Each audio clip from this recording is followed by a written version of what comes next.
We're back.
Alright, hi everyone. Can somebody just type into chat if they can hear me?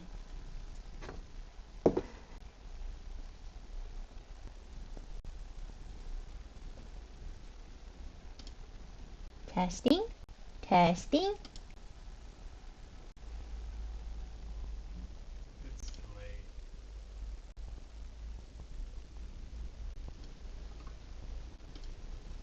Alright, hi everyone. Can somebody just...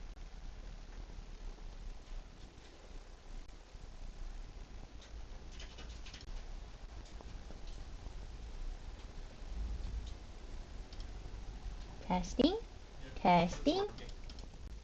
Okay, cool. I think we're up and running. Awesome. Alright, hey Tom. How are you doing today? Oh, sorry Tom, I forgot to push the push to talk. Hi Tom, how are you doing? Yeah, I'm good today, thanks. Not too bad. And do you have any particular figures or lists or anything that you're interested in seeing today? So I'm actually not very au fait with the IACP cards at the moment. I've done one tournament with them, which was a little while ago now, probably back in, I think it was November, quite a long time. So no, not really. I'd like to see what's out there and what people have been coming up with. Yeah, so I would definitely like to see if anyone is playing the new figures, so like Yoda or Zuckuss or Forlom. So that's what I'd be definitely looking out for. And I'm also looking to see how the Scout Troopers are performing. Have you seen the Scout Troopers? I did have a look at all of the cards when they kind of first dropped. I don't know. You have to tell me. Have they been updated since they first dropped? I mean, they all looked interesting and filling different niches. Yeah. So I like the idea of the Scout Trooper with the camouflage, hostile figures 4 more spaces away, cannot draw line of sight to you. And the action find weakness, choose a hostile figure in your line of sight, that figure becomes weakened. And then they also have the exploit weakness.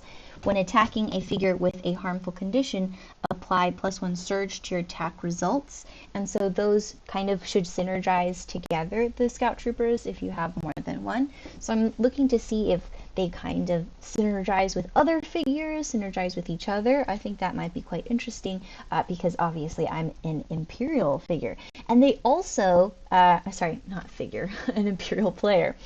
Also, they have the spy tag. So definitely spies, I think, for Imperial are going to be pretty interesting. Yeah, and I mean, I think spying, works quite well.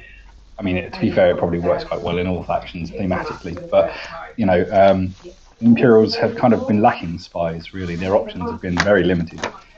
Just ISP infiltrators and Blaze, basically, which I think is actually quite a letdown for them. I feel like Imperials should definitely have spies. Yeah, because you have like agents and things like that in the universe, so I think that is a really nice addition. I'm also interested to see if there's a lot of Guardians on the field as well with the new changes to the Guardians, the command cards. So I think that will be interesting to see if those are prominent as well. Yeah, I mean, I hope that. I suppose the point of the IACP is to bring stuff in. So anytime that something's changed, I'm hoping to see that thing on the table a little bit more. I just hope that. I think we've discussed this in the podcast a couple of times. Overpowering is a difficult problem, but I'd love to see some more Guardians on the table. I also want to see the tank in action as well. So we had some interesting discussions about people playing the tank. So I'm interested to see how it performs. The defensible seems to be working really, really well. While defending, you may apply either a +1 block or a +1 evade to your defense results, especially when combined with Zillow, I think is really powerful in keeping the tank alive. I think that'll be really interesting. Has much changed about the tank in terms of its raw stats? Because I know originally it was health 10. Has it improved in any way? So it has health 12 now. Not too bad. Not a huge upgrade, but not too bad. Especially with a bonus defensive ability, that's not too bad. There might have been a points reduction. I'm talking out my butt there. I'm not actually sure, so it's possible. I suppose I should go and get the thing up, shouldn't I? Really, and have a look myself. That's a good idea. Just give me 2 seconds, and I will do that myself. Sure. Yeah, I've just got them printed out. I'm just kind of flipping through the new cards.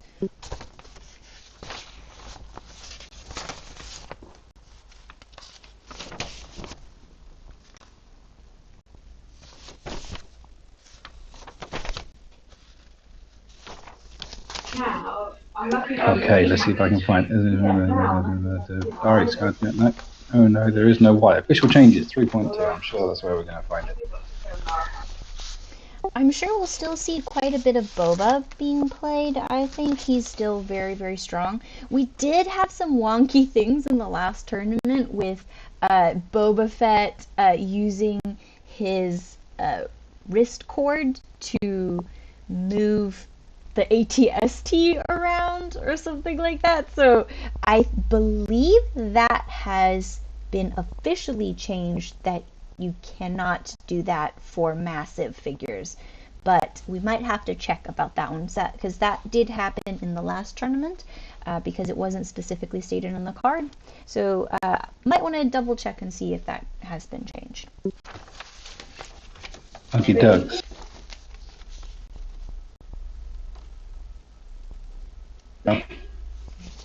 Just trying to move through.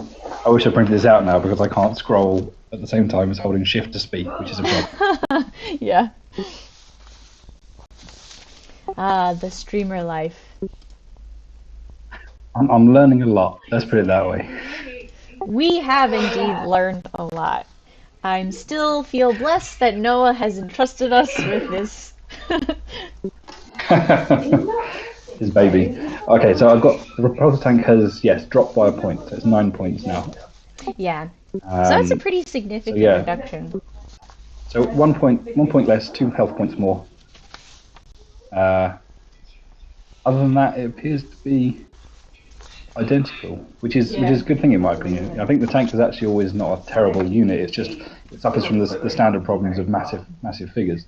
Right. A lack of mobility, which other cards that the IACP has put forward have kind of helped to solve.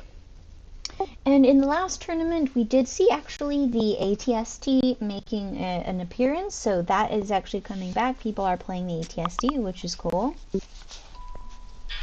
Yeah, I think that there's definitely somewhere in the game a space for kind of big vehicle lists. It does worry me a little bit, only because they're also some of the most highly defensible figures in the game as well, which can prove difficult. But if you're willing to try it out, I don't see why it should be a completely underpowered. Yeah, in terms of rebels, Han Chewie has been pretty popular recently. Like, Han has been consistently popular, but we have seen a lot of Han Chewie combos recently. What is your feeling on the rebels? I think Rebels has always had this interesting dynamic where it's a team of heroes, so they don't really have a huge amount in the way of kind of group activations or kind of those big generic units like the ATST or the ATDP. And so they're always going to play a bit differently, and it's always going to be kind of those teams of big heroes is going to be a Rebel thing. I think that balancing how many heroes you can fit in a list is going to be a real interesting problem for the IACP to try and solve. But who doesn't enjoy the idea of seeing Han and Chewie out on the table at the same time? I know, I love it. And I think obviously the smugglers are still very viable. There are quite a few mission objectives that are very useful to be able to have figures that are low point cost and can move around. So I think definitely we'll probably see quite a few of those. And obviously Gideon 3PO standard. Just gotta still have them. Just going back to what we were talking about a bit ago with Boba Fett, yes, it appears 3.2 has a change where the risk cord only affects small figures and it doesn't stun the target either. Yes. So yeah. they have a fix out for that. Yeah, I that one was just obviously just something that was not foreseen because they can't get so much testing in, and so yeah, it just came into light when we see a lot of ATSD, so that was good. And I'm curious to see also if more Biv is played, because he was actually being fielded in the last tournament as well. I did see him quite a bit, so I'd like to see if Biv gets played again. I'd actually completely forgotten. It was only when I saw the article talking about how you could build Biv and things that even his original card, he is a hunter. I hadn't noticed. I always just thought he was a brawler. Yeah. Which I think the point being that he was so underpowered, kind of in the base version, that even the hunter keyword isn't enough to save original Biv. Yeah. But he's been, I think, doing okay in the update. I'd like to also see if anyone puts in Saska, so we'll see. Yeah, I mean the two of them have been paired together as kind of real kind of worst versions of a card for a long time, really. Saska is always the one that everyone points to as being the worst card. I think it's from baseline funny. Imperial Assault. So because we actually play Saska a lot in campaign, and we have a friend who really likes putting Saska into skirmish lists. So we have she is fantastic in campaign. Yes. She can be absolutely horrible in campaign. She has the ability to be really, really good. I had a player playing with Saska, and she was a real handful. Yeah, with the devices, it's really good. But yeah, so we have quite a soft spot for Saska, and I've been really hoping that she manages to make it into a viable list at some point. Well, we'll see.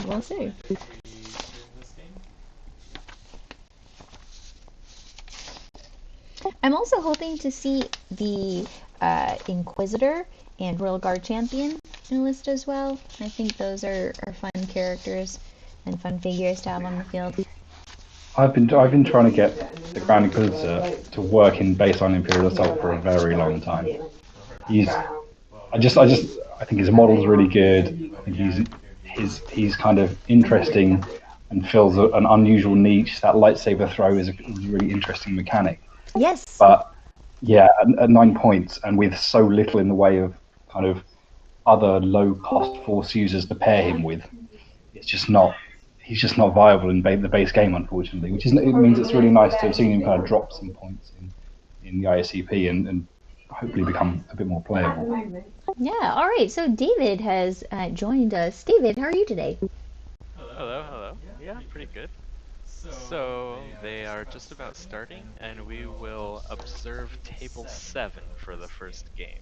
All right. Tell us about who's in table 7. Then is Tuukka from Finland, who I know as mostly being a Vader player, I guess. Really good player, very high finisher in a lot of tournaments, and he's playing this guy named Isaac, which you guys might know as well. Oh yeah, I've heard of Oh that guy. no, He's a real jerk. Uh, He's just the worst. He places badly at all events. Just kidding.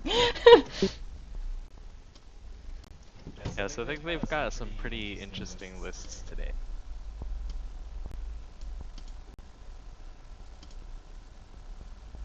Let me just load up Vassal. I think you just missed our chat. We were talking about what we were kind of interested in seeing on the table. And now that you've had a look at the lists that people are Yes! bringing. Saska! Oh, Ahsoka, nice. And we've got Royal Guard Champion, Royal Guard, and Ugnaughts. Okay, Isaac, whatever. Yeah, so I know a little bit about Isaac's list. I will spoiler some things. He is playing the Royal Guard Champion, Emperor Palpatine, Elite Royal Guards, an Ugnaught, and a bunch of Imperial officers. So the idea is to drop this little junk droid guy and then get him killed through a variety of abilities to trigger Royal Guard shenanigans.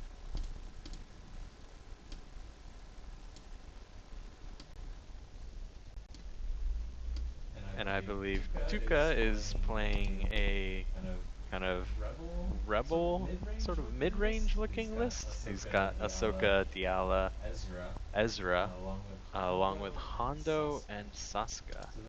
So that's quite an interesting Saska inclusion that doesn't actually bring in a mercenary for that extra ability. No, but it does add an extra smuggler, I suppose, to combo off of Hondo and Ezra. That's not, I suppose it's not completely unusual. Yeah, but who knew that the day would come when Saska would actually be a useful figure? So maybe you can remember for me, David, exactly what is different with Saska from her original. I mean, it looks like she's a bit cheaper. Yeah, I think it's mainly the points reduction on her. I can't say that her attack dice look particularly intimidating, to be fair. No, and her unstable device, unfortunately, is still a bit unstable. I mean, at 4 points, though, you could say that if you're using the Temp Alliance ability, she becomes a 3.6 health white die smuggler, and that's, you know, pretty decent. She does have the spy tag, which we all. So certainly, Spy Tag throws in some interesting problems and questions. I think the Spy Tag has always been weak against Imperials, so it's going to be interesting to see how firstly how much spy tech that Rebel list has, and secondly how much kind of messing with the Imperials' hand is actually going to matter. Yeah, I mean, I guess we can assume that Intel leak will make an appearance. So when you splash, you know, very few spy cards in a list like this, what are your top choices? I would usually go Intel leak above everything else, and then strategic shift maybe as a second possible.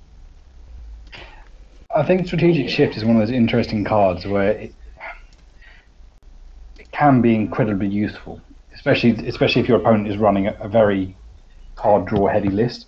It is again less useful against Imperials just because they tend to have fewer cards in their hand and they're throwing their cards for defense points anyway. So it's less good against Imperials, and especially as Imperials have for quite a long time now, not really sat at the top end of the game. Strategic Shift is a card that comes out a lot because Rebels and Scum rely on their command cards a lot more than Imperials do. So it's going to be interesting to see if it's still. Hello. Hello. Hello. Just checking you guys are okay to be streamed? Yeah, absolutely. Cool. Isaac, can you bring your little points counter down towards the middle, and Tuka, if you could bring yours a little bit up? Definitely. Is that good? A little bit further down?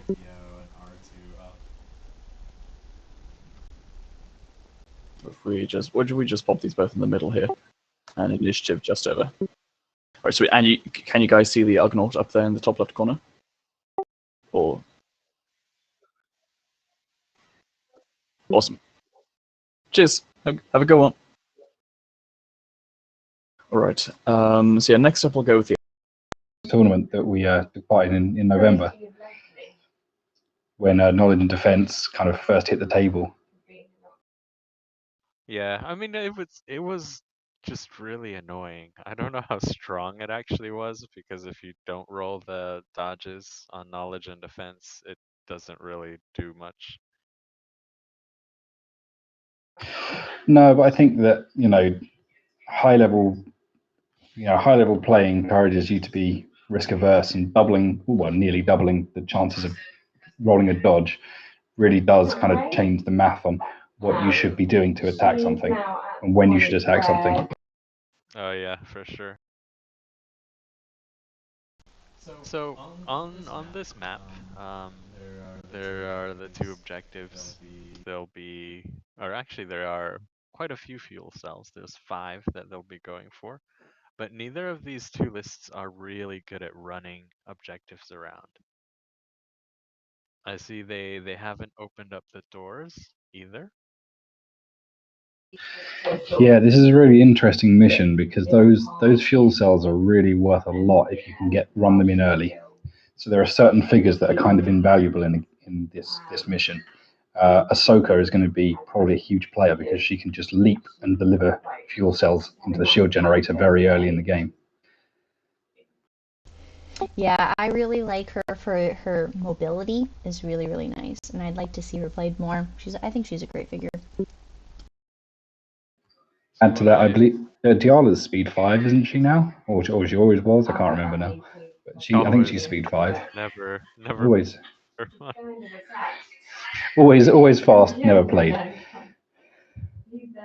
Yeah, so I mean, she has the ability to deliver fuel cells as well, being real fast, and maybe with some knowledge and defense to kind of keep her alive through the shots. But I mean, this is going to be an interesting one because there's so many melee characters on both sides. So delivering fuel cells really is an option this game. Yeah, so if you notice, Isaac's put the Royal Guard champion kind of at the bottom right of his deployment. It seems to me like he might make a break for that fuel cell a little later on. But Hondo and Diala are also kind of contesting that as. Yeah, I mean, if there's someone on the map who's going to kind of hurt the Royal Guard Champion's day, Hondo focused is going to hit through, and assuming that the champion doesn't dodge, he's going to put some damage through.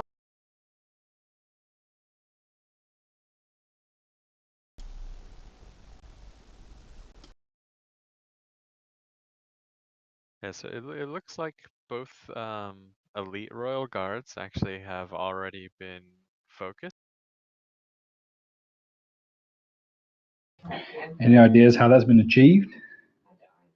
Yes. So I believe it was the Ugnaught who made a junk droid, and then the junk droid was murdered by Emperor Palpatine's tempt ability to trigger the Royal Guard. Wow, that's a hell of an interaction. Yeah, nasty. Yeah, I think they're gonna hit pretty hard. They've got red yellow attack dice and then adding the green with a pretty good zerg. They are also quite defensive, right? Because they have a block token, and they also have +1 evade on each defense. I wonder how long that interaction might be allowed to continue, to be fair, because that seems incredibly powerful. And almost not really in the spirit of how they're supposed to work. So I'd be interested to see if the IACP deems that a problem. So actually, very interestingly, when the Royal Guards first were released, I had played a game with George where he did this exact same thing, and I talked to some of the IACP folks about it quite a bit, and it hasn't been changed yet. So maybe it is as intended. I mean, this was months and months ago now. I think it's a okay interaction. I don't think it's like breaking rules per se. Well, no, it's following rules to the letter. The question is, does it break the game? We'll have to see. We'll have to see what happens. It's interesting. It feels like the plays so far have been really conservative. Bearing in mind we're talking about melee figures, you know, those Ooh, Royal we've Guard, got Ahsoka who I would moving have. out. Yeah, I thought she might. Those Royal Guard not taking advantage and moving kind of right up in there. That's kind of surprising to me.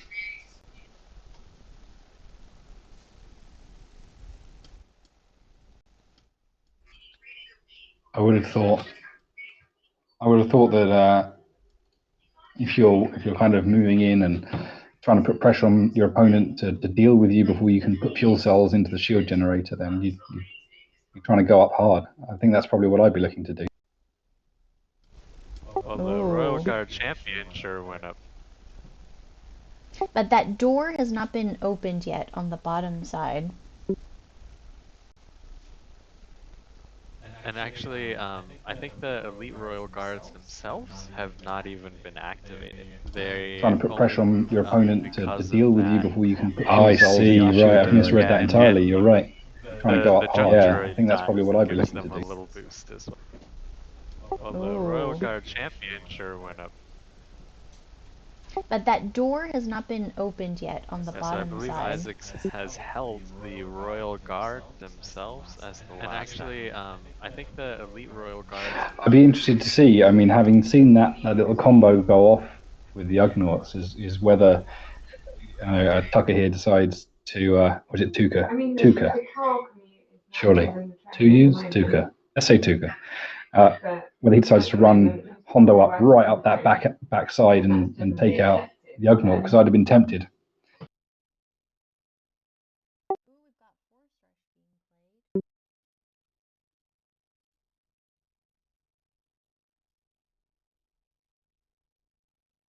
Oh, interesting.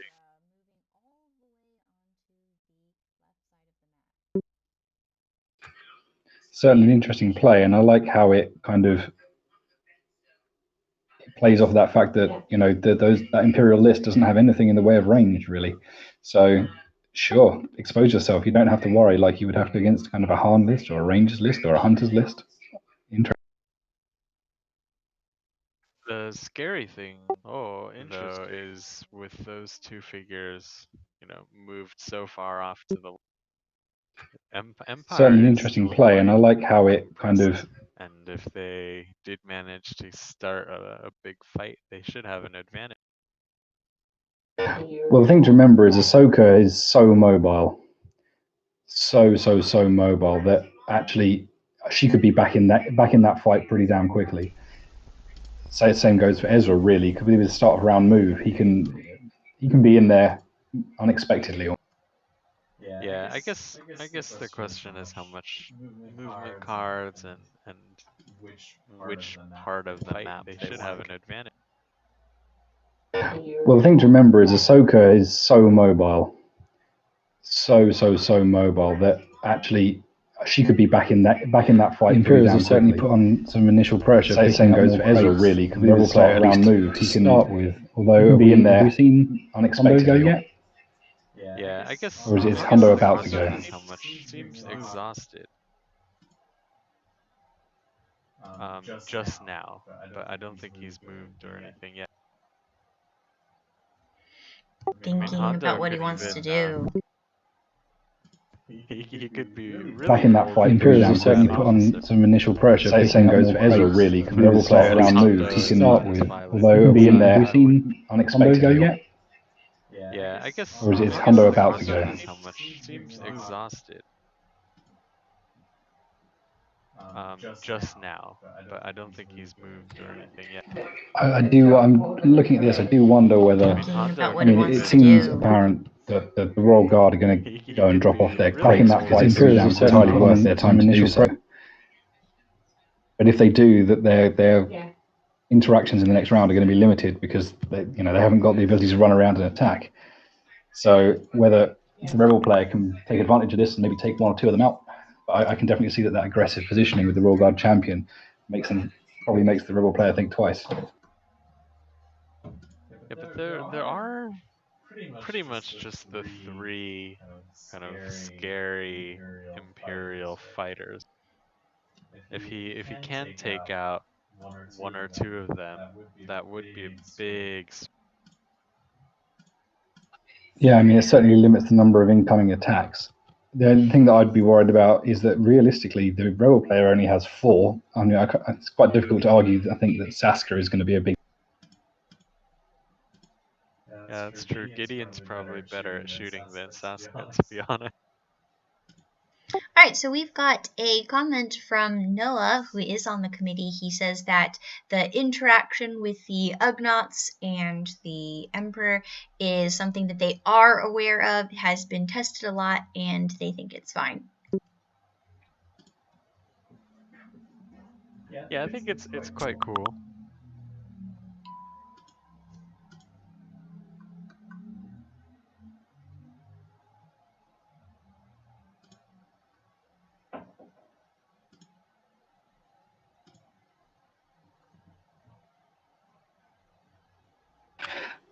So it looks like we've hit end of round 1.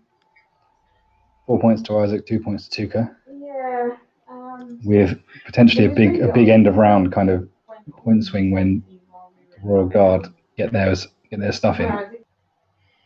Yeah, we've got Ezra taking his start of round movement. Certainly a bold and interesting play, running him all the way up there to pick up that additional command card at the end of the round.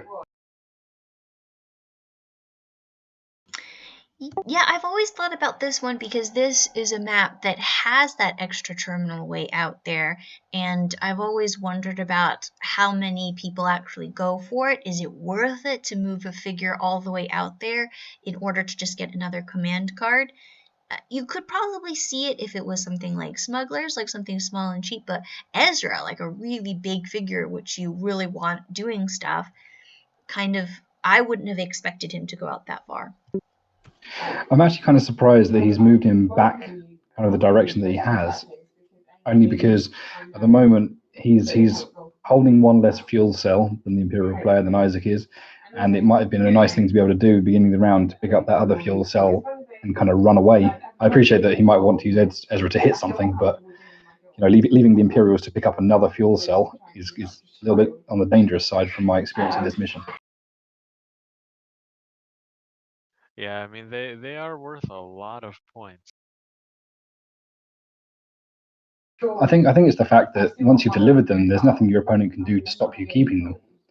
It's just a constant drip feed of points, and 6 points around is nothing to be sneezed. Yeah, I find this one with the mission objectives that there are very significant numbers of points.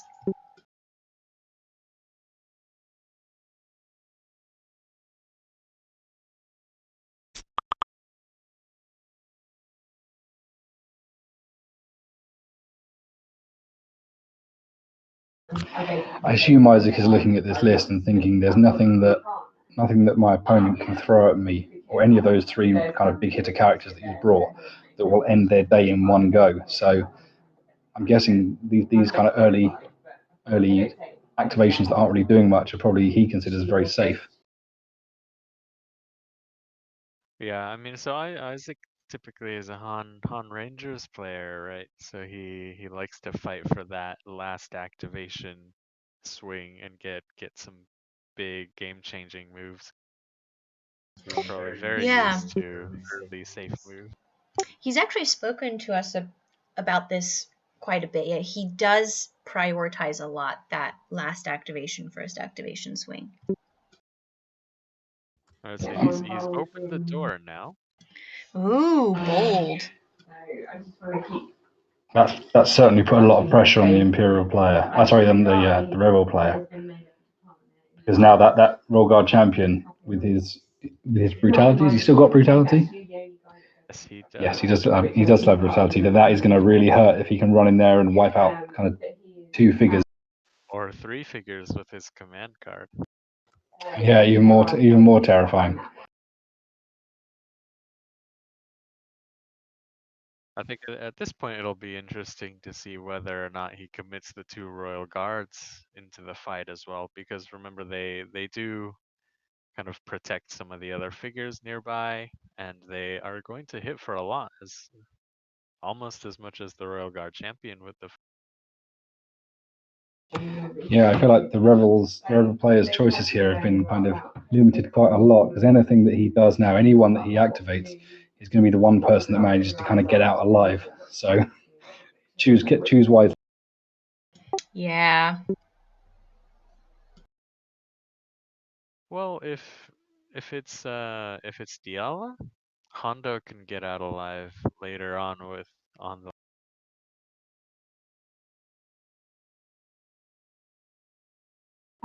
That's true. The interesting thing is, it looks like he's done it for that reason. Is Sasuke still able to stun? I do believe so, yeah.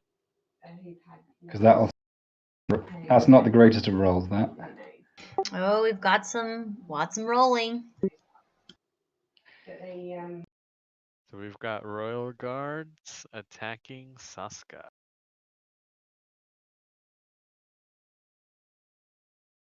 Ooh, where's that reroll come from? Is that a Royal Guard ability now?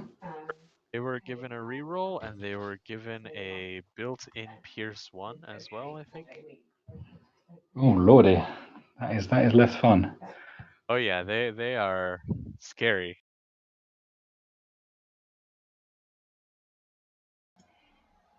All right, so we've got First Blood. Yep, so six damage, even through the 1 block and 1 of the. That is a dead Sasuke, and he's got 1 more Royal Guard to go. Has he remembered to heroic effort? Did anyone see? I wasn't paying attention. It's hard to tell on Vassal because he would do it in his player window, and it doesn't show up in the log.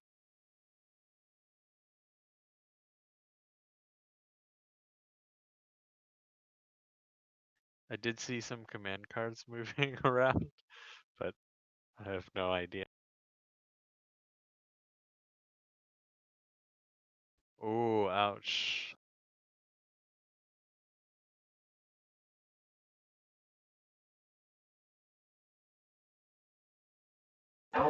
Sorry, have I missed something there? I thought knowledge and defense was a white dice, was it not? Or is it any dice?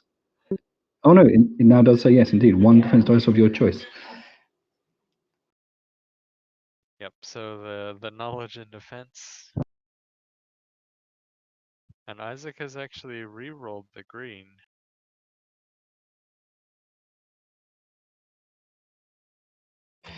So that's looking like it's not going to hurt too hard. What are the Royal Guard champion or the Royal Guard elite? Have they got a built-in pierce? Have they got access to any more? They've got the built-in pierce, and they've got the stun ability. Which would mean that he stun. could do 1 damage in a stun. Yes, exactly. But he's chosen not to. It looks like he's chosen to go for the damage instead.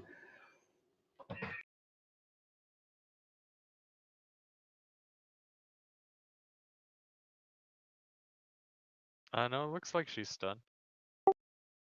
Maybe I miscounted on that. Then maybe there was 2 damage in there. So we've got 2 damage and a stun on Diala, with the actual Royal Guard champion ready to come in and clean up, it seems.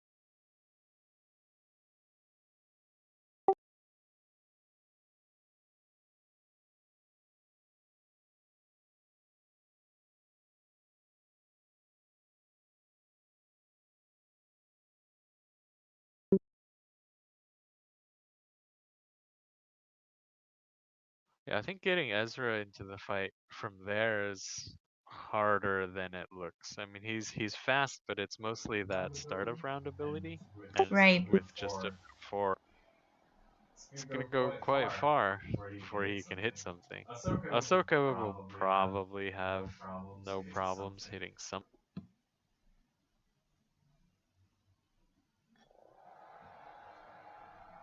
All right. Here we go. Hondo versus the Royal Guard. Ooh, I think element that of surprise being played. I think what he's trying to do here is probably the right move. That the ability to, he needs to take out some of those incoming hits, especially if we assume that the Emperor is going to get to refocus them at some point this round. Right. I think that'll actually be quite hard to do because of the junk droid needing to die somehow all the way up, unless he I kills think off it's one of the officers. I actually don't think it's entirely possible. I mean, obviously he's going to have to wait until later on in the turn to do it, but that Ugnaught can move 4, spawn the junk droid, and move the junk droid 8. He can certainly get there. That's true. The officers are actually not a terrible target for it in a pinch either.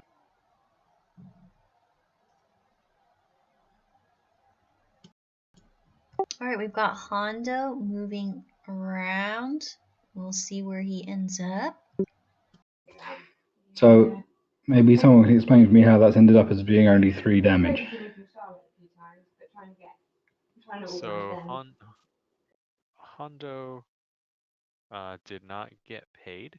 The Royal Guard has +1 from the block token, I believe.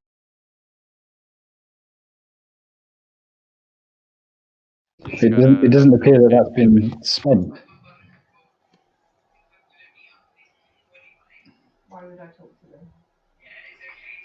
Oh, that's a good point. The block took. It probably was The block token's intending to still be there. spent. And also, the element of surprise meant he had no defense dice. So I'm curious No, how that ended was, up. sorry. So Isaac played Iron Will. They didn't What's put it on that? the game board.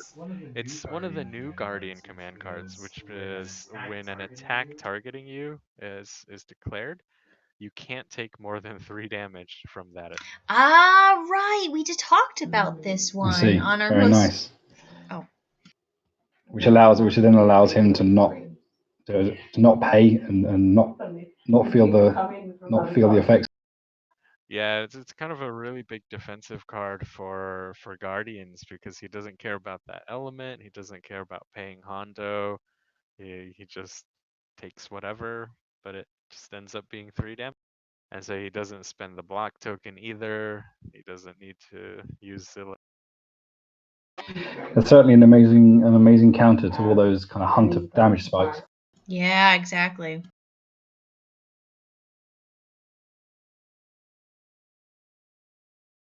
Yeah, it is 3 points though, and that's quite a sizable chunk of your command card. But I think maybe looking at what's just happened, that was, that's a wisely invested 3 points. Oh yeah, definitely. I think the Guardians are really annoying now with all the new cards they've. Yeah, they're definitely performing as we would expect. All the defensive stuff I think is working really well for them.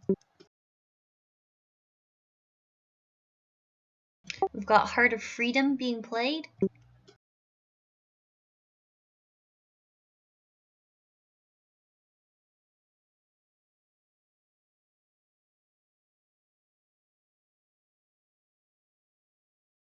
And an attack declared on the Royal Guard champion.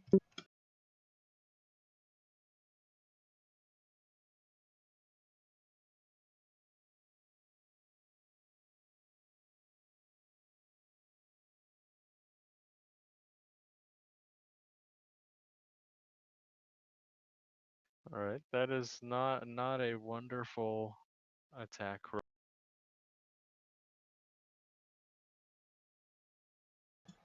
It's not too bad though. Middle of the road.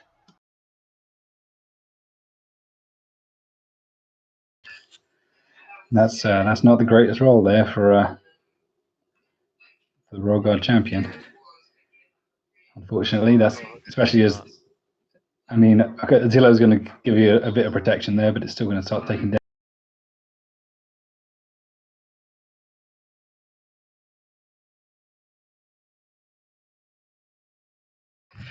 I'm curious that move to attack with Diala unfocused seems a bit interesting to me. I'm curious as to why you wouldn't maybe focus up with Gideon first, only because it appears that she's not taking that much damage from her now inflated health pool with IACP, isn't it? She's a little bit more than I remember. I think she's got 12. 12, yeah. Yeah, and bearing in mind what else there is on the board, I'd be surprised if anything else was able to put through the 6 damage that would have killed her. So I maybe might have waited and focused her before I hit the Royal Guard. So we've got a Heart of Freedom as well.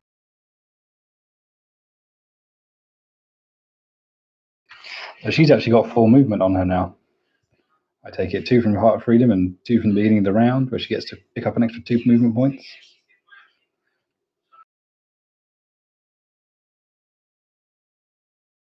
I think that's Ahsoka. This one is Diala.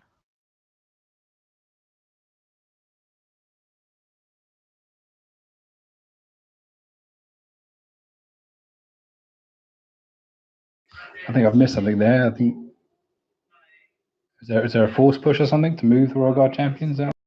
Yeah, so Diala has this strain ability that can be used once per round, I believe, and she gets to. I see.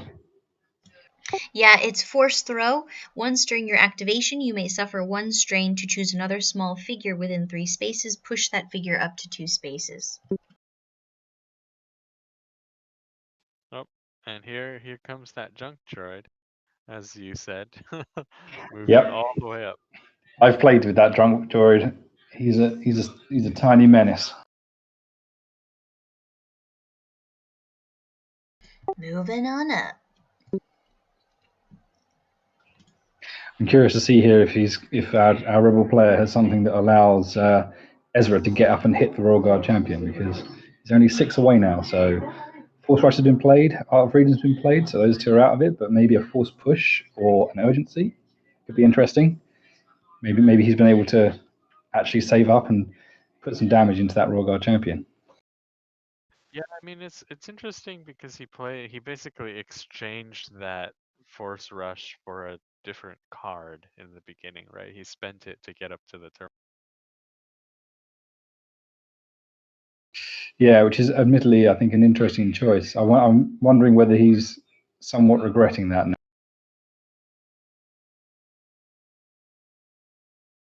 Because it looks like he's having to spend a lot of resource to pull back into that kind of combat zone that's been fostered upon.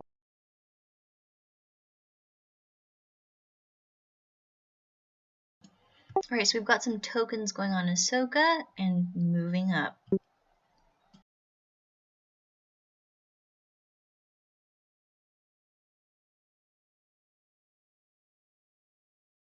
Yeah, so she has that Vigor ability at the start of your activation. You may gain 2 movement points or a block token, so she's taking a block token this time.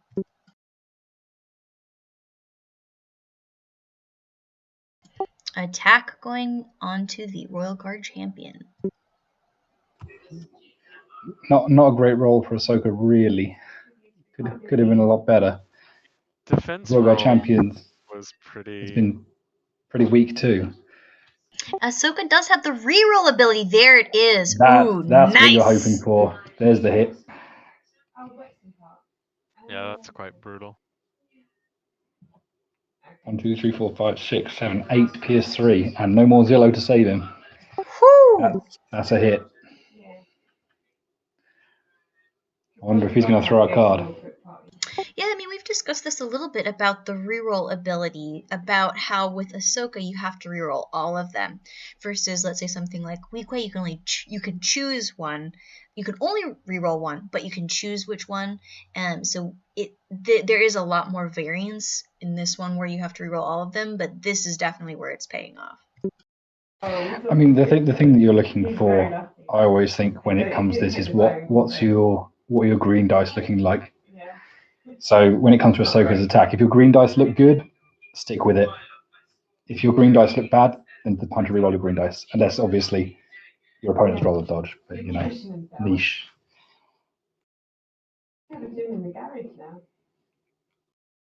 Oh, so that was quite a big hit on Royal Guard champ. How's he managed to keep that down to 6? It's interesting. I didn't see a card get thrown. 8. Oh, does he have a built-in surge block as well? Built-in evade?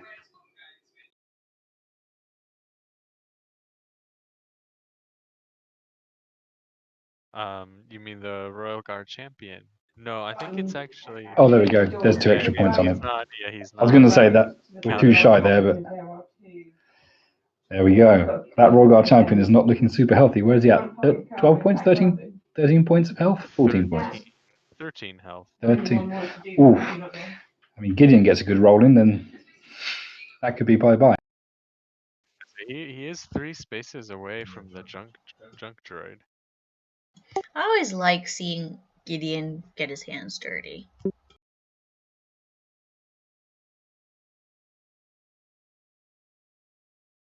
And I think that urgency was ditched by Isaac for the 1 health. That's why he's on 9. Yeah, for the extra block. That's not. I would say that's probably quite a good shout at this point in the game. He's already got all of his main damage dealers up in the fray. Urgency isn't going to get by him much more than he's already got. So yeah, if it allows that Royal Guard champion to stay one more round, I think that's probably a good trade. Yeah, because the junk droid has died, the Royal Guard champion is triggering his other.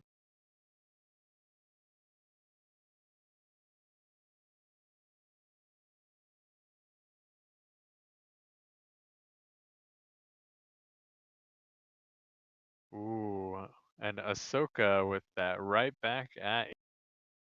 So, funnily enough, if Isaac had not ditched the urgency to add 1 block, the Royal Guard champion would have just.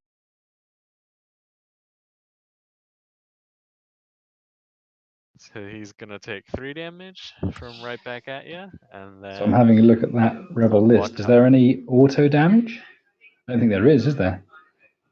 Oh. There was Saska. Well, that has not gone well. That has gone really badly. Oh dear. It went so badly they cleared the dice right away. Yeah, and he's gonna. Sorry, what? Isn't that going to kill off his Royal Guard champion?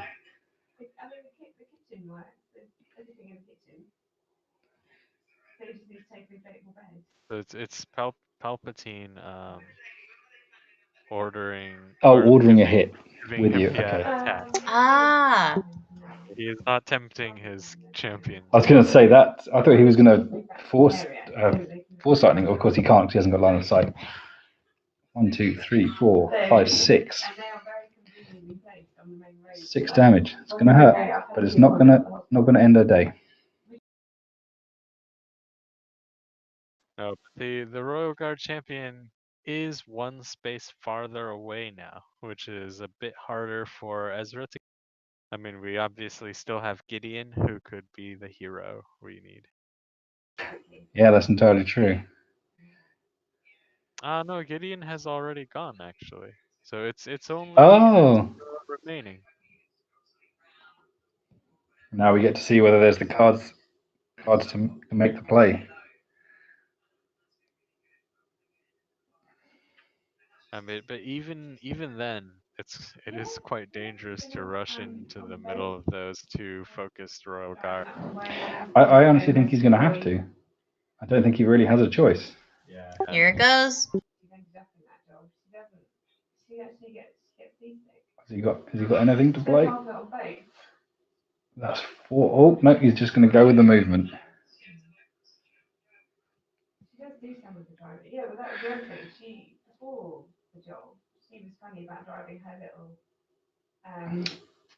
Oh, that's a bold play by Tuka there.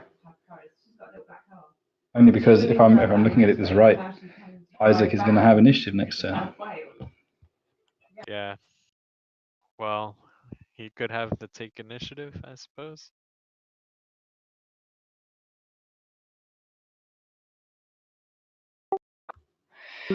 But obviously we haven't seen negation on the other side either, so relying on that is dangerous.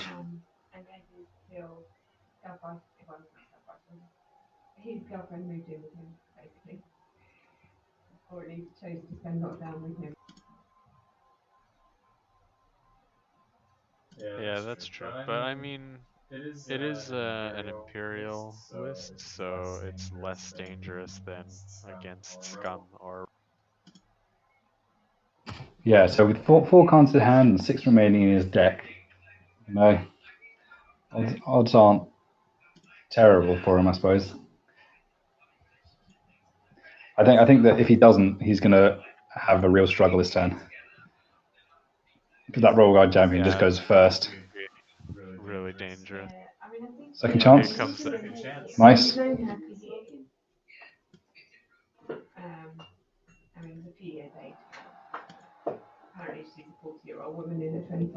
That makes it very hard to get rid of him now. Yeah. Who's that? No, that's come from our Rebel player, hasn't it? Yeah, it's an Ahsoka. Ah.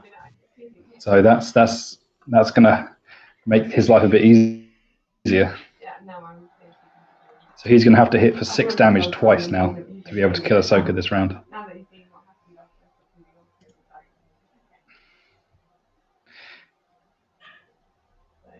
It's one of the reasons why I was slightly I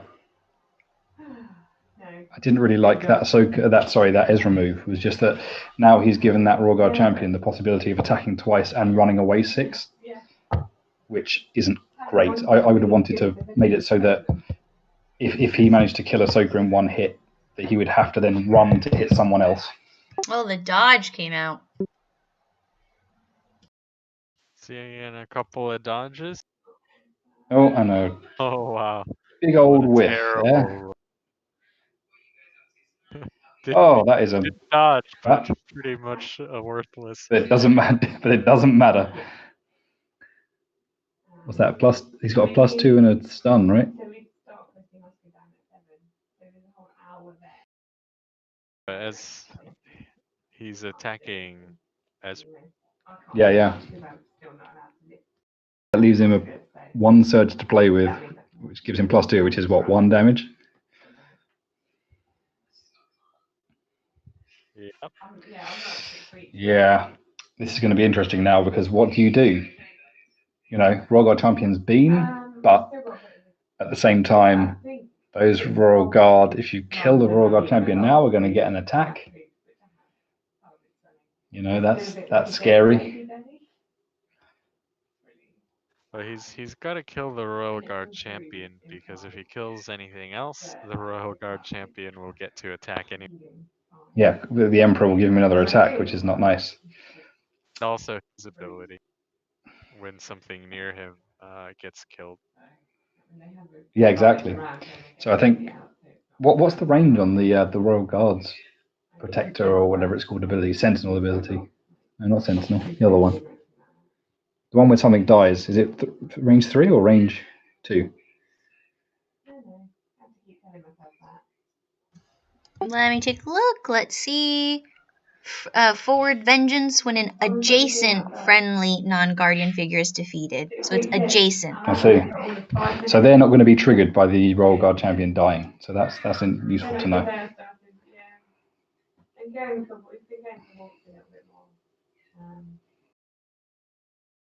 I think his best bet is surely to use Ahsoka. The Royal Guard champion. Yeah, I mean, she's likely to kill him as long as he doesn't dodge, and she has the ability to mitigate that dodge, and then jump her the hell out. Take a movement, take the 2 movement points, move 1 in, jump 6 out, move another 1 out, keep her out of danger. Looks like it's gonna be Ezra though. And he's gonna hurt him and recover, which is nice.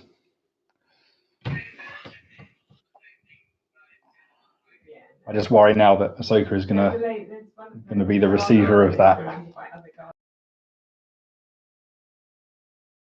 All right, and there's a celebration of the Royal Guard champion's demise. All right, that's going to even this up a little bit. Yeah, this has certainly swung a little bit, hasn't it?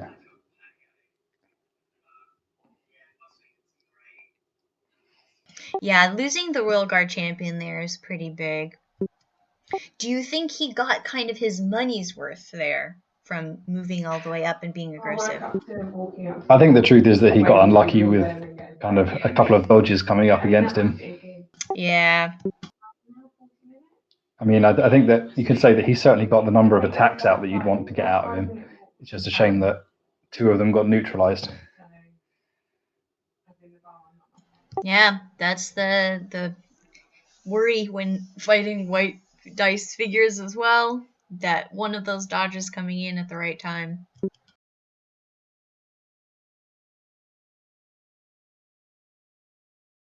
Yeah, so the question is whether or not realistically those Royal Guards can finish off something worth. Ahsoka, I feel, is quite difficult at the moment still. So I think she has 12 health, right? So she still has 6 left. Not too bad. She's not doing too badly. Got a second chance though, which means you've got to deal 6, and then you have to deal 2 more, or she's out. Right. Yeah, at which point she's more than happy to kind of run away, I would think, at this point, deliver her crate and just hide. She's earned her points if you've done that, I think.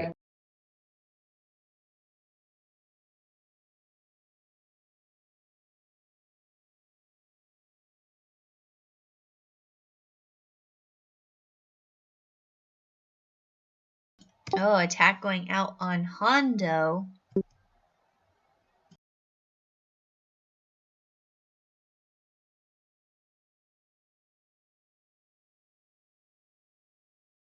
That's gonna hurt.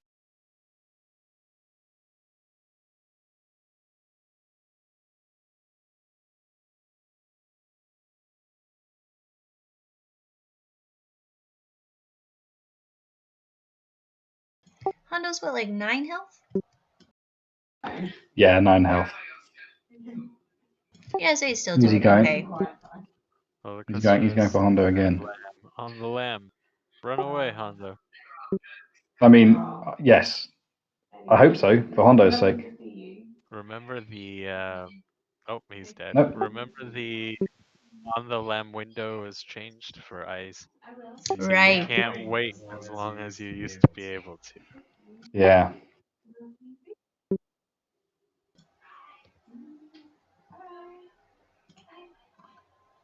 This is certainly interesting now.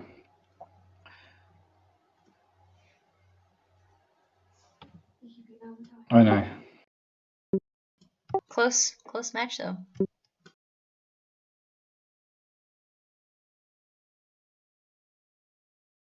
It depends a lot on whether or not he can remove that Ahsoka or Diala fairly quickly before the other royal guards or even Palpatine start going. I think he's going to have to. I mean, 1, 2, 3, 1, 2, 3, 4. So both Diala is at risk of being force lightninged. You know, there's not. I know that she's got enough health to survive that, but it's something that I feel like get in and then leave as quickly as possible.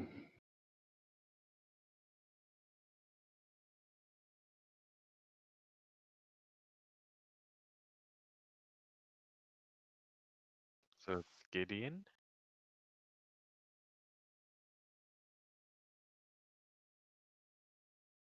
Moving Ahsoka out of there and focusing her.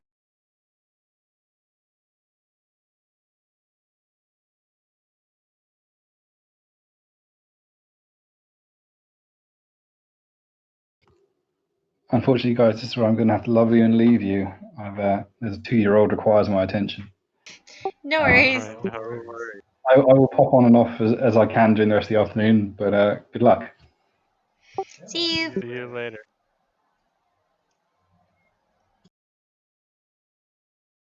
Alright, so we've got that Gideon focusing and pushing Ahsoka a little bit away.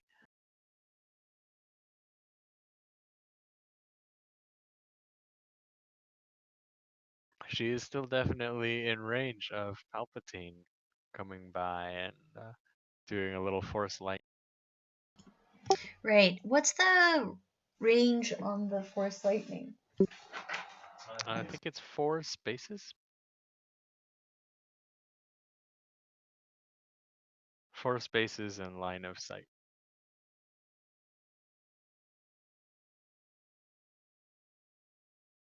Yeah, we've got all of our Force users grouped together as well in that corner. Now, do you think that is useful to have them kind of assisting each other, or does that just make it easier to go after Ahsoka and Diala with melee figures? I think as long as he doesn't keep them so close together that they start getting hit by area effect abilities, it's not a huge problem.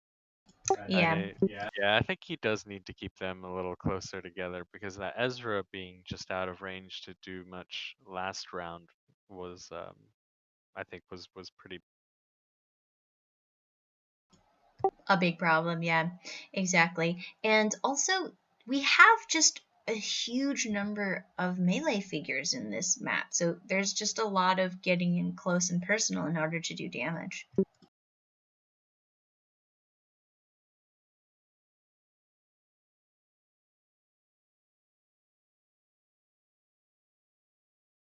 So the Ugnaught has created another little junk droid and moved it all the way up, getting ready for Palpatine's activation.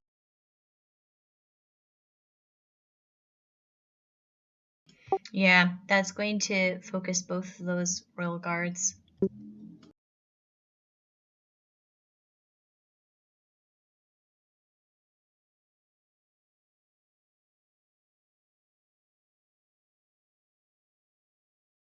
Now, what is actually quite interesting too is that Isaac is getting to the point where he may be dangerously close to.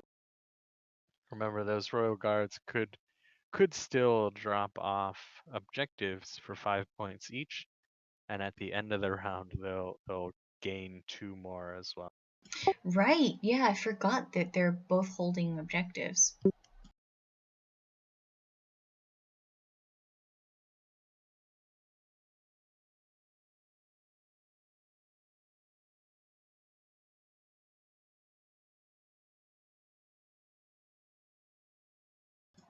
What do you think is Tuka's move here?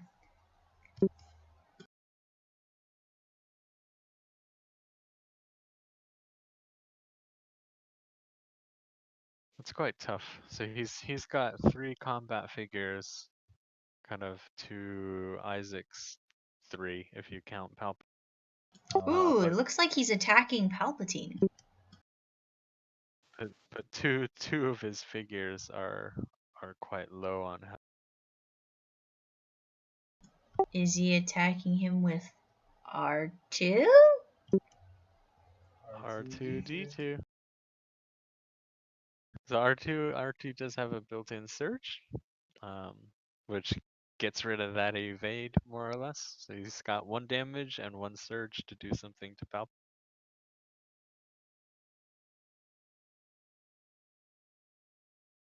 I think Isaac's just used Zillow to drop a card and add a block.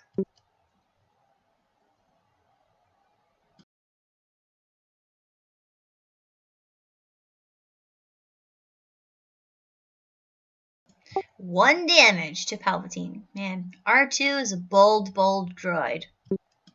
Yeah, I think he was hoping to maybe get a stun in with the R2 attack, and that's why Isaac had to invest a little bit more on the defense. Yeah, and so it looks like we have Palpatine activating and has killed off that drunk droid, which has then focused both those royal guards. Ooh, and he's playing Disorient. Use after hostile figure with a harmful or beneficial condition suffers damage. Discard 1 beneficial condition from that figure. Then that figure suffers 2 strain. Oh, I haven't seen that before, actually. Yeah, I've not seen Disorient played in quite a long time. So that is pretty nasty. So it is interesting that he's decided to take the damage. What is this? Pummel. Oof. And Dying Lunge.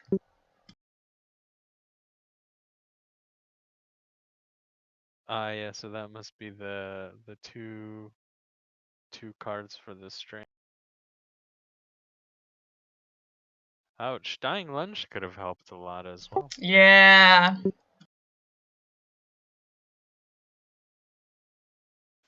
Got Royal Guards picking on Gideon. Yeah, so I think at this point. Oh, he's just evaporated. Getting just a couple more points puts a lot of pressure.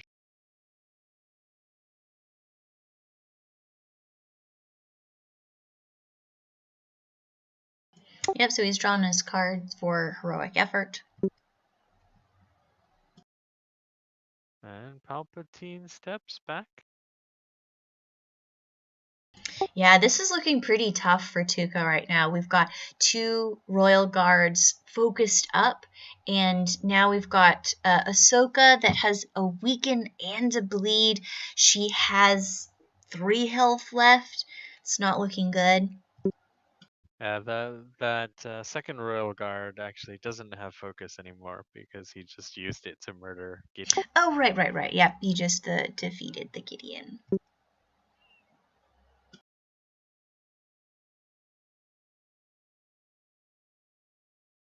Remember, Ahsoka will recover too at the end of the round from second chance. Right.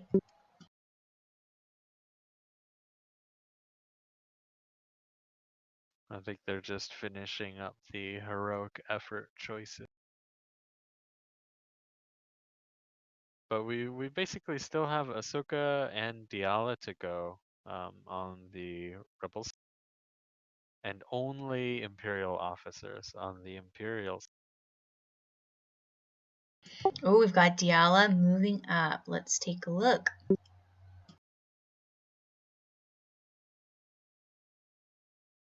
All right, attacking the undamaged Royal Guard, the focused one. Do you think she can do it? Honestly, in my experience, the answer is probably. Oh, that's a pretty good roll. That is a very good roll. But you can see we've got 2 block and an evade from the Royal Guard, so it ends up being 4 damage. Yeah, they just have quite a lot of defense built in. I mean, with the block token and the evade, their defense is basically the same as Boba Fett. And what's their health? Is something like 10 or something like that? Are these elites? They are elite Royal Guards. I want to say their health is 11, actually, but maybe you want to check the card. The one in Yeah, Vassal's the turn elite side. one is their 10. They're 10 health. Okay.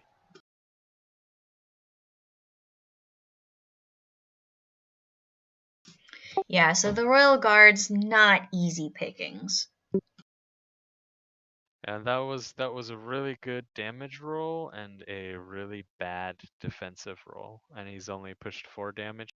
So the odds of the Royal Guard taking another 6 damage to die from Ahsoka is pretty low, I think.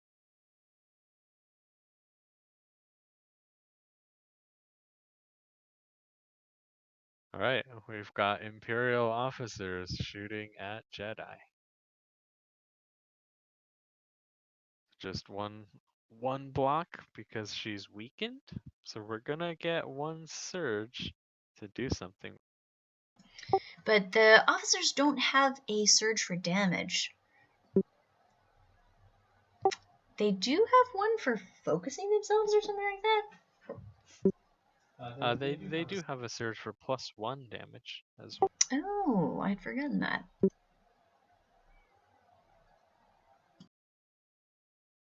Alright, so Ahsoka's on 10 damage now.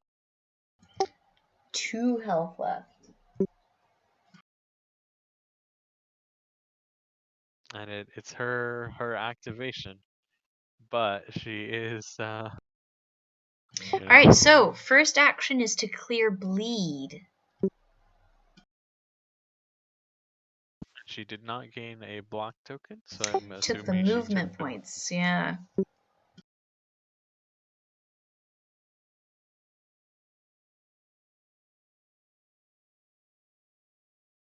So it seems like Ahsoka is gonna try to kill that Royal Guard. Mm-hmm. Which I think will be quite tough because she is weakened and it has +1 evade. So let's see. Yeah, Let's see I what the think. roll. Oh, and that is not what you want.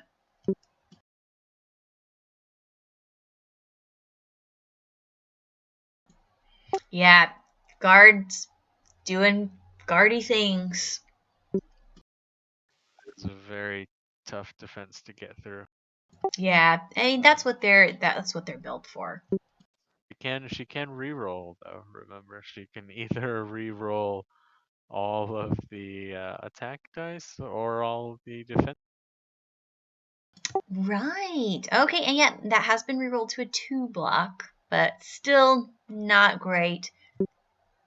2 block and an evade with a possibility to Zillow as well.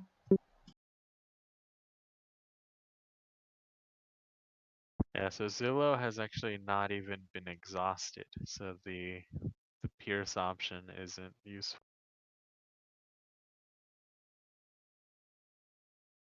Yeah, definitely not what she wanted.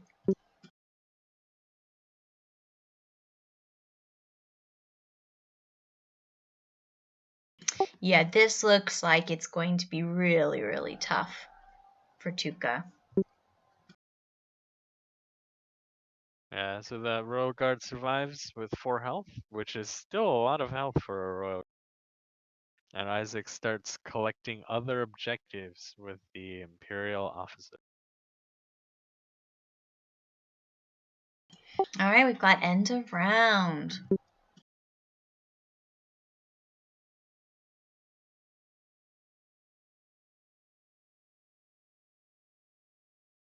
Okay, so I think there are 3 objectives currently claimed by the Imperial side, which will give him 6 more points. And then it becomes quite dangerous in terms of ending the game. Yeah, running those Royal Guards over to the shield generator. What do you think? Defeat R2 and then objectives?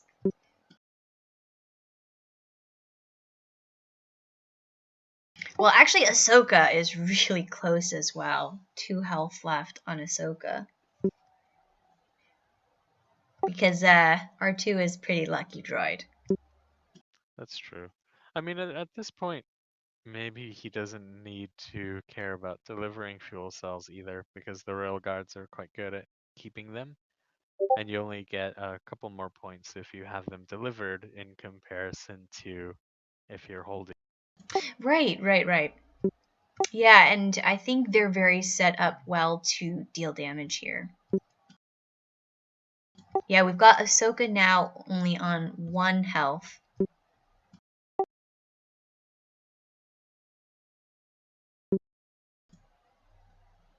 I think this is the Royal Guard attacking Diala, actually.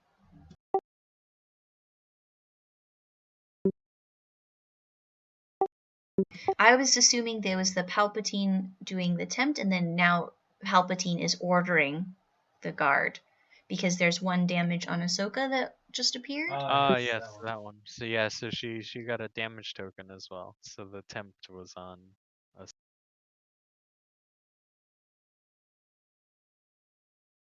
Okay, and the knowledge and defense double white die defense does not give another dot. Yeah, and Diala even used her reroll ability, rerolling into an evade. Still just 1 block, 1 evade. And that is the end of Diala and 37 points. Whew, yeah.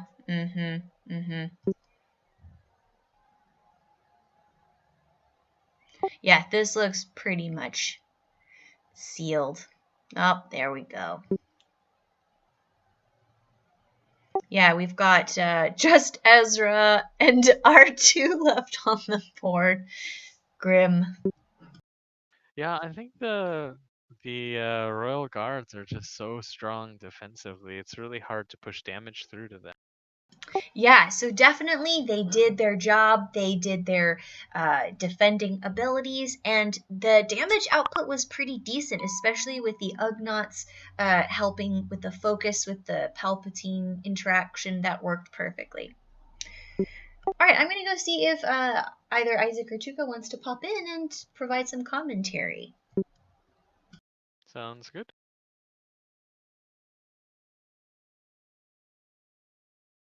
So I'm just looking through the defensive cards played by Isaac during the game, and we actually don't have. Obviously, that Iron Will was quite a big one early on, but I didn't see any other kind of ad block or ad evades or things like brace for impact, which are usually present in a tanky list.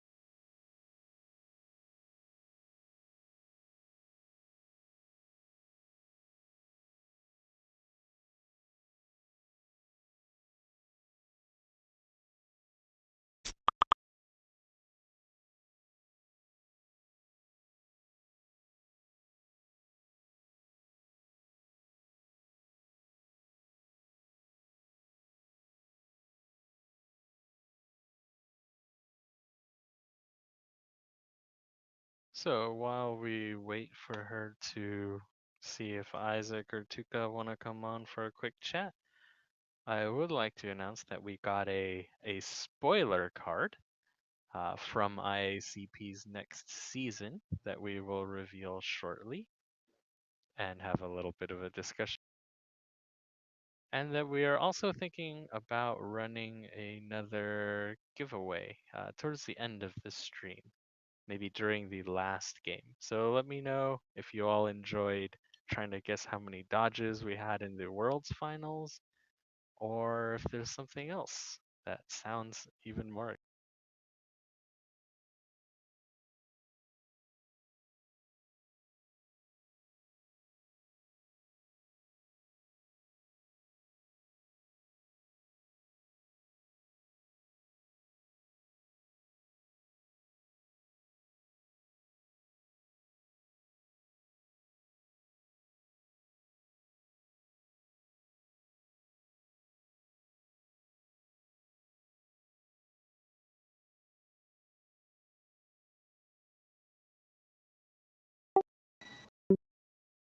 Hello.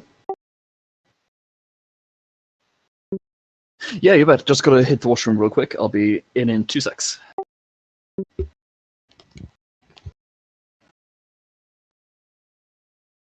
Welcome back.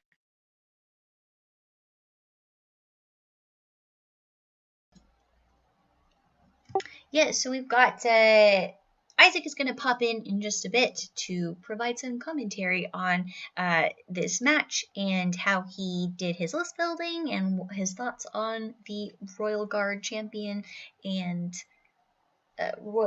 just Royal Guard combo.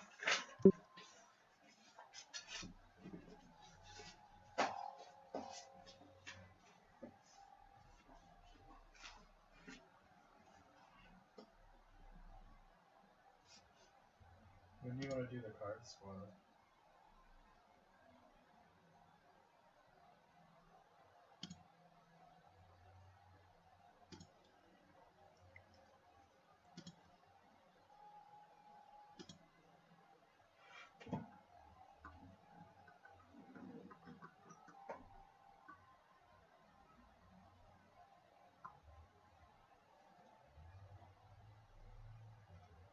Should we do the card spoiler now? Yeah, do it. Can you put it up on the screen?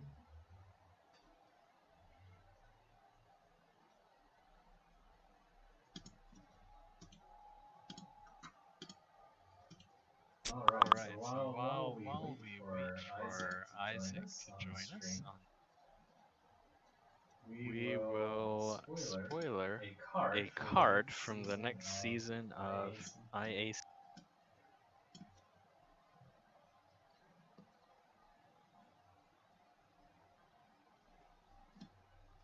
Did you put it up already? I was going to wait until you said something. Oh. Alright, so for our sneak peek card, we have a revamped Rebel Hero, the legendary Loku.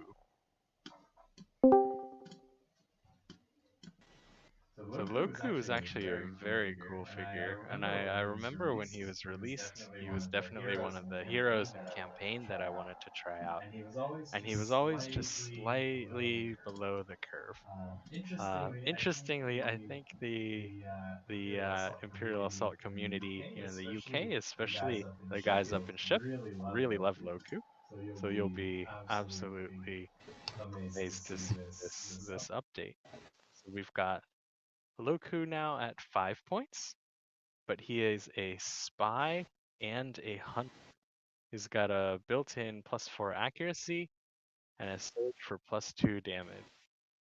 He's 8 health, 5 speed, white defense dice, blue-red attack dice. And he's got the abilities Set Your Sights. At the start of a mission, he can place a recon token on a hostile figure. And when a friendly figure is attacking that figure, apply Pierce 1 to the attack result. This is really cool. It a lot of Jabba's blood ability.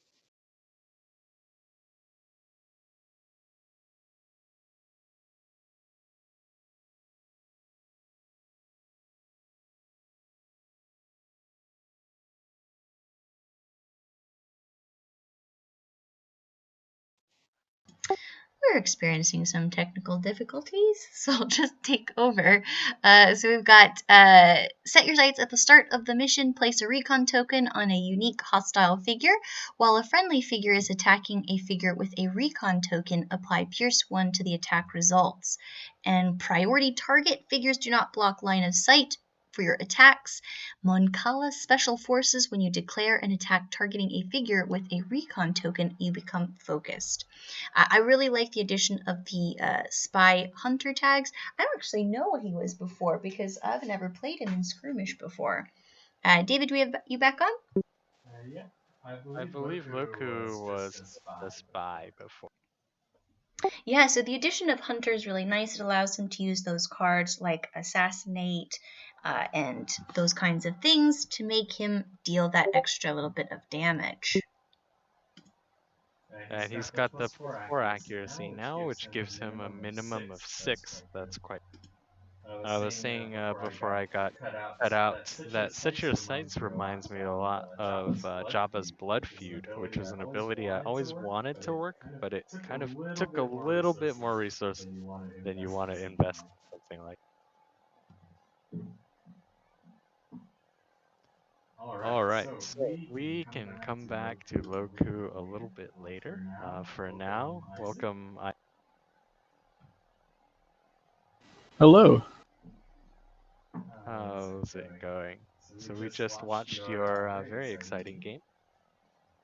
Yeah, thank you. It was quite a doozy. I honestly wasn't expecting to do anything special, to be honest. I literally just threw this list together this morning because I had no idea what to run, and thought, well, you know what? I love the Royal Guards, and I love the Royal Guard Champion.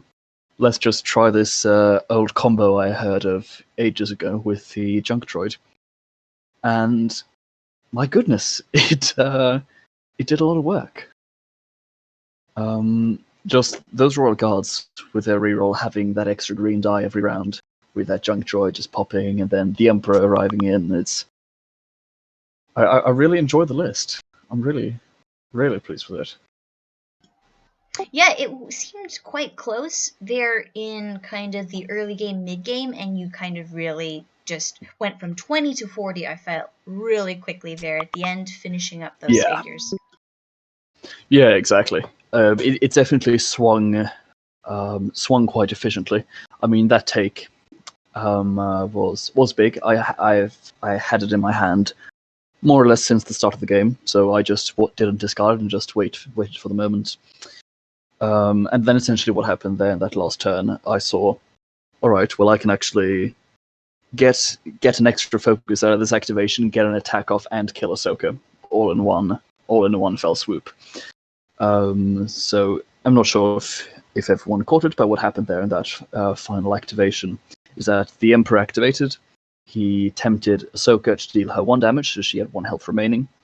He then ordered the Royal Guard next to him to attack Diala. He was lucky enough to kill Diala and deal the final 6 damage, despite going up against 2 white die. So that was pretty nice. And then he stepped back and then electrocuted his officer to death, which then refocused the Royal Guard and did the 1 damage needed to kill Ahsoka, which, that just killed her. And yeah, it was a really good game. Yeah, I was pretty surprised at how frail the Royal Guard Champion always is compared to something like Vader, and how tanky the actual Royal Guards are. Yeah, exactly. I mean, I do think that this was probably a little bit of a poor showing in regards to his defensibility, because his defense dice weren't great. He rolled single block on both defense every time he was attacked.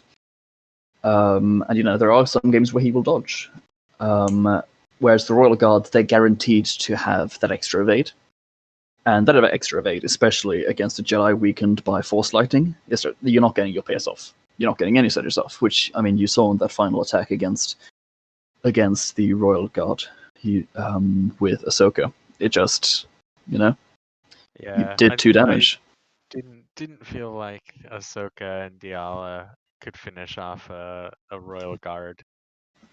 Yeah. And that Iron Will is insane.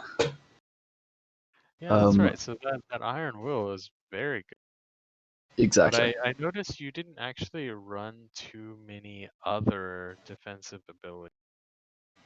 Correct, yeah. So in my deck, I have Parry, which, that card's just amazing for giving yourself an evade or block when you really need it, especially when paired with Zillow. It can really turn an attack from 6 damage to 3 damage, which is amazing. Yeah, or even... You didn't run many of the other defensive cards, though. I didn't draw many of them, is the main thing. So I do have Get Behind Me in my deck, but that was never drawn. But no, apart from that, I don't have too many like tank cards to just make me take all the damage I can. Things like Brace for Impact. Or, the classic. Yeah, exactly. I was considering it, but I decided that let's just give it a try, and just focus on aggro rather than defensibility. The Ugnaught focusing them up also worked quite well. They seem to hit pretty. Yeah, I mean, they're already good attackers, but it just takes them from a B+ attacker to, honestly, an A star. combined with their defensibility, their speed, the reach as well. Yeah, And it's quite scary. I mean, on the surface, you don't have very many combat figures, but Yeah. they're so hard to kill. Actually, they are deceptively hard. Exactly, and I mean, just like you guys saw with the junk droid, is that I can get more attacks out of the champion, like easily, and especially with I was forced to discard it for Zillow because I did not want the Emperor to be stunned. But Terminal Protocol, which is amazing, even if you don't use it to deal damage to an enemy, even if you just use it to kill the junk droid in the same activation it spawns. And it allows you to just trigger. I mean, especially here when I'm going up against Diala. Diala is a little bit of a nightmare because she can push that junk droid around and kind of stop that from happening. Stop the extra attacks and the focus triggers and everything. So that was definitely a consideration. And I mean, again, this is the first game I've played with the list, so we'll see how it goes in later games. But yeah, no, I do enjoy the list. It's good fun for sure. Well, what I thought was also quite interesting is that traditionally, heavy Pierce kind of Jedi style lists are really good at killing black die Imperial lists, right? But Yeah. in this case, you have a lot of evade. Yes. It didn't feel like the Pierce was that strong because you've got those built-in evades, and then you've got the white die on the Royal Guard champion. And usually, by the time he got around to being able to leverage that Pierce, you still had Zillow untapped and ready to cancel the Pierce. Yeah, exactly. There was it definitely once everything starts going your way and the Emperor is actually in the action. 4 unblockable damage around is crazy, and with the extra attack that he gives, the Royal Guard champion can perform 4 attacks every round, which is true. Which is a lot. I mean, the thing is, I would probably go with the Royal Guards, using. I would probably use the Royal Guards with Emperor more likely than I would use the champion. I mean, it kind of depends because I don't want to waste the focuses. So because the die pools are the same, but I think it's pretty fair to say that the Royal Guards are better with a automatic PS1 instead of a search for PS1, or rather than a search for PS2. And then with a search for +2 and a search for stun instead of bleed, and then they have a reroll as well. It does make them a lot better, but at the same time, you do kind of want to get the most out of your focuses and not waste them too much. And I definitely did waste. That is kind of interesting that the Royal Guard attack is actually better than the Royal Guard champion attack. I mean, only when they're focused. So once the Royal Guards know that they have to, ward off a junk droid, or they know they have to avenge this poor little junk droid they just saw melt in front of them. Little did they know it was their own beloved Emperor who was doing that. Maybe it's more like the dark side motivation where they just bring little droids with them. Yeah, exactly. Torn apart, and Palpatine's like, "This is what I'm gonna do to you if you don't You're take these next!" droids." Yeah, exactly. Or similar to I know in some other pop culture universes, the bad guy army usually has some sort of thing along the lines of their recruits grow up with a dog and then have to kill the dog right before initiation, or as their final part of their initiation. And it kind of feels something like that. This is their droid. It's kind of like their C-3PO, their R2. They love this droid, and now they just see it melt before their eyes, and they just no. It's pretty funny. Well, good luck on the rest of your games. Yeah, thank you very much. Will not watch another one unless you make it to the top table on game 4, as we'll try to find some other lists to show everyone. Sounds good. Alrighty. What do you think about the new Loku? Obviously, you knew about him a lot sooner than everybody. Indeed. I've playtested with him a couple of times, and I really enjoy him. I mean, honestly, I could see Loku bringing Han Rangers back, because Rangers suddenly with PS2 on their attack against Vader instead of PS1, it changes their math quite a lot. Yeah, that's very scary in terms of countering those extremely defensive queen piece lists, right? And a 5/5 point. Yeah, exactly. With 5 points, if you take my previous Han Rangers list, I mean, what you just do is you replace Mac and a smuggler with Loku. You still got a spy. You now have a spy who's also a hunter. You're down to 8 activations, which really sucks, but it's well worth it. And I would Something love that to strong. have it in Scum as well. Spy Hunter 6 accuracy. Oh yeah, for sure. I mean, he does seem very, very nice. Played with him a few times. He obviously is squishy. 8 health, white eye isn't the most reliable, but it's still not one-shottable by everything. Yeah, and he's But he's definitely meant definitely to be a sniper, meant to be kind of sitting far back, that kind of thing. exactly. The speed value is very good too. Speed 5 is great. Yeah, very true. It really is. Yeah, it's speed 5. Just that one extra movement point really changes a lot. Just Yeah, because being able to move that one more around the corner. Yeah, with sniper units, the positioning is so crucial. So extra movement, I think, is going to be big there. Yeah. Oh, 100%. I mean, back when I first started playing Han Rangers, I had Heart of Freedom in my deck. Just because of the 2 extra movement points. I rarely used it to get rid of conditions or recover damage. I mean, obviously, if I did take damage or if I did have a stun, I would obviously use it because, I don't want to stun Ranger. But just for that 2 movement points, because the ability to move 3, shoot, and 3 back, it's so much more powerful than Urgency, where I have to use all 6 at the same time. Right, exactly. Because a lot of players against Han Rangers will say, okay, you know what? If you move 3 out, you'll be able to shoot him. I'm fine with that because you can't move back into cover, and I would happily trade a weak way for a Ranger, for example, which you would most likely do in most lists.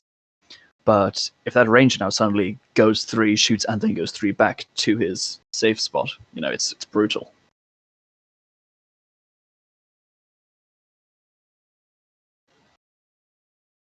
All right, so I will take a quick break and be back in a couple of minutes.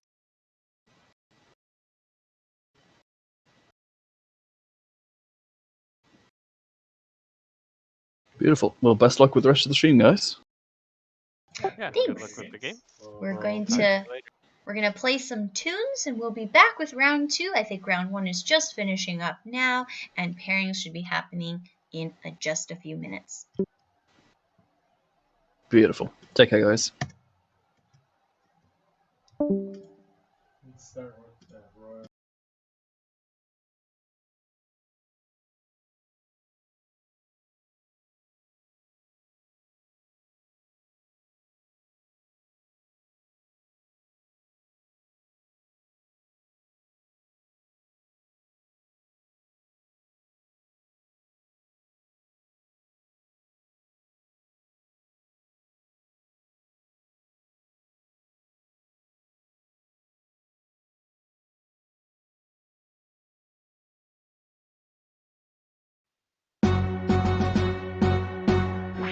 How does a plasteel armor, badass warrior and a legend, dropped in the middle of Imperial Assault in the beginning of everything, such prominence, a mauler, end up to be a fig on no one's roster? The $12 figure packed outside of the starter moved a lot farther, but was just a lot softer than figures a lot smaller that just had much more to offer. But this character was so much more than joke fodder. In the early days of canon, before they slaughtered and threw it away across the stars, he struggled and kept his guard up. Inside, he was longing for a thing to be a part of. His brother was ready to fight, train, pursue, and carve up. Then the Civil War came and devastation reigned. A man lost his father to some force user slain. Put a helmet on his temple, connected it to his pain. The killers he restrained through his methods so profane. FFG design around here said this guy is insane, man. Gave him 6 movement just to zoom around the play, man. Number 13's on there to ensure there's dedication, and the game's gonna know your name.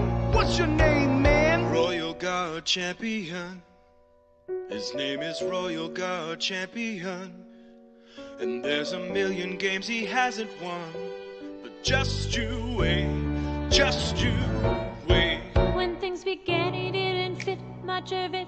Cost-based 15 points gave the greater player base a bad taste instead. Couldn't figure out the trick, he died quick. Even Vader got played with that arm so thick. Clever players ran him with droids that committed suicide. But Connor Jax just wasn't good enough to be justified. People playing him just so that they can try to prove themselves. Treating him, never giving his chance to excel. There would have been nothing left to do if FFG kept to it. He would have been just as useless as when he was introduced. It would have been bad, a crime against the great Connor's legacy. Never played again till the creation of IACP. Scan it for everything that they can change the points on. Plan it for the meta, the Empire's new champion. In lieu of a change that FFG gives in IACP, there are new lists. In IACP, there are new lists. In IACP, there are new lists. In IACP, there are new lists. In IACP, there's no way. Royal Guard Champion. Royal Guard Champion The steering committee has picked you. You could never back down. You never would have gotten play time. Oh, Royal Guard Champion. Royal Guard Champion. When the new players play with you, will they know what you overcame? Will they know how to play this game? The game will never be the same. This Oh, package in the mail, now you know you wanna buy him. Another great figure coming up from the bottom. Darth Vader killed his rep, the Empire forgot him. We fought for him. Me, I died for him. Me, I dismissed him. Me, I loved him. And me, I'm the damn fool that bought him.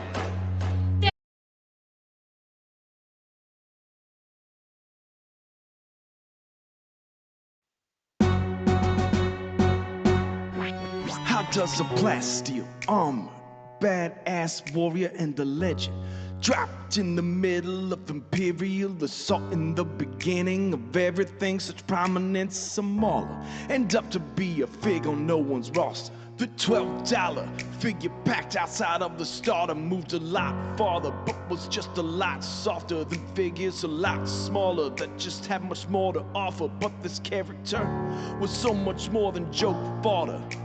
In the early days of canon, before they slaughtered and threw it away across the stars, he struggled and kept his guard up. Inside, he was longing for a thing to be a part of. This brother was ready to fight, train, pursue, and carve up. Then the Civil War came and devastation reigned. A man lost his father to some force user slain. Put a helmet on his temple, connected it to his pain. The killers he restrained through his methods so profane. FFG design around here said this guy is insane, man. Gave him 6 movement just to zoom around the play, man. Number 13's on there to ensure there's dedication, and the game's gonna know your name. What's your name, man? Royal Guard Champion. His name is Royal Guard Champion. And there's a million games he hasn't won. But just you wait, just you wait. when things began, he didn't fit much of it. Cost-based 15 points gave the greater player base a bad taste instead. Couldn't figure out the trick, he died quick. Even Vader got played with that arm so thick.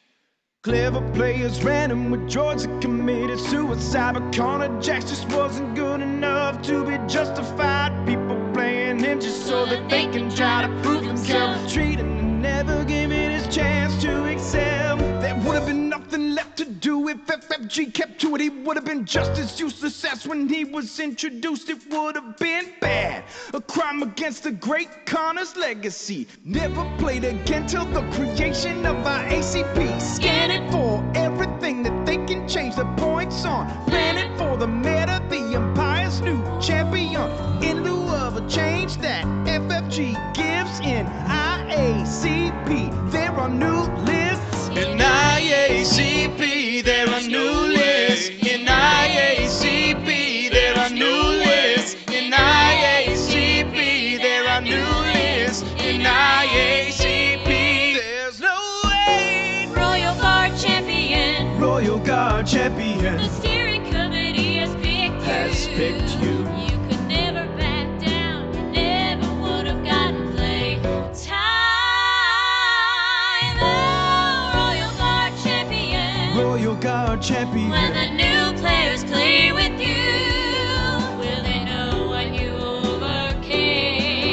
Will they know how to play this game? The game will never be the same. This Oh, package in the mail, now you know you wanna buy him. Another great figure coming up from the bottom. Darth Vader killed his rep, the Empire forgot him.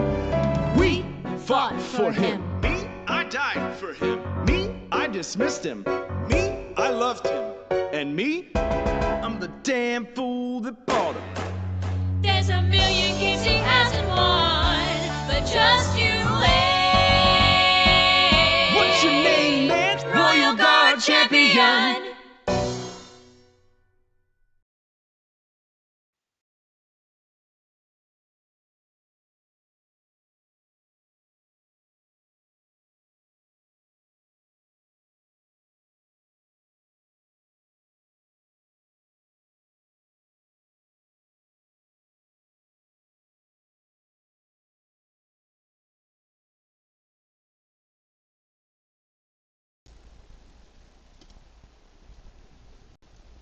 We gotta pick a game to watch as well.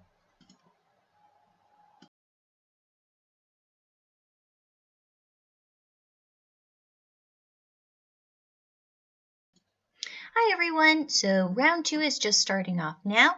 We're just going to set up our Vassal to start watching our next match, and we'll get started with the commentary in just a few minutes.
Alrighty, so we are back with round 2, and this time we've got a very classic looking matchup for you all.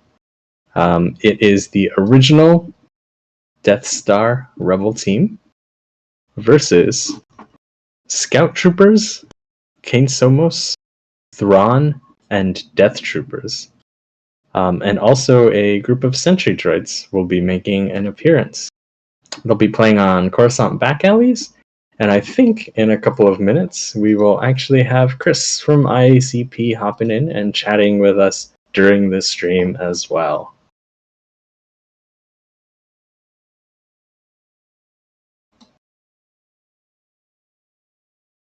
So I think the Rebel list is really cool. I mean, for anyone who loves Star Wars, playing Chewbacca, Han Solo, Leia, R2, and 3PO, and Luke Skywalker, obviously, together in a list has probably crossed their minds.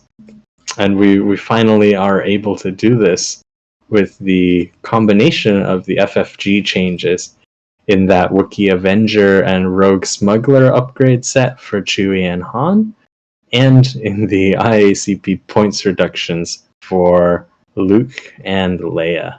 So this is a really cool list to see, and I'm pretty excited to see how it does.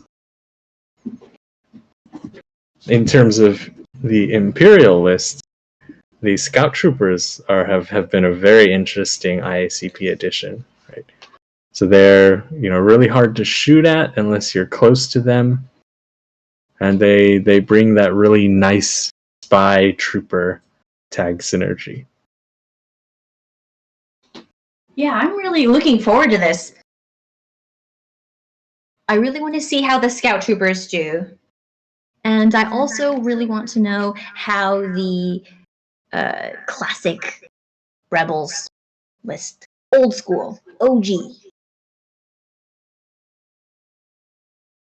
Yeah, so in terms of the Imperial list, the Scout Troopers are totally new. Kane Somos got quite a decent buff, and the Sentry Droids also had some point reductions.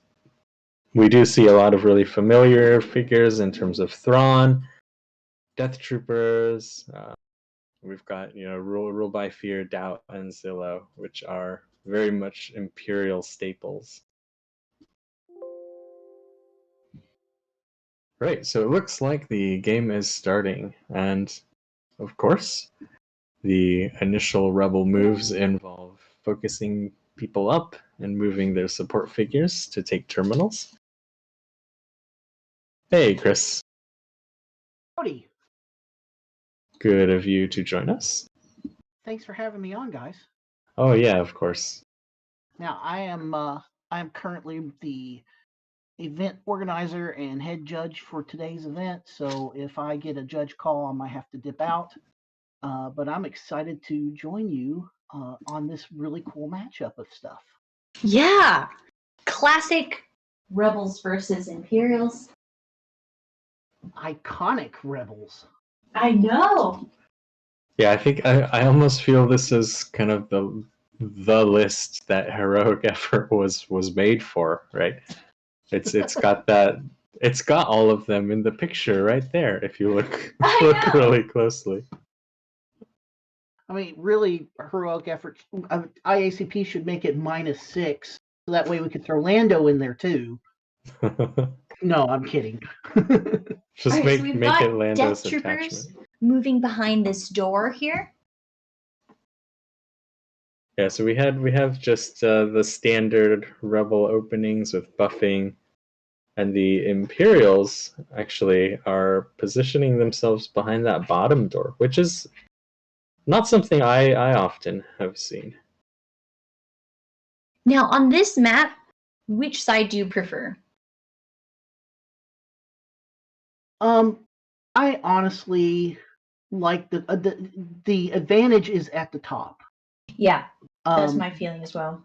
But that corner spot from the blue zone controls so much from the red. I just like from the red a lot of the options that you have if you have enough speed to get into the middle of the room. because the blue players can hold that peekaboo corner there by the terminal, and control that big long line of space. But if you are, especially if you're running something that it has 2 or more melee figures, you can run around into the middle of the room kind of in fine positioning where the blue player is going to have to come out and fight. Yeah, I think for me it depends how sort of range dependent I am and how terrified I am of their melee capabilities. You know, if they've got a parting blow Vader or something in their list ready to rush all the way across the map and demolish me, it doesn't matter which side I'm on. I'm cowering as far away as I can. Looks like we got Leia playing planning to draw a couple cards into Ron's hand.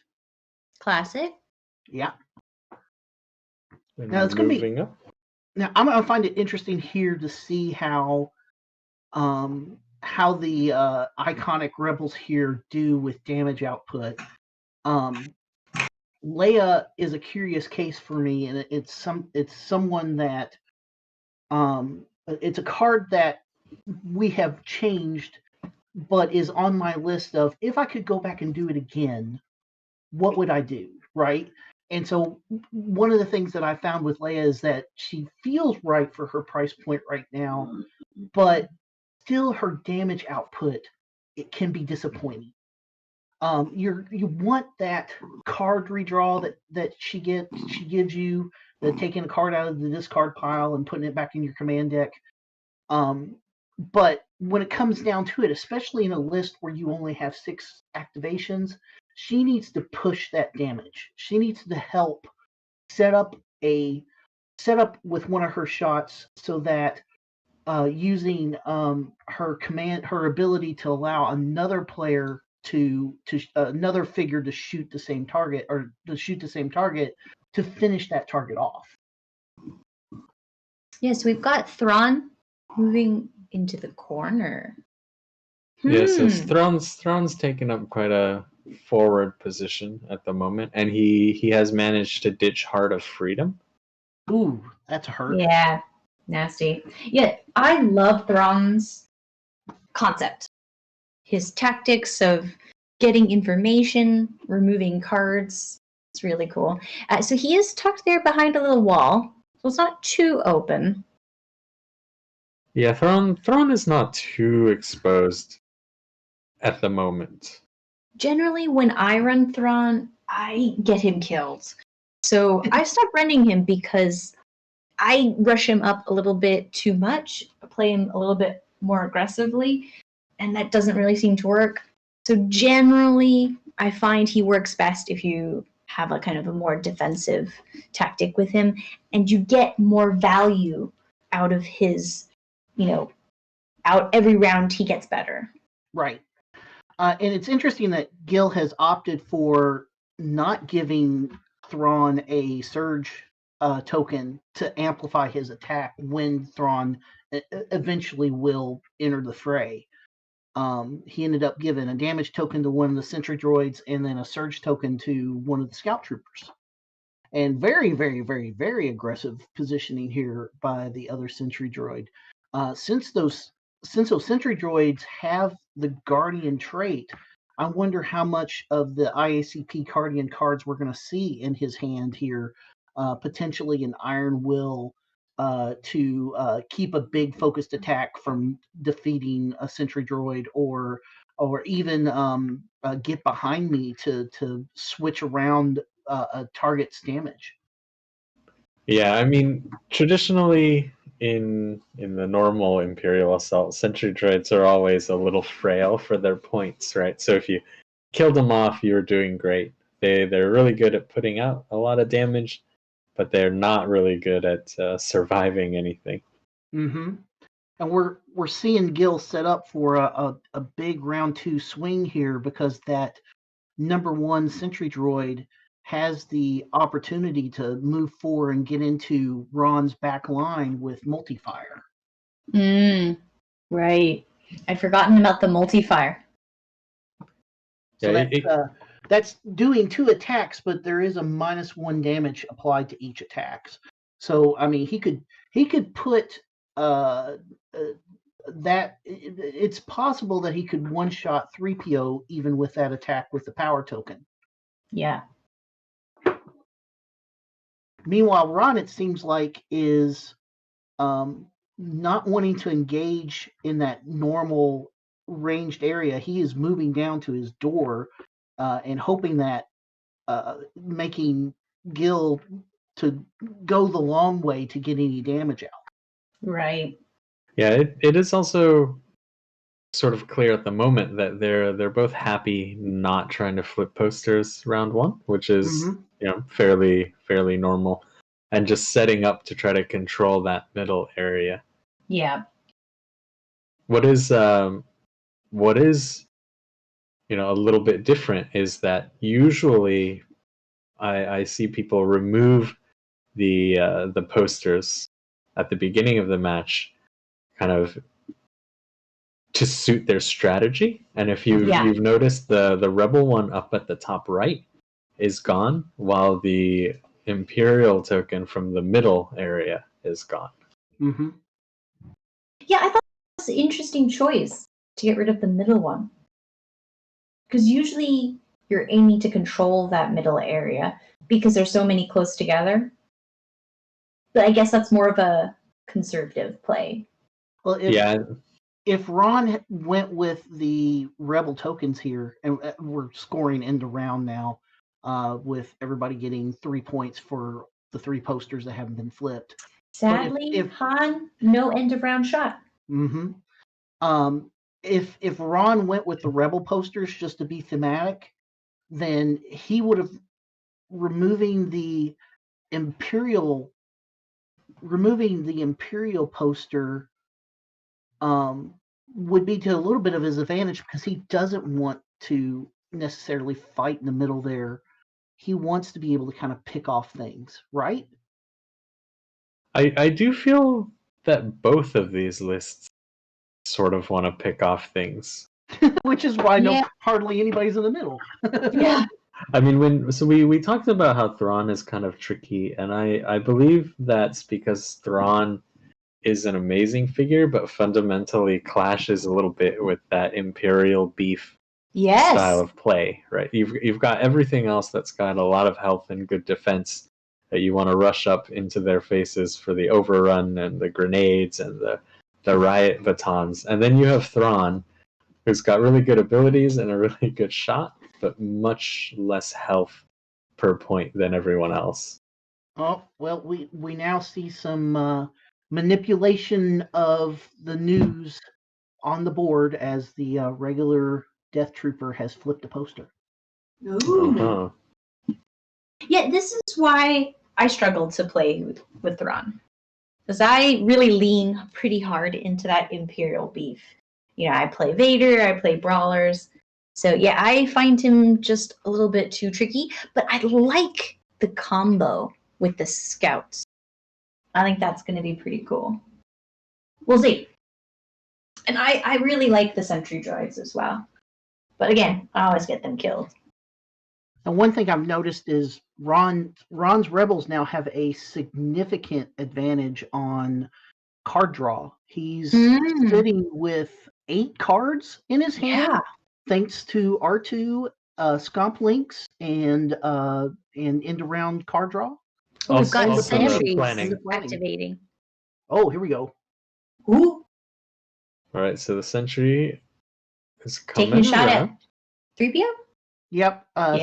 Since R2 moved out of the way, I don't think he could get the multi-fire on him. Yeah. So yeah, this is just a charge shot onto 3PO, who doesn't get the benefits of a reroll. Indeed. I think he still could have gotten off the multi-fire, but he would have put himself in a terrible position and died shortly after. I like this position here. I use it a lot. The corners are nice. I don't think that's going to do it. Well, the reroll. Well, there's the reroll. Yeah. I think that'll do it. Yeah, unless there's some trickery here, a defensive reroll card or something of that nature. I think that's a dead droid. Do Just droids die? Are they alive? I don't know. They just put 3PO's token on the back of Chewbacca. It'll be fine. Yeah, exactly. He'll come back later. What I do think is quite risky is that if you look at the very bottom of the map, with that one door open, that Scout Trooper and Death Trooper are quite vulnerable to Luke, Han, and Chewie. Because it won't be easy to get any other combat units down there. Yeah. Here, in that position, the Imperials are a bit split. They're kind of wrapping around this area, which may work out, may not. We'll have to kind of see. Whereas the Rebel units are really tucked close together. They can help each other out. We'll see what happens. Looks like Ron is utilizing heroic effort, which makes him a better Rebel player than I am. I know. I do that too. Yeah, I always forget about heroic effort. So for those of you all who are unfamiliar with heroic effort, since we were joking about this at the beginning of the match, heroic effort allows you to draw a card anytime one of your unique rebels are defeated, and then place a card from your hand into the bottom of your command deck. So it lets you mill your deck a little bit and potentially draw up a card that is useful. And if you draw something that isn't useful, you just put it on the bottom of your deck, and you know what's down there. Yeah. The sort of catch though is that you've got to play an all unique list, which prior to IACP and prior to Spectre Cell was not that easy. Yeah. I mean, the only time I ever ran it was when that one time I ran Spectre Cell. Which we won't speak about again. Okay. Looks like Chewie's going to get a slam off here. Nice. Yeah, that's right. So Chewie's opened the door. Oof. It's going to get some damage in. Gonna get some arms ripped off. 2 damage on the Death Trooper. Not bad. Not the best. Now, does he reposition that Death Trooper so that Luke can potentially take a shot without moving?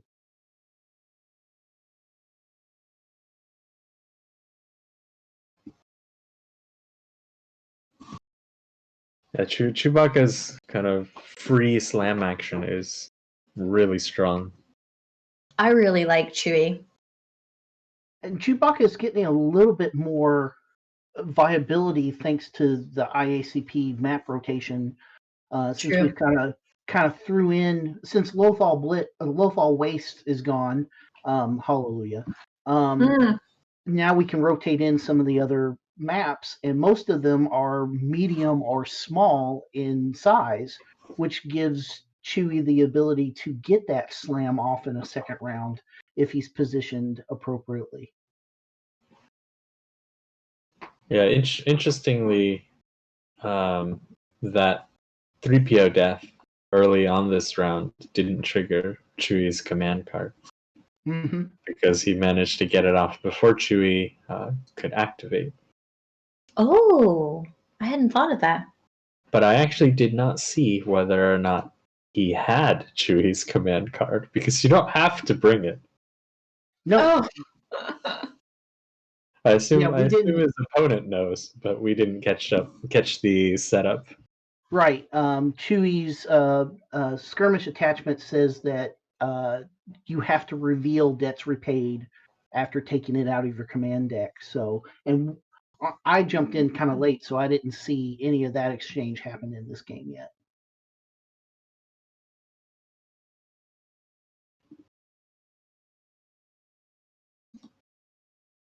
Looks like Gil is considering his options with what Luke can do. If Luke, he's already got rid of Heart of Freedom here, but if he had something like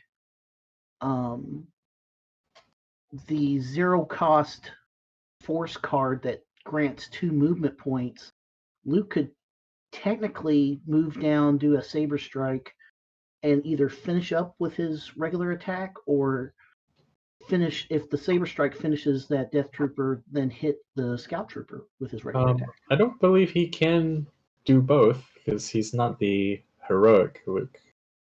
He's the regular Luke Skywalker. He would need his oh right, because he can only perform one attack. Yeah, exactly. But he could Son of Skywalker. Right.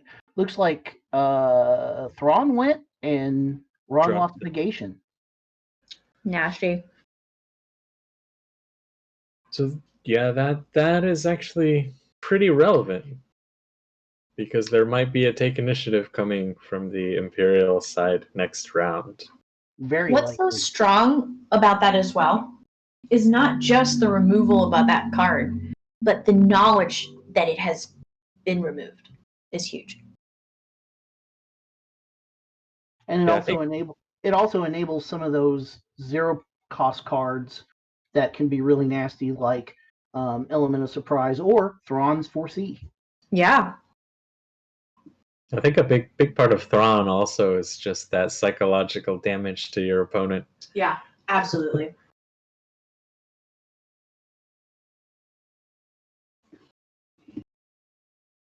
Although I have seen cases where Thrawn psychologically damages his own player by revealing terrible cards over and over again. Looks like we got some tokens around. Thrawn still doesn't have a surge token. Looks like he's just not gonna fight today. Possible. He is being played very safe.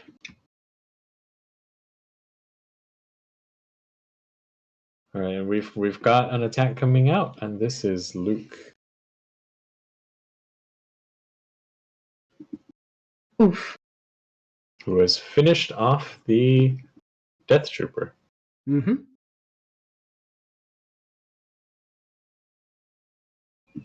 And we're getting some more posters flipped back to the Rebel side. So the Rebels are indeed the Rebel posters. I was wondering that. I'm quite thankful for, usually, when people play the right theme. We had the most confusing game a couple tournaments ago when not only was Isaac not playing Han, but he was also using the wrong faction posters. Oh yeah, that was a mess.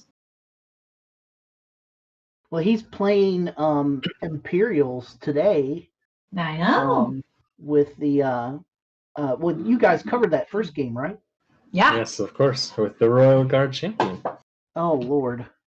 Yeah, the Royal Guard, Emperor, Ugnaught, Junk Droid combo worked really, really well. It helped that he went up against an opponent that also wanted to smash into people's faces. Yeah, there was a lot of melee. It was just a lot of melee. All right, so trading one Death Trooper for 3PO. Pretty close. It's still pretty close 6-5 at the moment. Yeah, the elite Death Trooper doesn't have any attacking bonuses on him currently.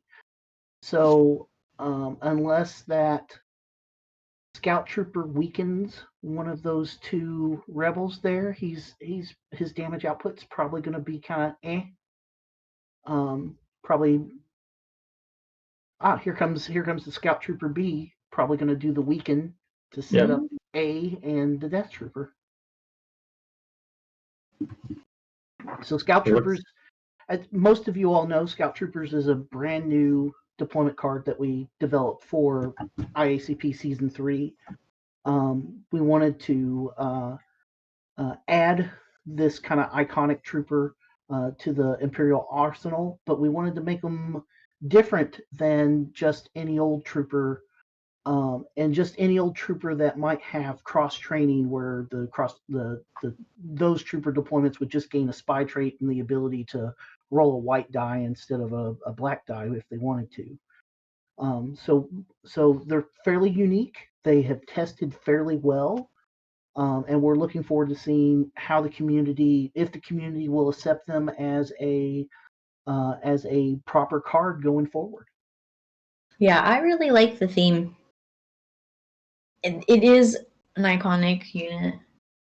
I mean, All right, so we're getting an attack onto Chewie.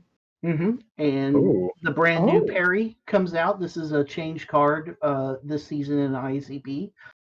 Instead of just gaining a block, you can choose to gain a block or an evade. And he played it a little bit early. He could wait. The wording on the card allows you to wait to see what the dice results are before you apply. Yeah, these while defending abilities are extremely strong. Yeah. Oh. Oh, look at that. Charles Baca. Okay, so no symbols. Perfect defense. Excellent. Charles R. Baca. Why are you so tough?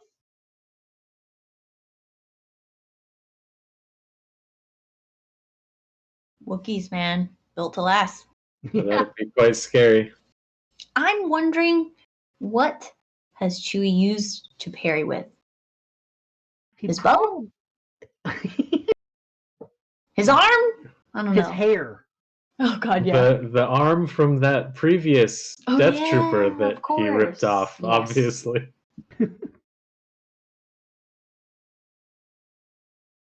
Ouch. So no damage on Chewbacca. And there is the one somewhat exposed Death Trooper down below. Or Scout Trooper down below. Now he ended up taking 1 damage there because he added an evade, but he lost an evade because of weakened. Ooh, is this Son of Skywalker being played? Nice. Yep, looks like it. All right. So Luke is ready to go again. Now, because of the Scout Trooper's ability to not be attacked from, was it 4 spaces? 4 spaces away, Luke will have to move in to take a shot. Nice. Yeah, I really like the way they're laid out, the Scout Troopers, thematically. Because they play differently to other troopers.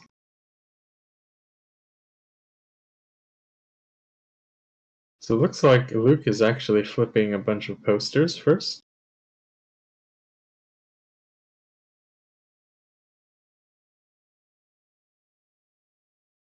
It was just 1.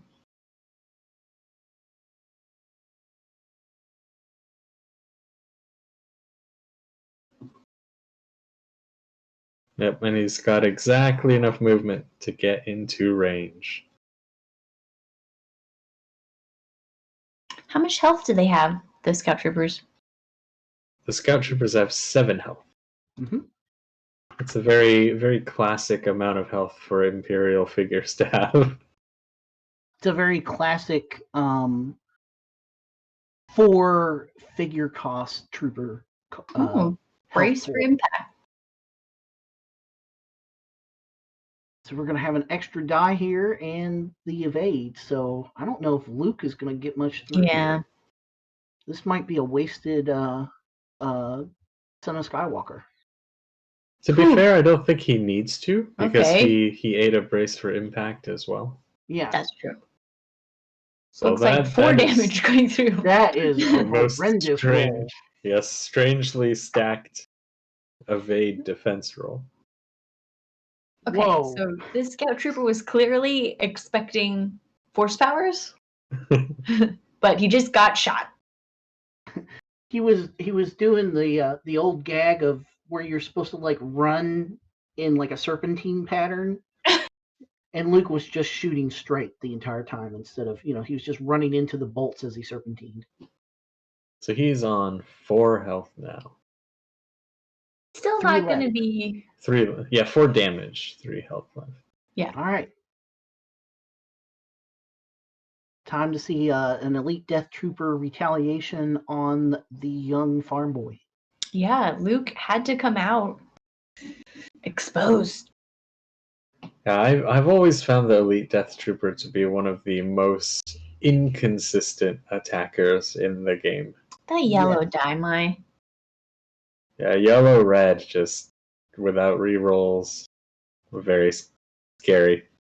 And something that I just noticed too, with the Death Trooper coming down here and being clustered up, Kane Somos Not a bad can roll. pretty easily come down and do firing Blank. squad on Luke.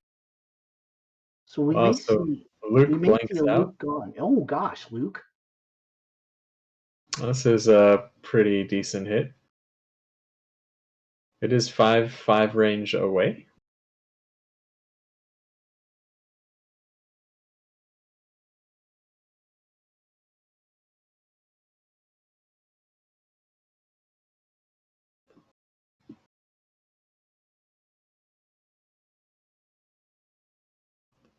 All right, so Luke has taken 4 damage as well.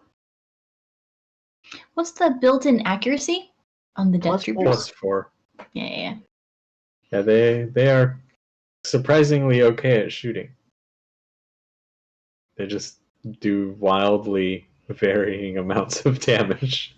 It seems like most 2-die dice pools that have at least one has the one die be red and the other die not red has that kind of wild inconsistency because if you don't throw enough damage on the red die and you don't throw enough extra stuff on the other die, like a surge to get the accuracy or add a couple pieces of damage, you're just going to kind of find that kind of floor of the attack.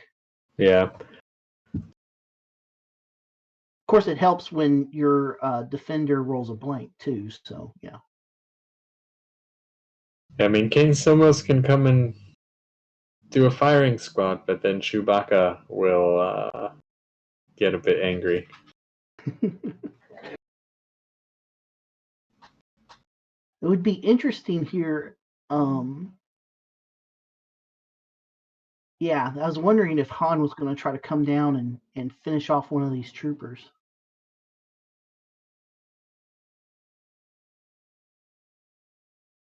And what we're not seeing here, which we usually see, is a focused Han is a non-focused Han shot. Usually he's rolling 4 dice and flat out murdering things. Yeah, Han is interesting. Han's a figure that I've always played against and am generally terrified of. And then when I actually tried to play him, he was not as straightforward and damage murdery as I thought he was. I think that focus really helps.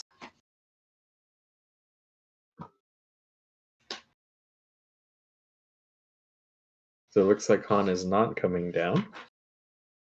Might be because he realized he wouldn't be able to shoot that trooper anyways. So I was just reminded by Noah that I was just looking at that. That the Luke range 4 shot on that scout trooper should have not counted because it was it should have been range 3 or less. Right. So I'm gonna remind it. We kind of passed over it. I don't know if we can roll it all back, but I'm gonna go jump in and see how they want to resolve this. Yeah, sounds good. Yeah, I was just looking up because I thought it was over 4, but it says 4 or more. Yeah. Oh, really? Yeah. Mm-hmm. And it's it's kind of tough to remember the limitations of it. We try to stay as consistent as we can.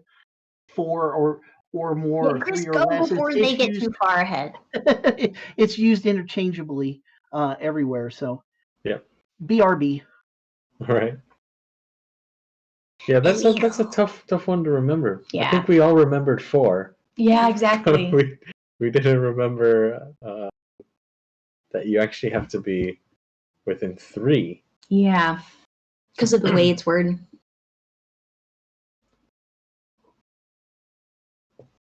This is going to be a tough ruling because I don't think Luke would have gone up there if he couldn't shoot that Right. scout trooper. And then would he have played the Son of Skywalker? That's going to be a bit tricky. Yeah, exactly. So it looks like Han has opened the door and flipped a poster. Ooh, putting in the middle. Okay. Bold. Because we got a lot of sentry shots that could go into Han.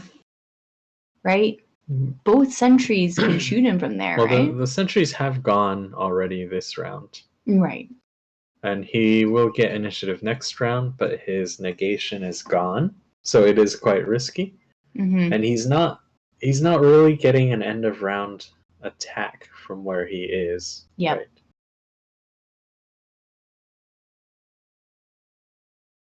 And my feeling is the game has progressed too far to Roll back. Yeah.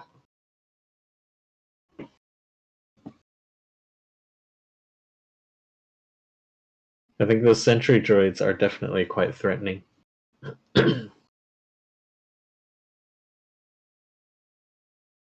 Yeah, that's what I was thinking.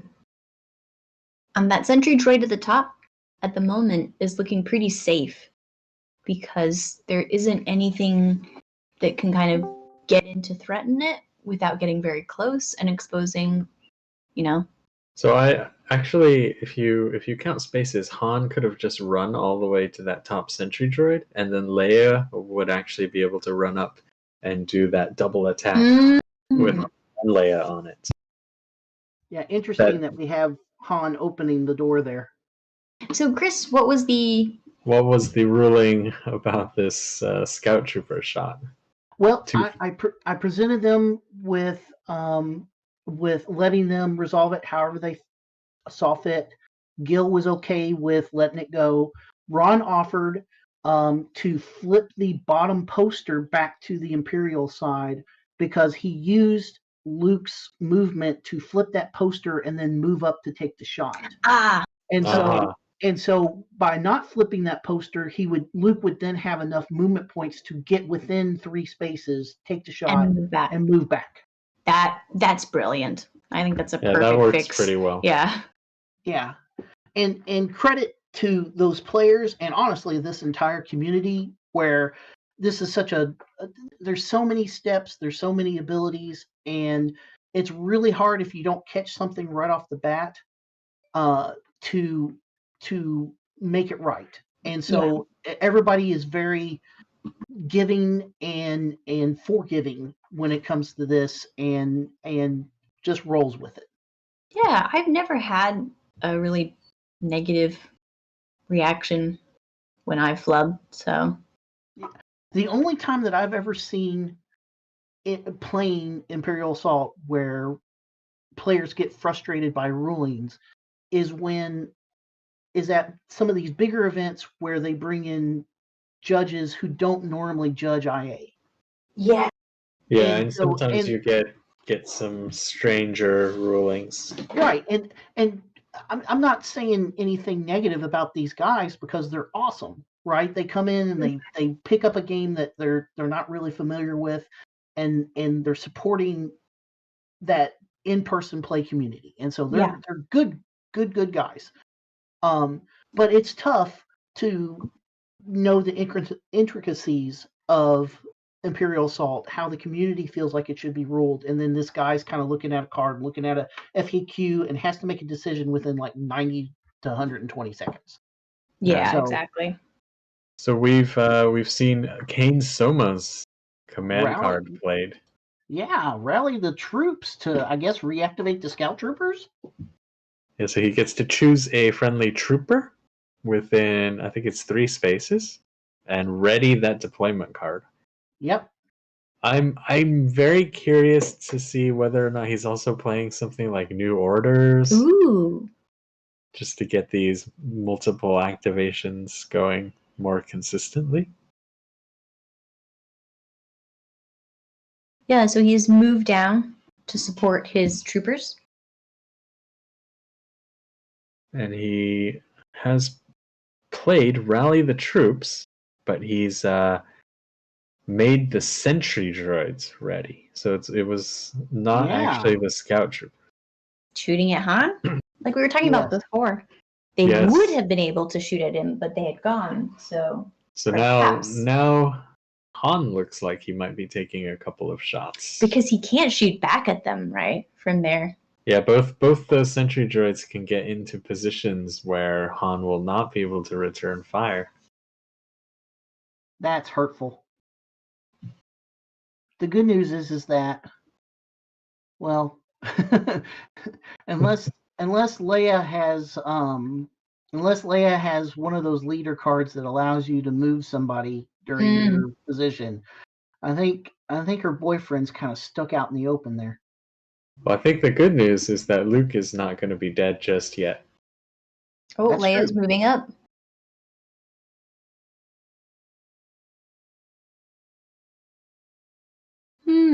What's the plan here? So Leia has come all the way down next to the door by Luke.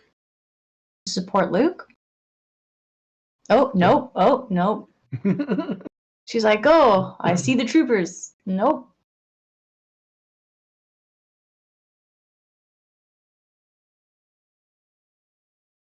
Okay, so going all the way to the bottom instead of through the middle. Hanging out by Chewie. Flipping a poster.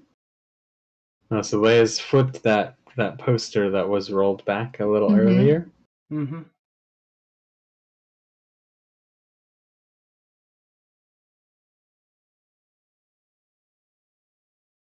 Leia Chewie in the corner there.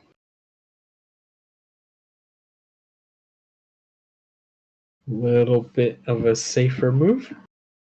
We could be seeing a lamb set up here too, an on lamb set up with the sentry droids who have now activated. That's true. I mean, it's interesting then at this point in terms of wondering where Han will actually go with his on the lamb, right? Right. Good point. Because if he just runs back, that's quite a lot of resources spent. I mean, I guess on the lamb counters that rally the troops.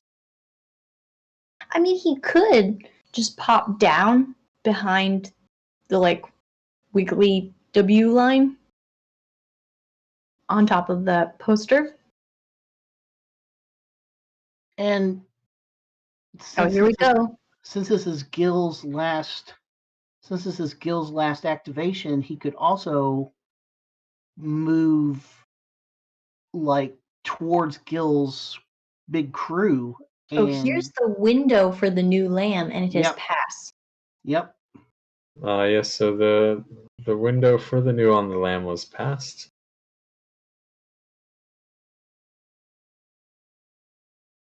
Looks like 5 damage.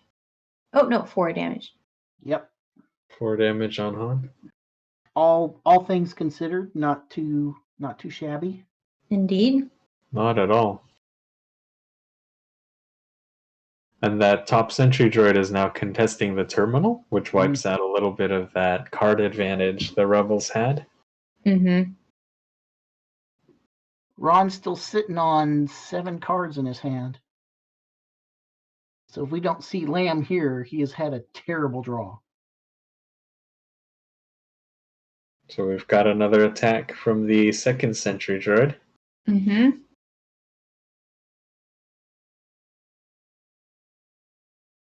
No lamb yet. I do not see on the lamb. There seems to be... dice are being rolled. Mm-hmm. Oh! Boom! He knew. He was like, I'm fine. Sentry droids actually cannot re-roll the defense dice. Yeah. So that dodge is pretty painful. A wise man named Kenny once told me, better to be lucky than good. That's right.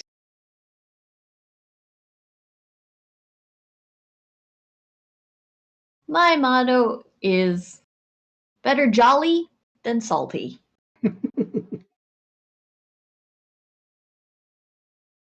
Alright, so that looks like end of round, and Han does not get to return fire Mhm. or an end of round shot.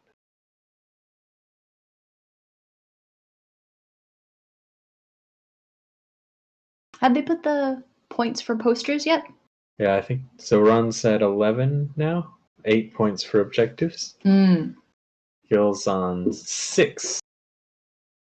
So it'll be an interesting choice, I think, from the Imperial side when he gets to go.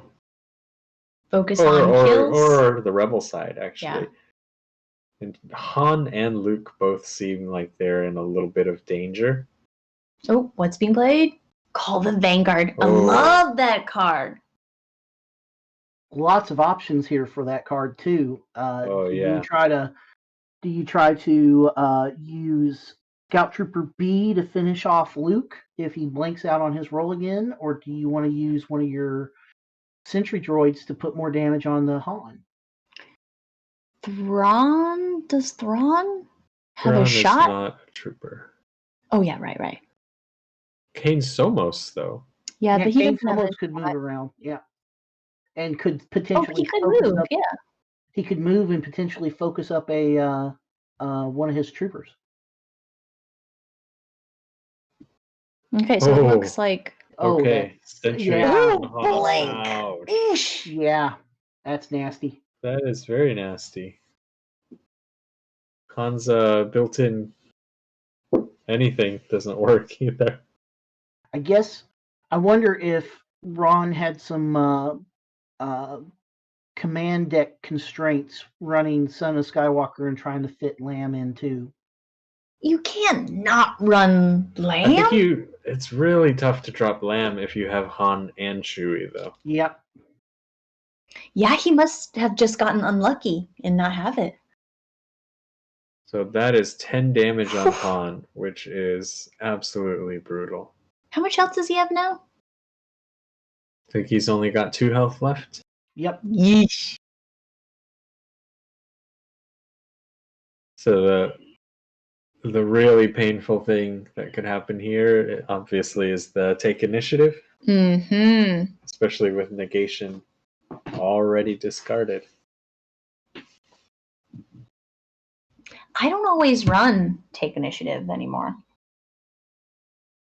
I sometimes do not put take initiative in my lists as well, especially if I know I'm going to have like high activation count. Yeah. The reason why I don't play with it always is because I find it hard to plan what you're going to do. Because if you plan assuming you have it and then they play negation, then your plan's kind of stuffed. So I kind of find it better if I play knowing I don't have it rather than have that big disappointment. I mean, the flip side is that if you have take and you have celebration and you have, the element and you have rebel graffiti, they only have one negation, and any of those other things going off is still great. So, and sometimes it with take, it's almost like when you get it, there's like just barely a 50% or better chance to really utilize it. Okay, so we're seeing Han on the move. So Han's moving run up into the top. And he's playing Element of Surprise. On the sentry droid next to the terminal? It looks like it. Ooh, and tools for the job.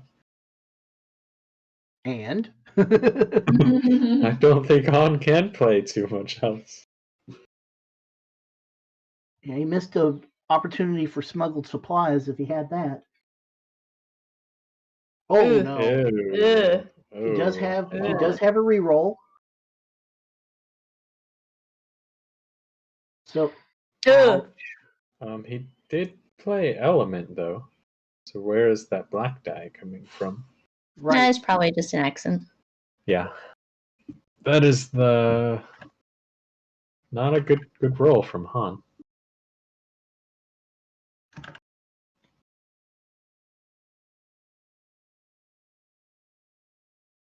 Guess it should be around 6 damage. Yeah, the double surges is not terrible. You know, Han's one of the very few figures that has damage on both of his surge abilities. Yeah, exactly. But having 3 single side dice, Yeah, and rough. also only 2 damage on the red is rough, especially after spending element and tools. Right. And with him so low health, and it's going to be one of his last chances. Yeah, he's not going to be able to play Return Fire if he dies. Mm-hmm. If he suffers damage equal to his health, his abilities are not triggered. So Yeah. Sentries activating again. Probably Yeah, right. I mean Han could on the lam cleverly out of line of sight at this Ooh, point. let's see. Intelligence leak. oh, going with the sentries here instead of or not the sentries, the scouts instead of the Scout sentries. troopers. Well, Han has gone, so Yeah. the sentries up top are fairly safe. He's got an opportunity to finish off Luke. Okay, so it looks like we've got So comms disruption. Intel leak has hit the comms disruption. No Oh, man. lamb in hand. Hmm. Oh man. So I wonder what he's got that he doesn't want comm disrupted, because Leia's only a 1-point disruptor, as they say. What are the cards in Ron's hand? We'll see. Yeah, looking for a 1-point. How many cards does he still have as in deck? 3. He only has 3 cards left. I could see something like concentrated fire being really, really good here.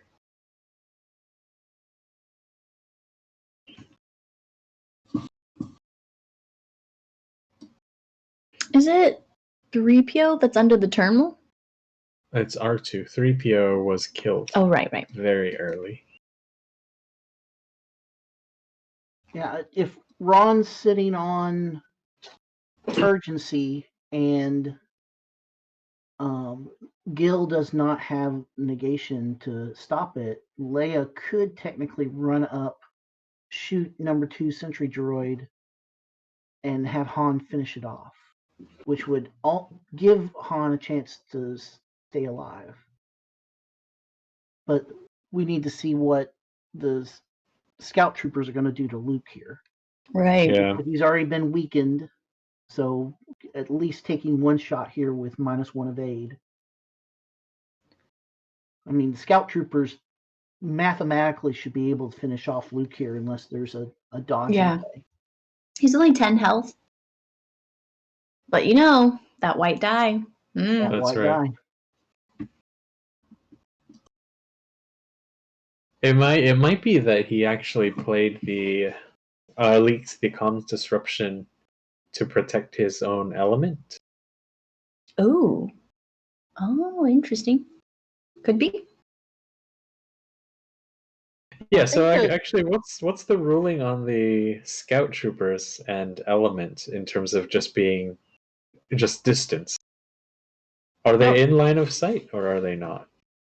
If they are 4 more spaces away from a hostile target, even if they are supposed to be in line of sight, they could use element of surprise if they started their turn 4 more spaces away. Oh, yeah, nice. And that is something that we explicitly baked in for the scouts to use to kind of give them a little bit more oomph. Yeah, because Mac has something similar in campaign. Right. So that's a fairly painful hit coming in on Luke. Mm-hmm.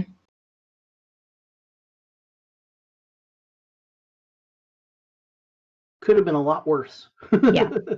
But now he's weakened as well. That's true. Now he is. Well, he was already weakened, I think. Mm-hmm. That weakness can be exploited.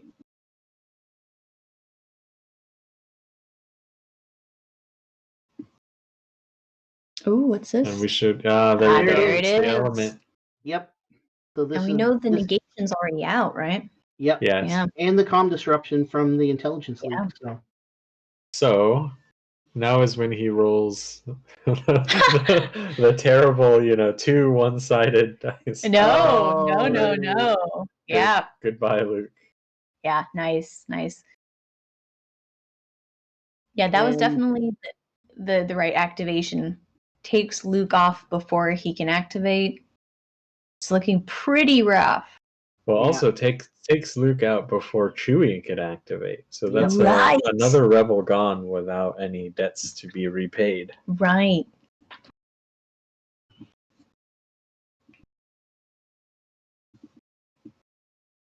Celebration? No. Now would be the time for celebration. Mm-hmm. Oh, heroic effort getting played again. No. I think Ron knows exactly where each card is now.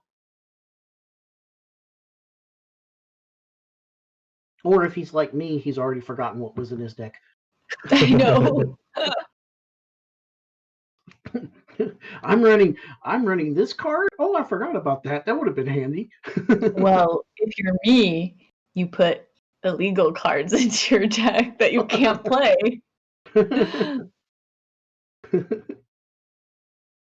that's why I'm looking forward to organizing an event where you play Jess.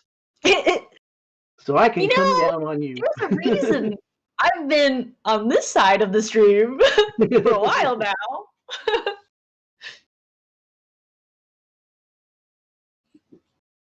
Oh, Isaac broke my spirit in that regional. I almost won.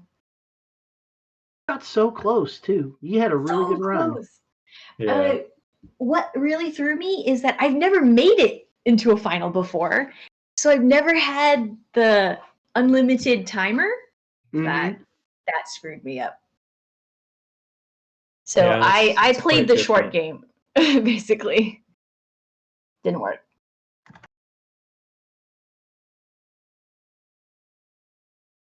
Wow, what a loud sound Vassal has given us. I don't hear it, so. That scout trooper spending a power token. Pew! Ooh.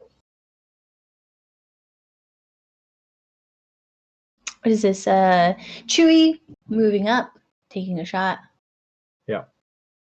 Chewie attacking a block tokening scout trooper. So that's a pretty good roll from Chewie. Yeah, he'll Doesn't get the +2 there, so he's looking at 5 getting through, unless there's any card toss for Zillow. Well, that scout trooper's already taken 4, so. Yeah. Oh. Forced to reroll with doubt. Yep, So forced to reroll with doubt, and tough lucked it away. Oh, nice. All right. That's nasty. Nice. That's nasty. Smooth. Gil is a mean person. That must have hurt. That must have really hurt. I was also a bit unlucky to bring 3PO as a single focuser against a list that has doubt. Yeah. You're almost trading 2 of your points for 1 of their points. Well, it depends whether or not you can spend it before they can doubt it away.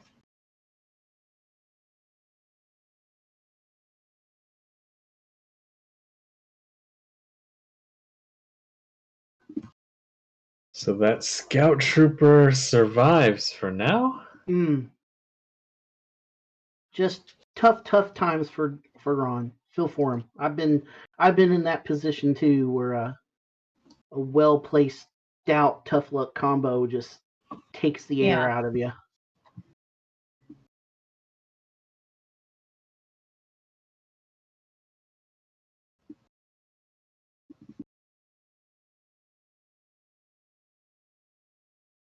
And this is kind of like one of the things I think some players have a problem with Chewbacca is working around his card, his debts repaid command card, to optimize his ability to reactivate himself after a friendly figure has been defeated. Card being played? Tough. Yep, Combat Resupply. That is a good Imperial card. I love that card.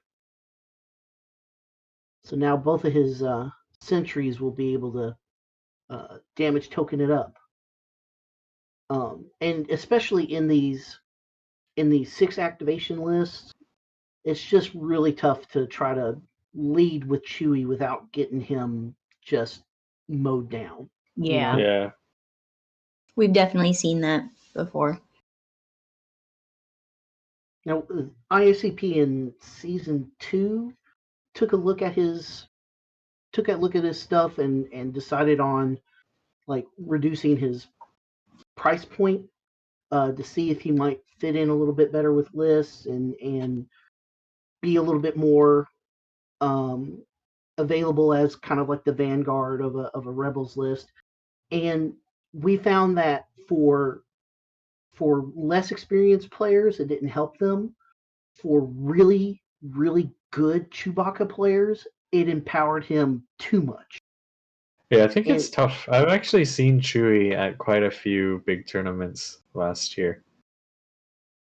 He's not so far out of the meta that it's easy to balance him, I would say. Mm-hmm.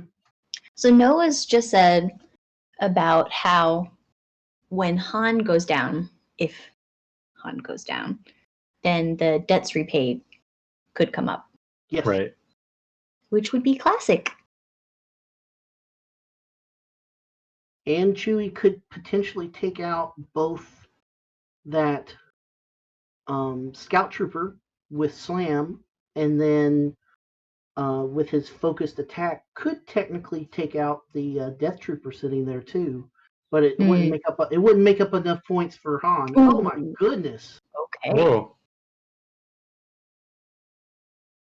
Well then. Indeed.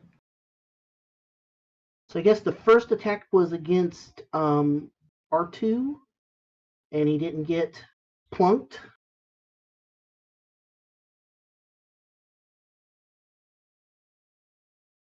And then this is Han's return fire. And he kills him off. Wow. That's Han. That's Han. He'll dodge you and then Nasty. blow you up. Yeah, the positioning there, rough. Yeah, very tough. This is why I hate shooting at Han. It's the worst. I think if you shoot Han, you gotta just get rid of him in one shot, ideally. Well, on the bright side, Han cannot return fire again, so That's true. Yep. shoot him more.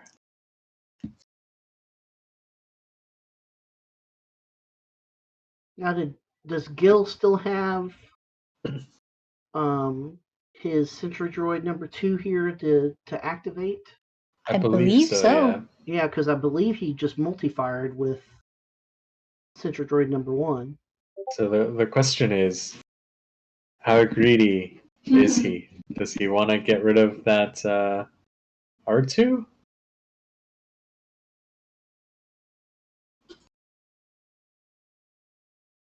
Oh, that sentry droid is Running away. backing off and flipping posters. Interesting.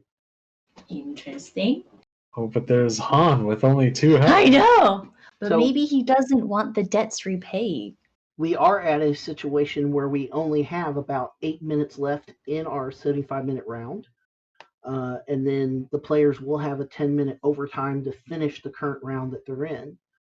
After that 10-minute period, wherever they're at when that 10 minutes is up, they have to stop.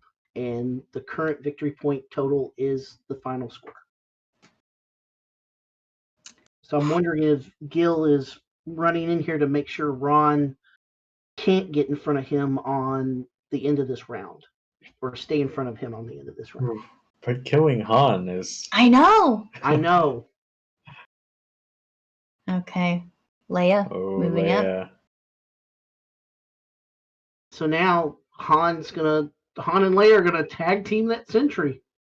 Oh my goodness. This could be brutal. Oof. It's a potential big turnaround, actually. What an opportunity. Yeah, I really did not expect Han to live here past the sentry's activation. Yeah, me too. Oh, but look at that roll. There's your typical Leia roll. Yeah. Sure. She's got +2, right? Yeah. That's all right. Yeah. 3 damage. Yeah, for a for a card of her cost, though, for a single figure deployment, that is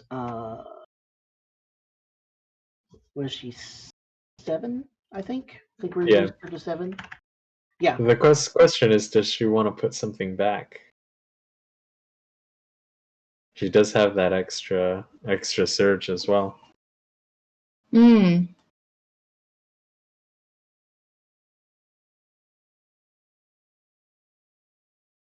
I'm so shocked Han is still alive. Not con roll. No. So Han reroll? Did he already reroll? Nope, there it is. There you go. That's all right for Han. But that's interesting because Leia only did 1 damage there, so he did shuffle a card back in. Yeah. And I can't. This will be 5 damage coming from Han. I can't remember which one it was. I was just looking at it, and I did not see it. It must be Gil is trying to avoid the debts repaid. Right. No, but he did shoot at Han with that other one. I don't know.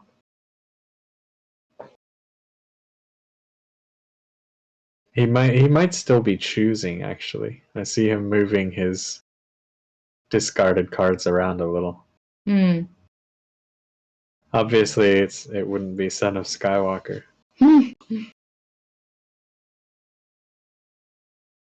Pretty sure he had 7. Was it Heart of Freedom? Yeah, it was Heart of Freedom. It was the early game Thrawn ditch. Yeah, Thrawn ditched Heart of Freedom. Now he's got it back. Oof.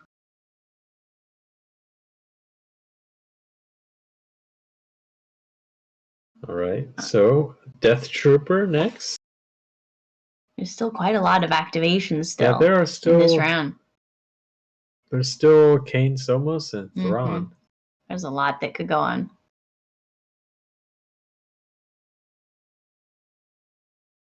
Everyone wants to shoot at Han.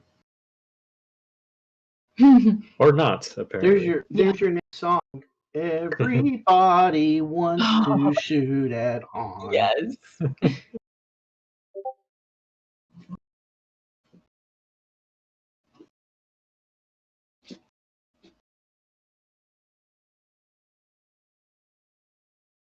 Death Trooper moving up.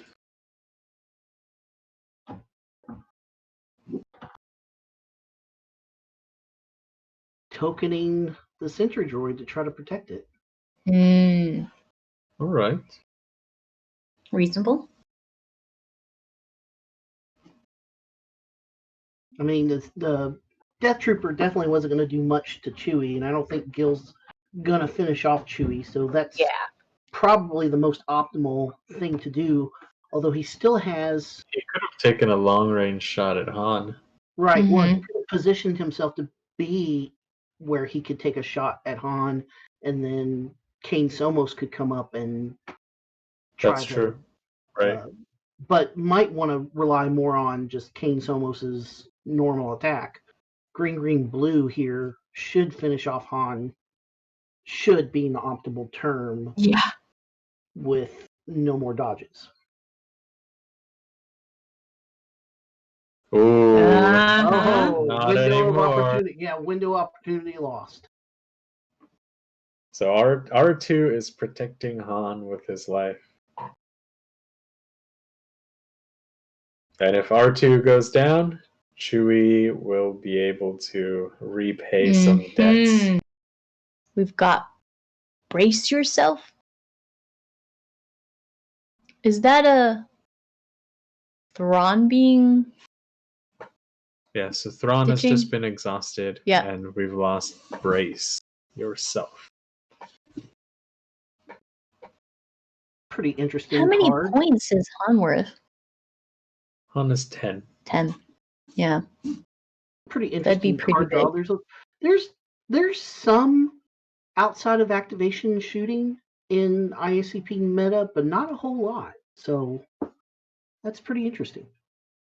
Yeah, I mean, it's really strong in normal IA with the Spectre Cell and Jabba, Greedo, Han, all of this. It would actually be more useful on the other team That's against right. Han. Exactly. Ooh, Thrawn moving out into the middle, flipping Whoa, a poster. where's Thrawn going?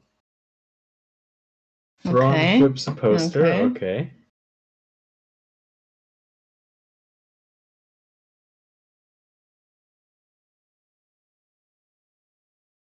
Nope.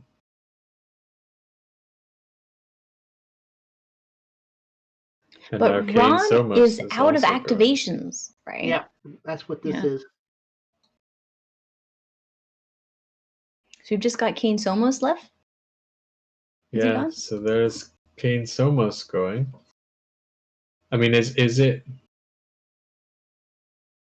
that he thinks this is the end of the round? There is literally 1 minute left. Taking a shot at R2? I think so. Green, green, yellow. Taking 2 shots at R2, one with the Sentry Droid, the other with probably the Scout Trooper. Yeah. Get him off the board. This is dangerous though because some debts will be repaid then. Yeah.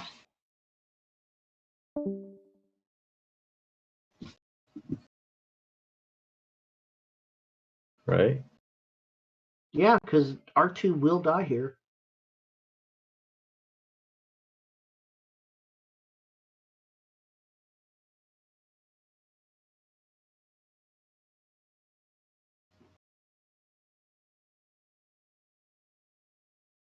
Nope.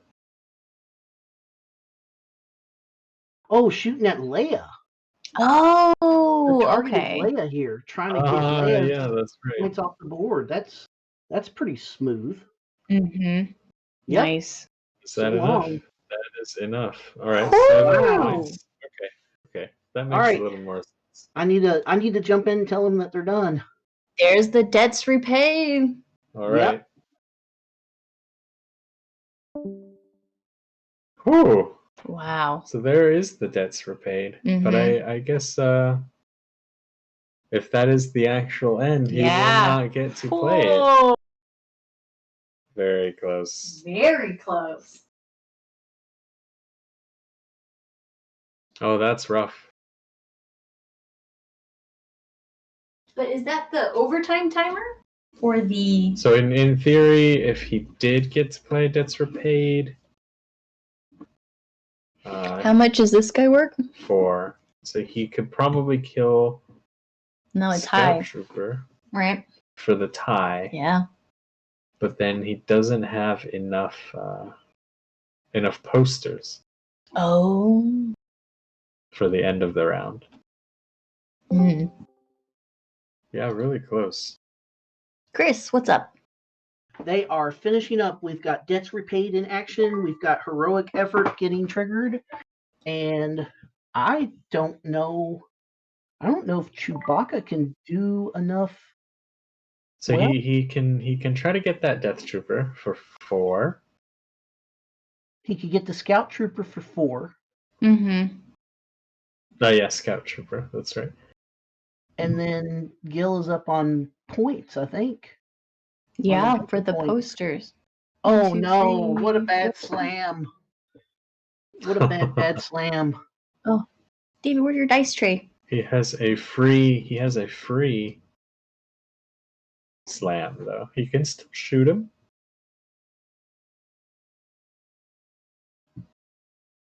Yeah, but he was gonna have to. I think he was gonna have to not shoot him to run back and get posters.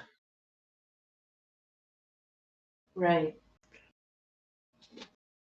I don't think there were any posters that Chewie could get. Oh, you're that, right. That Yeah, door you're is absolutely closed. right. Yeah. Yeah, that's just tough. The only thing he could have done maybe is shoot whoever's sitting under that terminal, but that would be a really tough one shot. Death Trooper? That's Kane. That's Kane Oh, Summers. is it? Yeah. Oh, yeah. 12 health. Yeah, no. He couldn't. He could have moved. I don't think that he could have moved up and gotten the sentry droid. That would have gotten him 5, but I don't think it still would be enough. Mm-hmm. Yeah, I think he could have walked over Thrawn and gotten to that space next to the sentry. Does And Han have slammed an it, end of round yeah. shot on anything? Yeah, he does actually on that sentry. Ooh. I'm going to make sure that they know that. Well, that sentry is gettable. Yeah, it for sure is. Yep. Maybe not with that roll. Oh no! Wait, hold on. We do have the reroll. That's a little better. Okay, that is a little better, but has it All got you need to do anything is else? 2. Oh, what's this? Tossing a card for For Zillow. Zillow. Yep. 5 blocks. That's only 1. Oh, that's gotta hurt. Positioning advantage?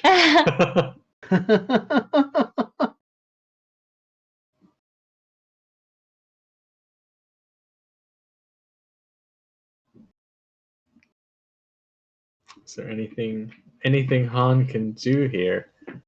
I think other than positioning advantage, not really, right?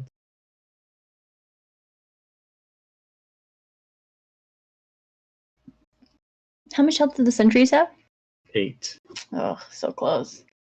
Yeah, wow. That really came down to the wire. Whew. I really am surprised that Han's still alive. Yeah, me too. So yeah. The dodges do work, man. Mm.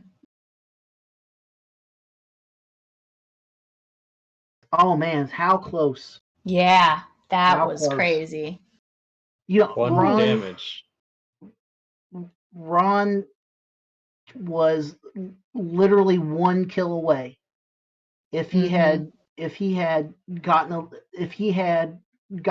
one more shot with Han, those return fires or getting a Leia Han combo on somebody, I think he would have done really well. But because he needed to put so much pressure on the middle with those posters, he had to use Han to do it.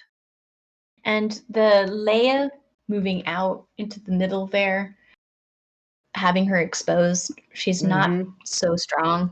Yeah, she has very little health for even the 7 points reduced. Mm-hmm. Han hogged up all the dodges, left Leia none. Mm. Just like a man. He did survive when I thought for sure he would be dead by now. I thought for sure he was a goner. Wow, what a great game. Great game. All right, guys, I need to jump out and rustle up the rest of these people. Yeah. We may be Thank you for coming on. taking. Oh yeah, we may be taking like a 30-minute break, Mhm. just to let people scarf some food. That sounds good. I'm gonna ask the players and see what they want to do. But thanks for having me on for this round. And if you need me to come back, just let me know. Alrighty. Awesome. We'd love to have you for round 3 if you're around. All right, cool. We will see you in a bit. All right, so with this Imperial list, what do you think is the MVP? The MVP. Do you know, I think the Scout Troopers actually did really well. I was impressed with how they did. Yeah. Thrawn also Yes. did pretty well generally. I mean, he didn't attack as much as people usually try to get him to, but he definitely did his supporting role quite well. Mm-hmm. Yeah. I don't think in this list there's one shining piece. Yeah. They just seem to synergize quite well. Right, with the overlap of the trooper tags, there's a lot you could do with that, especially with Kane's Somas. And there's a lot of command cards that allow them to do a lot of stuff. Yeah, I think Kane and the sentry droids worked out pretty well. Yeah. Normally, I don't know. Sentries are usually something you want to kill quickly because they can output a lot of damage but don't have a lot of health. I wonder if some of the decisions were because they do have that defensive ability now with some of the new IACP cards that makes it harder to really target them and remove them. Yeah. I mean, they gravely wounded Han very early on, which I think set the tone for a lot of the match, right? Right, because even though they didn't finish him off, it's a threat, right? So Ron had to play him very conservatively, really think about what is he going to do, couldn't play him as aggressively because that resource, that health pool resource is gone. Right. Yeah, exactly. In terms of the Rebel side,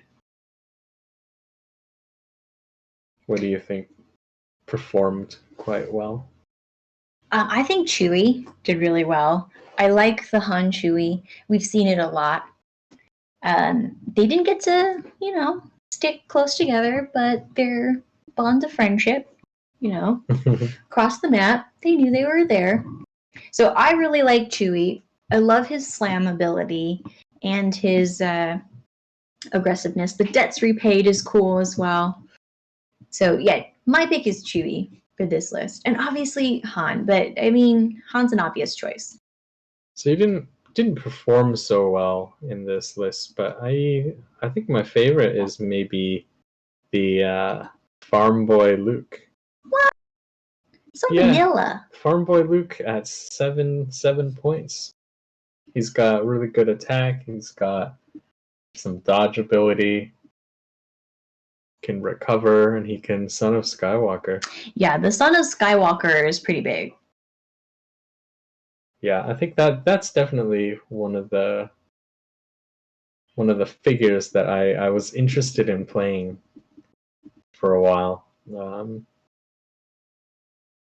But I think he can be a little deceptive sometimes as well, in terms of how strong he really is, right? So Luke's kind of friendly figure reroll ability is one of his stronger attributes, and it's tough in a hero list like this to get enough value out of that. Yeah, especially you when didn't really see it spread out. Yeah, that's and this is a small map, so if you're going to use it, this is the one that would really work, right?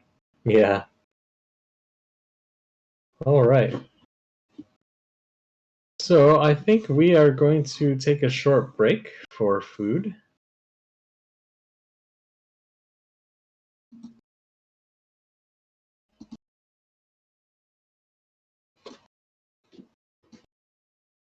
And we'll be back for round 3.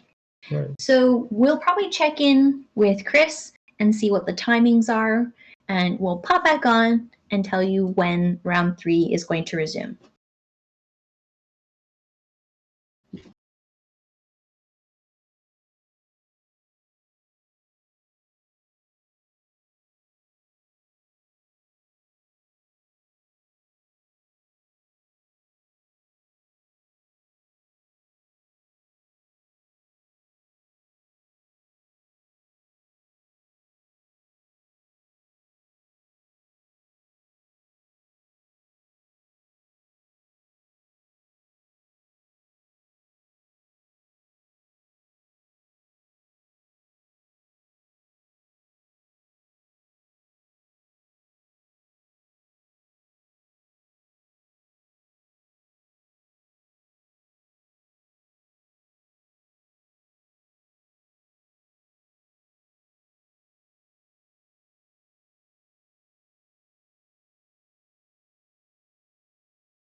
Alrighty, so round 3 will start in about 30 minutes at 1 p.m. Eastern, or 6 p.m. for those of you in the United Kingdom. We'll see you in a little bit.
terror and with fear. But to Coruscant chicks, he was such a lovely dear. He could preach the Senate like a preacher, full of ecstasy and fire. But he also was the kind of teacher Vader would desire. Palpatine, ruler of the Senate scene. He will come back, he's not really gone. Palpatine, the Empire's hate machine. Isn't it strange that he can respond?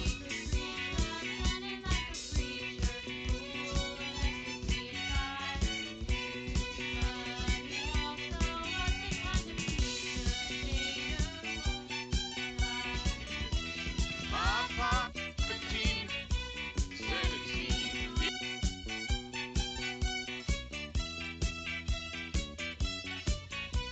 He had a secret plan and ruled from Mustafar. But as a Dark Lord, he could not be Jar Jar.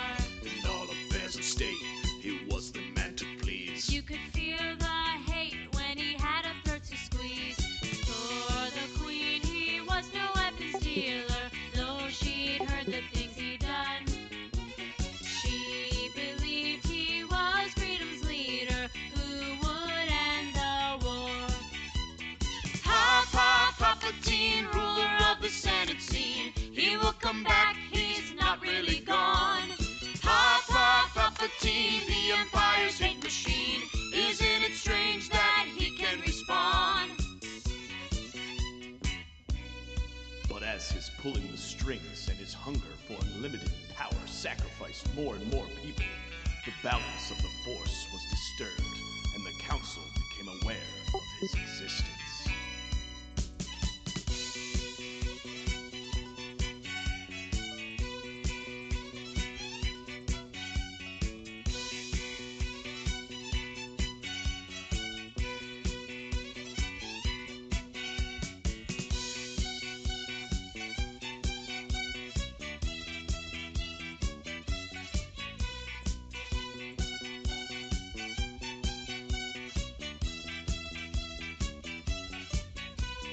Keep an eye on him, declared his enemies. But Anakin begged, don't you make me do it, please. No doubt this Palpatine had lots of hidden charms. Though he was a Sith, he did not cause much alarm. Then one night some Jedi on the council saw the truth.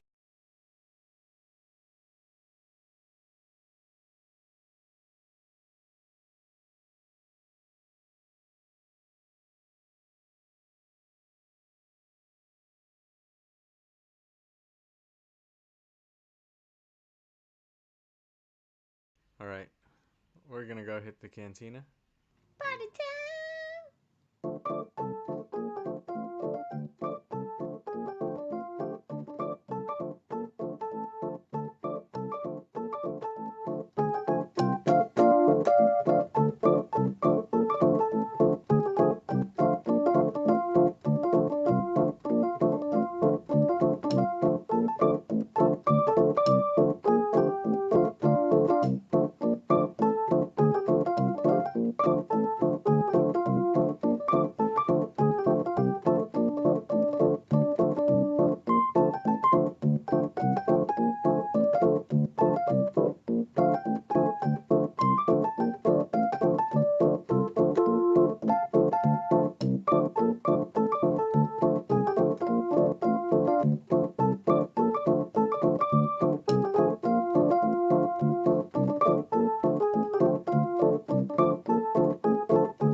Alright, we're gonna go hit the cantina. Party time!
lived a certain man on Naboo long ago. He was big and strong, in his hands a lightning glow. Most people looked at him with terror and with fear. But to Coruscant chicks, he was such a lovely dear. He could preach the Senate like a preacher, full of ecstasy and fire. But he also was the kind of teacher Vader would desire. Palpatine, ruler of the Senate scene. He will come back, he's not really gone. Palpatine, the Empire's hate machine. Isn't it strange that he can respond?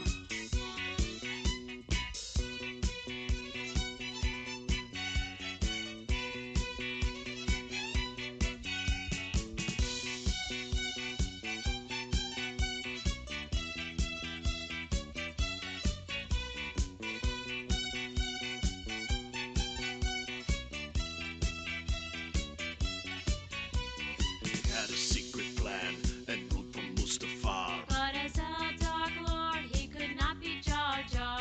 In all affairs of state, he was the man to please. You could feel the hate when he had a throat to squeeze. For the Queen, he was no weapons dealer, though she'd heard the things he'd done. She believed he was freedom's leader, who would end the war.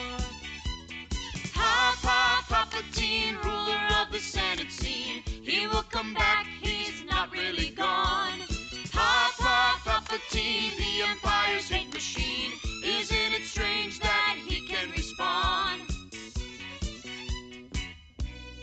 But as his pulling the strings and his hunger for unlimited power sacrificed more and more people, the balance of the Force was disturbed, and the Council became aware of his existence.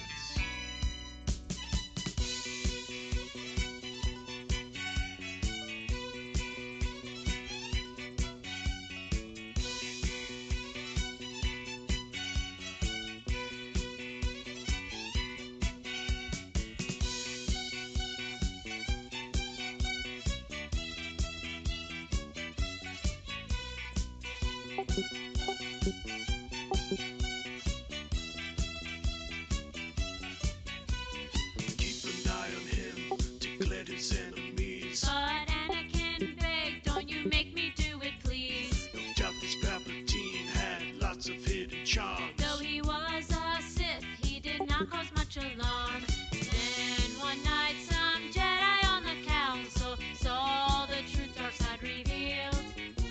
Let's visit him, that dangerous scoundrel. Sith was unconcealed. Palpatine, ruler of the Senate scene. Vader threw him into the core. Palpatine, the Empire's hate machine. He left some clones that we can't ignore. Ray Palpatine left on Jakku now a teen. She didn't know, said, show me my place. Ray Palpatine chooses to ignore her genes. Deflect Force lightning back in his face. Oh, those Sith Lords.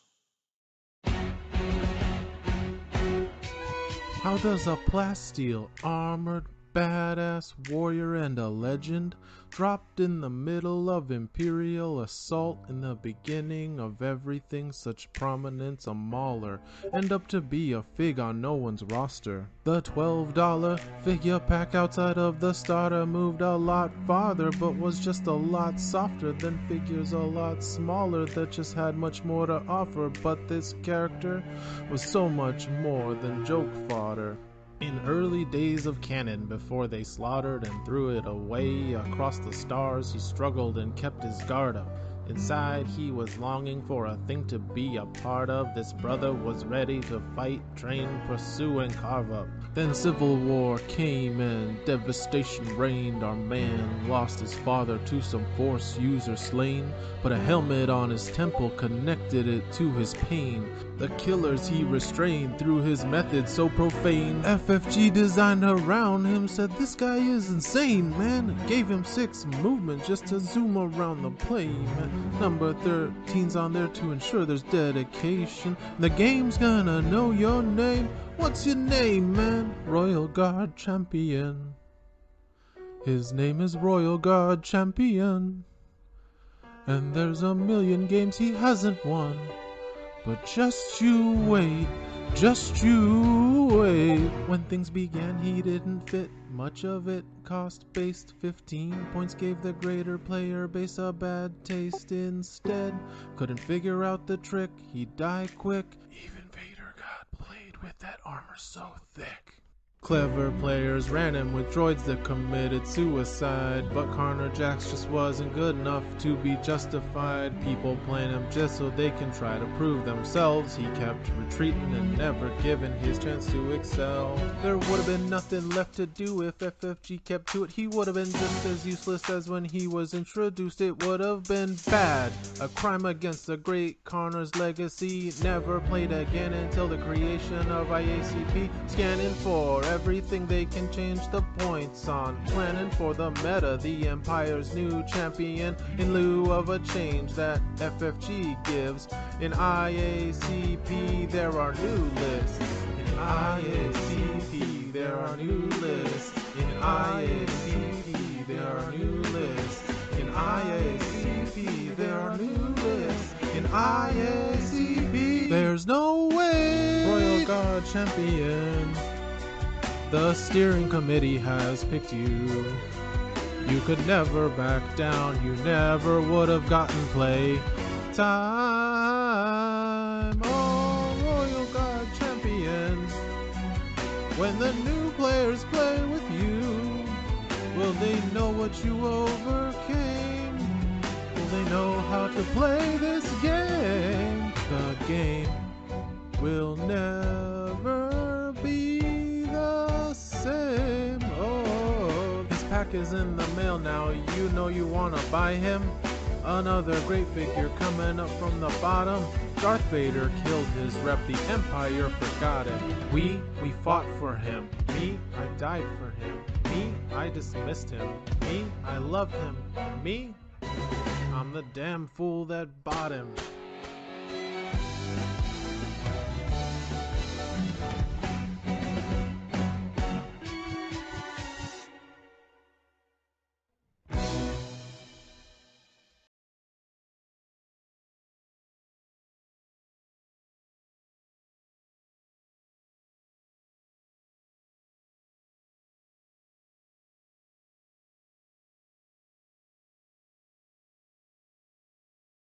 Alright, we're gonna go hit the cantina. Party time!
terror and with fear. But to Coruscant chicks, he was such a lovely dear. He could preach the Senate like a preacher, full of ecstasy and fire. But he also was the kind of teacher Vader would desire. Ha, Palpatine, ruler of the Senate scene. He will come back, he's not really gone. Ha, Palpatine, the Empire's hate machine. Isn't it strange that he can respawn?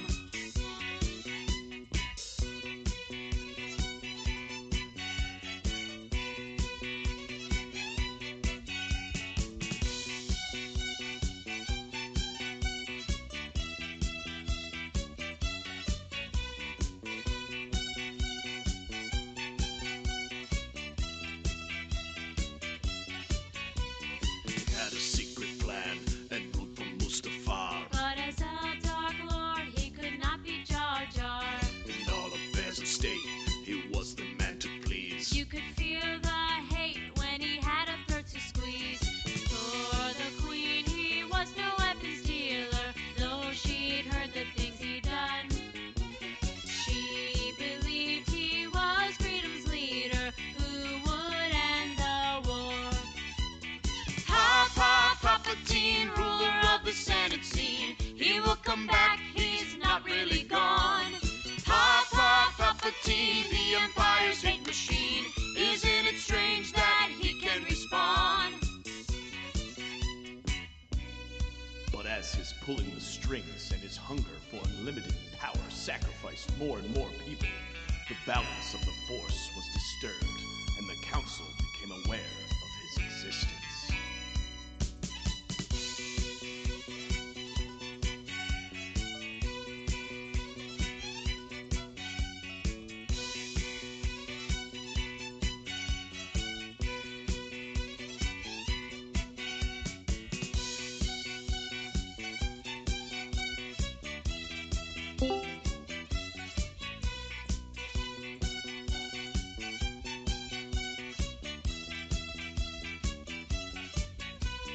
Keep an eye on him, declared his enemies. But Anakin begged, don't you make me do it, please. No doubt this Palpatine had lots of hidden charms. Though he was a Sith, he did not cause much alarm. Then one night some Jedi on the Council saw the truth dark side revealed.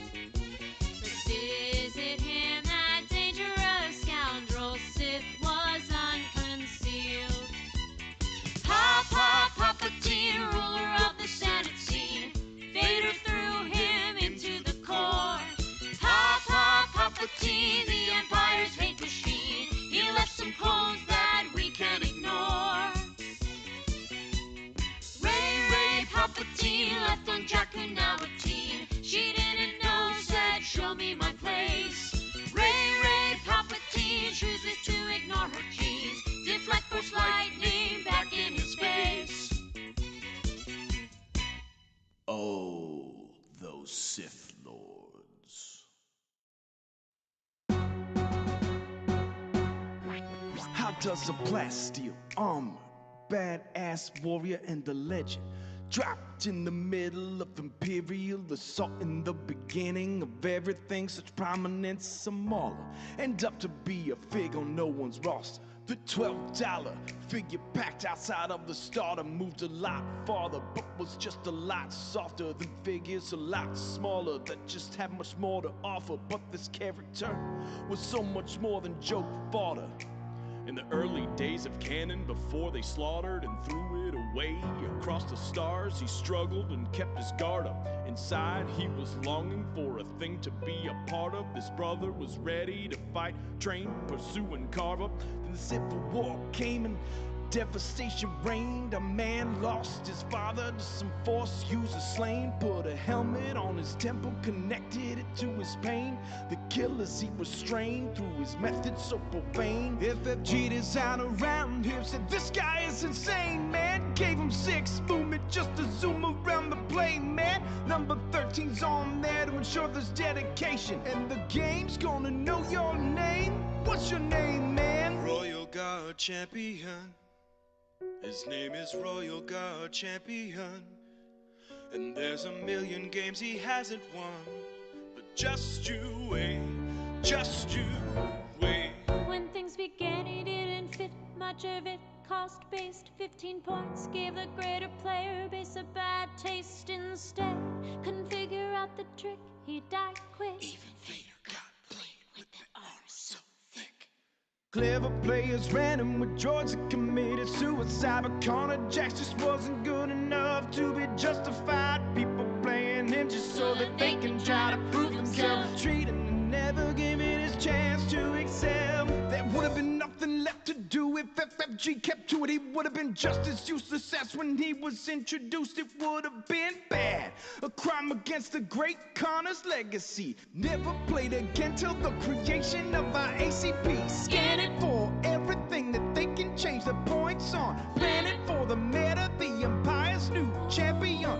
In lieu of a change that FFG gives in IACP, there are new lists. In IACP, there are new lists. In IACP, there are new lists. In IACP, there are new lists. In IACP, there's no way. Royal Guard Champion, Royal Guard Champion the steering committee has picked you. You could never back down, you never would have gotten play time. Oh, Royal Guard Champion, Royal Guard Champion. when the new players play with you, will they know what you overcame? Will they know how to play this game? The game will never be the same. This Oh, pack is in the mail now, you know you wanna buy him. Another great figure coming up from the bottom. Darth Vader killed his rep, the Empire forgot him. We fought for him. Me, I died for him. Me, I dismissed him. Me, I loved him. And me, I'm the damn fool that bought him. there's a million games he hasn't won, but just you wait. What's your name, man? Royal Guard Champion.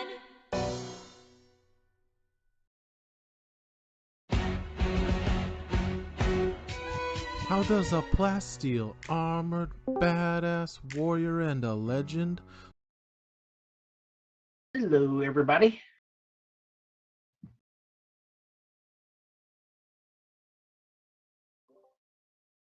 We are ready to get started with round number 3. I've already got matches set up,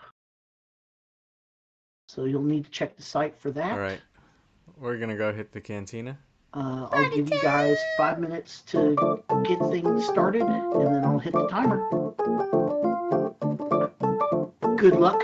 Have fun.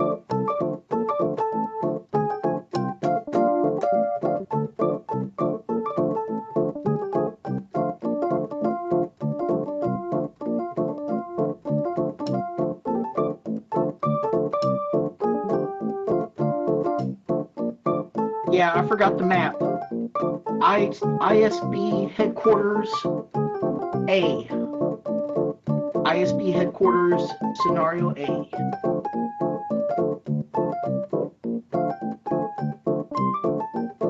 Looks like I tuned in the last second. ISBA.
Hey, Jessica, I'm going to let you and Dave go solo on this mission.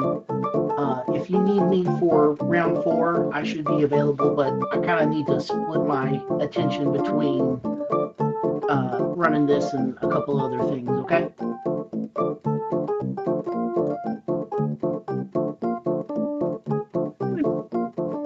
You don't need me.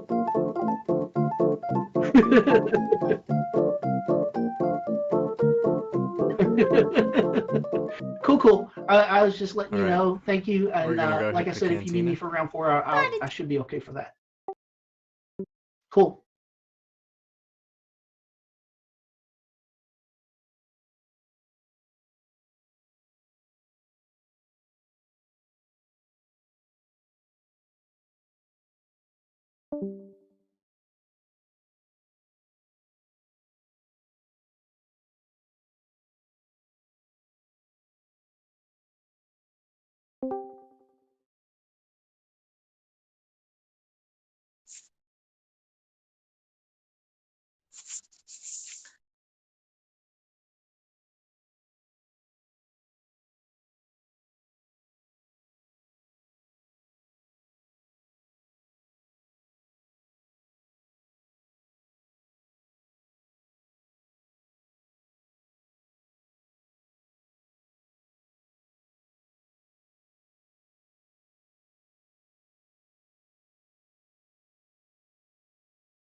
Hey, Jessica. It's fine by me, sure. Yeah. I'm not. Oh, yeah. Yeah. I am playing Boba for sure. Yeah. If you guys want to stream a Boba game, then yeah, go for it. You know what I found? Here's something I discovered really cool last game. Someone used Diala with her force throw to pull one of my jets into kill range. And so I went with Boba and pulled him back. in the past, that would have caused a strain to my own, or a stun to my own guy, but now it's a useful defensive maneuver as well, which I think is fabulous. It's so cool. Yeah. But, oh yeah, for sure, anytime. Oh, great! You got jets and stuff too, or something? Yeah, jets in the tank. You're a player 4? Yeah, I'm player 4. Okay. I'm in player 1. Okay, cool.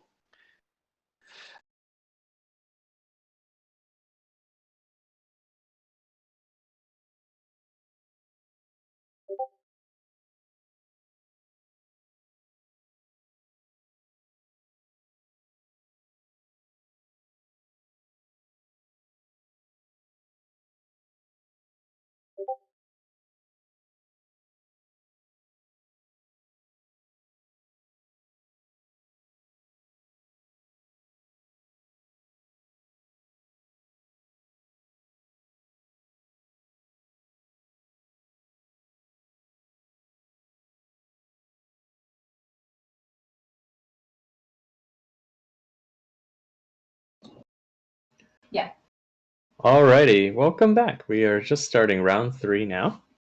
And it will actually be ISBA to your stations. And we're going to be observing a game between the Imperial player, Derek, who's playing the SCM Repulsor Tank, or SC2M Repulsor Tank, Yes. Sentry Droids, Jet Troopers, and an Imperial Officer. And I hear he will be facing off against a Boba Fett list, which has not yet been loaded into Vassal. So it's actually an Imperial list with Boba Fett in it. So it has Boba Fett and the Jets. It's like a band.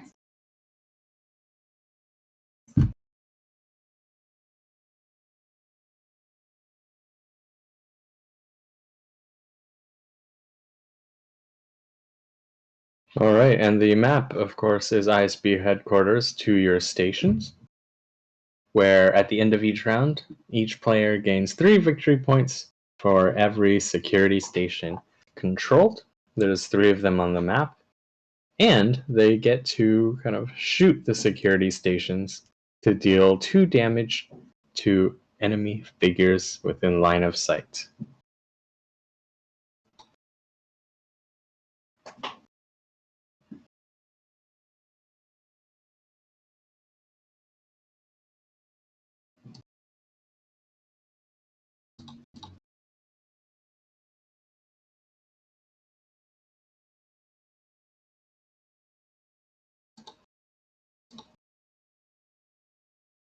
Their chat and see if I can get their point boxes moved around.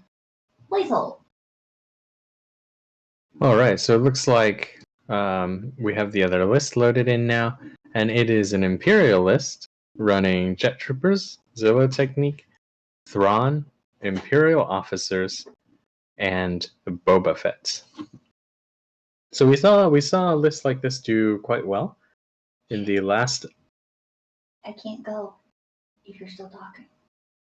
Because it's Okay. output. Okay, we'll be right back. Yeah. Hey.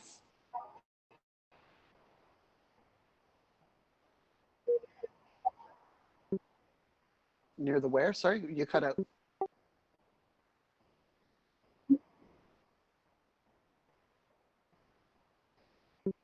Yep.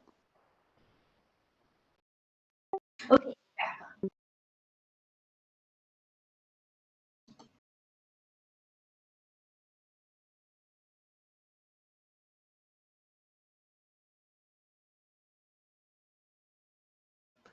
Right, as I was saying, the second list is an Imperial Boba Fett list that actually did very well and won the previous IACP regional. So I'm excited to see how well it does today. So in the last final, Boba Fett was dragging the ATST around, but we'll have to see how that works with the tank and some small adjustments in terms of rules that have occurred since then.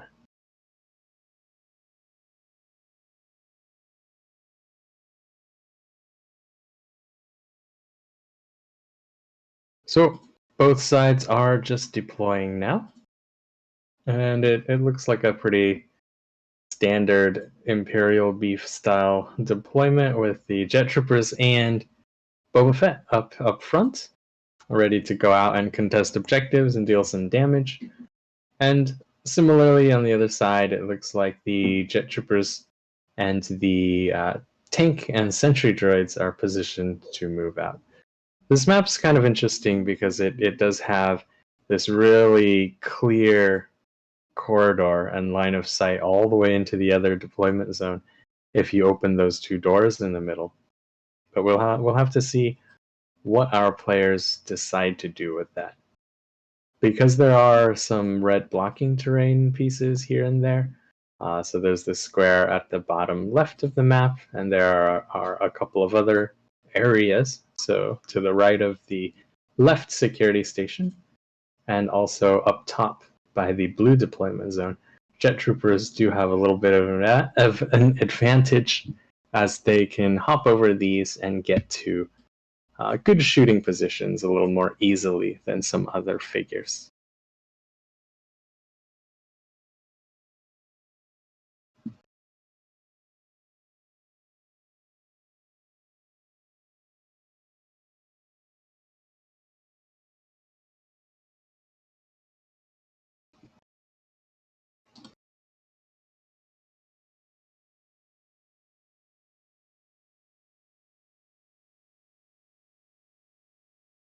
So it looks like the Boba Fett Imperial player has used the Rule by Fear ability, which lets him draw 2 extra cards at the beginning of the game, and the one they've elected to dump is Urgency. On the other hand, we've got the Imperial tank player who has discarded Combat Resupply. So that's a really interesting card because it can be quite strong since you gain a whole bunch of tokens, but because it's dependent on which round of the game you use it during, it's a little more situational. And I'll be interested to see what cards these players have in their hands. Yeah, so this interesting take on Imperial lists. A lot of vehicles, which we haven't really seen so much in the most recent meta, with lots of Vader and brawlers and things. But jets have been pretty popular. Yeah, that's right. I mean, jets have always been really strong. They're very good defensively. They're very good offensively. They're just pretty good health for the points. So I'm not surprised that they're still a staple of the Imperial list. Now they just have more synergy with other units with the vehicle tag. Right. Yeah, I'll be interested to see how the repulsor tank performs, because it is not as great defensively as some of the larger Imperial vehicles and characters. It only has 12 health and still does cost 9 points. So we're having Derek move out a little bit, so he's ordered the tank to move 2 spaces with his officer, which has displaced a couple of his smaller figures. Notably, he's pushed that sentry droid up quite far forward. Ooh, it looks like Thrawn has gotten rid of Celebration. Right, Derek has just lost his Celebration due to Thrawn's ability, which at the beginning of his activation lets you look at the top card in both players' command decks and choose one to discard. So it's almost always the case that Thrawn will discard the opposing player's command cards rather than his own. But in an Imperial versus Imperial matchup, sometimes this can go the other way because Empire doesn't typically draw all of their command cards during the course of the game.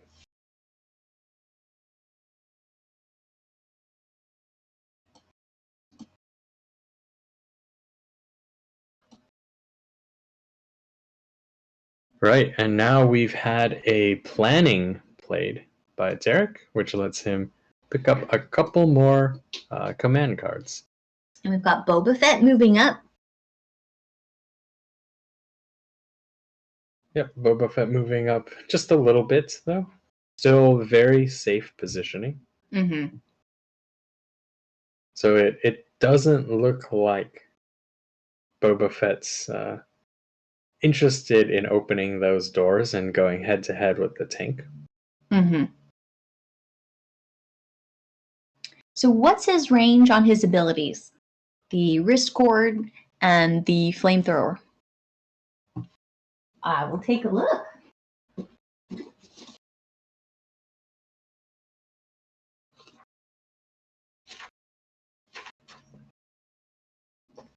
Now, Boba Fett, during his rework, got a whole bunch of new abilities. So one of them, his wrist cord, lets him grab an opposing small figure now, I believe, within, I think it's 3 spaces, and push it 2 spaces.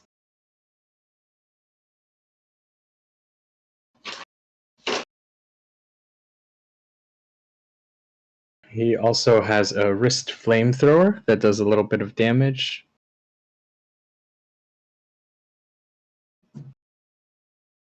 And all of his abilities, interestingly, spend movement points to activate rather than actions, which is quite powerful.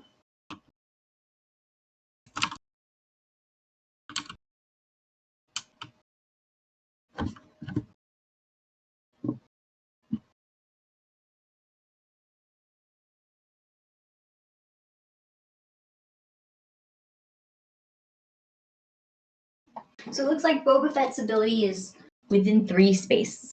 Right. And he actually pushes the opposing figure 3 spaces instead of just 2.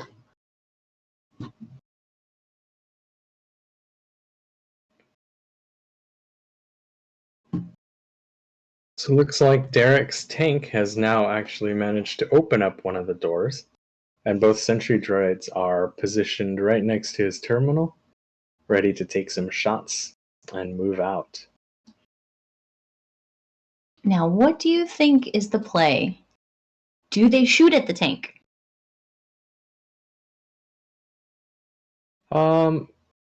I think in this case, the tank does not represent a health pool that's that hard to chew through. And it is a really big amount of firepower, right? Mm-hmm.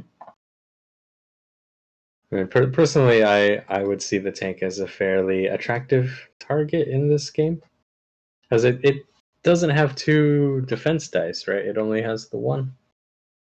Right.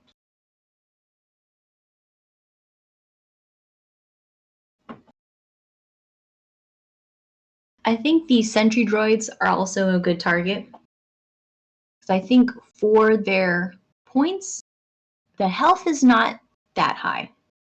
Right. Yeah, they are definitely gettable. They do also represent quite good amounts of firepower behind decent but not great health pools. Ooh, Boba Fett. What's going on? So we're seeing some movement from Boba Fett, and he has just activated one of his abilities. So he is using his wrist flamethrower ability, and this lets him choose an enemy. Sorry, I'm having some internet difficulties. And it lets him choose an enemy figure or a space within, what is it? 2 spaces, and every figure adjacent or on that space suffers 1 damage, 1 strain, and becomes weakened. So it's pretty similar to Captain Taro's ability, for those of you who are more familiar with normal Imperial Assault rather than IACP. So now Boba Fett's actually activated his second ability, which is the wrist cord, and he's now moved that weakened jet trooper forward a couple of spaces. And this puts him into a very dangerous position. And let's see what follow-up shots come from this.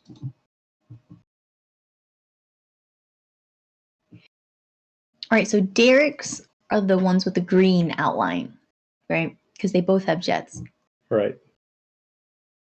Yeah, so now that the jets are mixing a little bit, it's going to be kind of confusing. The blue and yellow jets are on Boba Fett's side, while the red and green jets, the Christmas jets, are on the side of the tank. Aha, okay.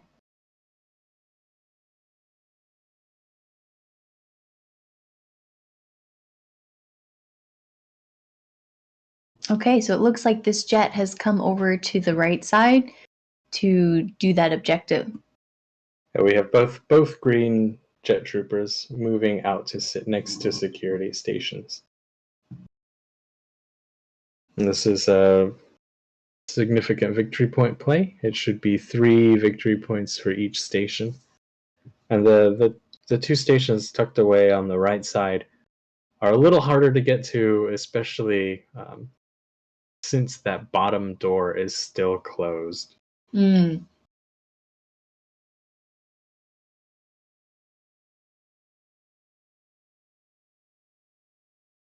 Okay, so we've got Trevor's jet troopers coming up and meeting Derek's. Yeah, so Trevor takes the security station on the left side. So there's only one station on the left, but it is much better in terms of using that second security station ability where it deals 2 damage to the hostile figures. The stations on the right give you more points, but they actually can't really see outside of that room, so they're not so good at harming your enemies.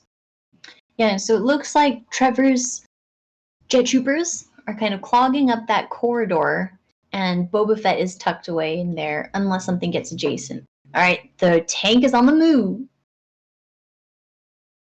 Yes, we've got Derek putting it up right against that door.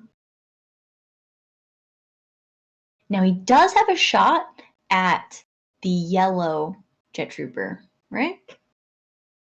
Right.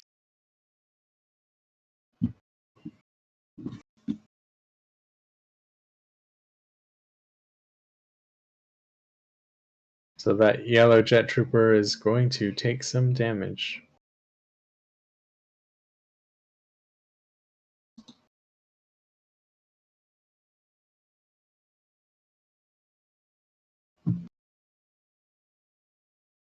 Rainbow roll. Alright, so far not a great damage roll, but also a pretty mediocre defensive roll. Mm-hmm. I think he's definitely rolled too many surges so far.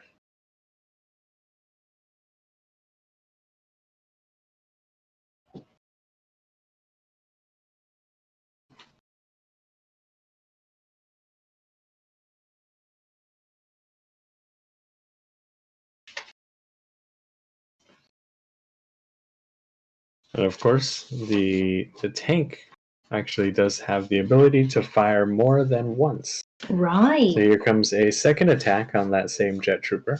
This time we're getting 2 blocks for defense, and 2 damage and 2 surges for offense.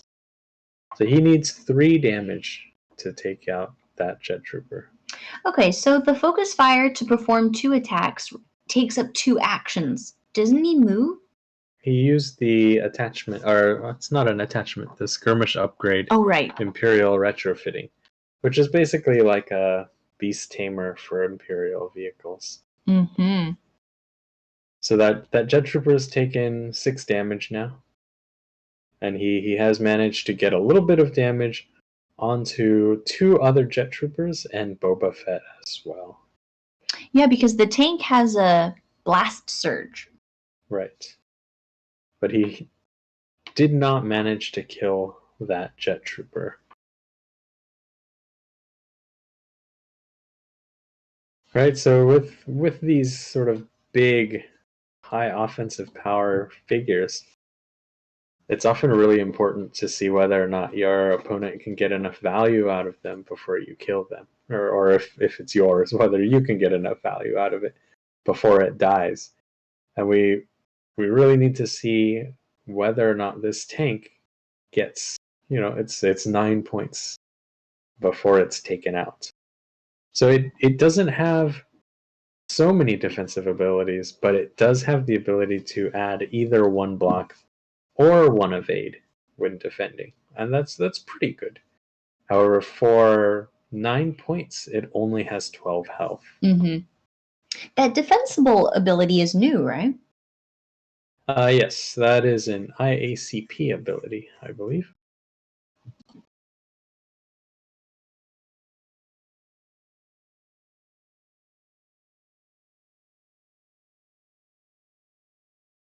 Oh no, actually it's not. So I'm just looking at the original version of the repulsor tank, which it has it as well. Many of us don't know very well because nobody played it. Yeah, it was never very viable. And it does have that defensible ability.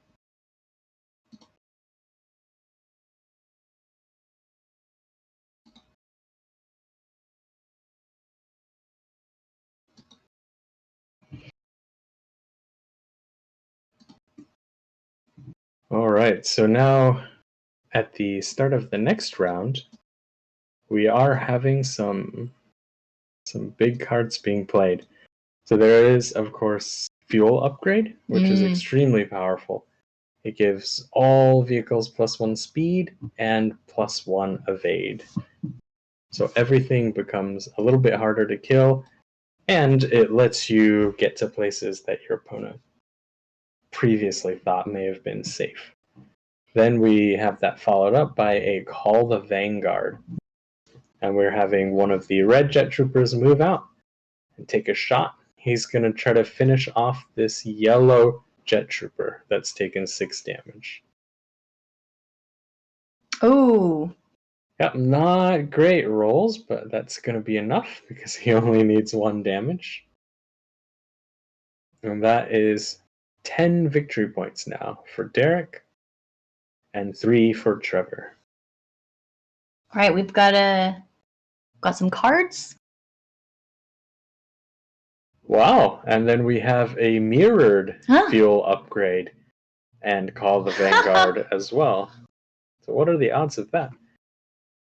I mean, legitimately, those are some of the strongest Imperial cards, if you're running jet troopers.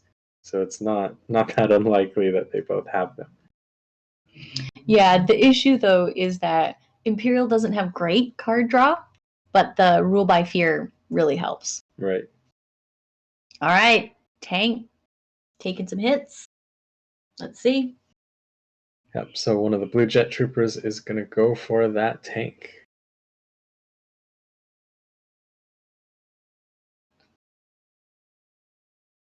This seems like it's going to be a really bloody match.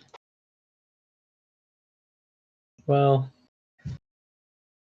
yes and no. Not really if they keep rolling like that. So the tank's going to add a block, and that'll be 3 blocks. I think that jet trooper can only deal 4 damage.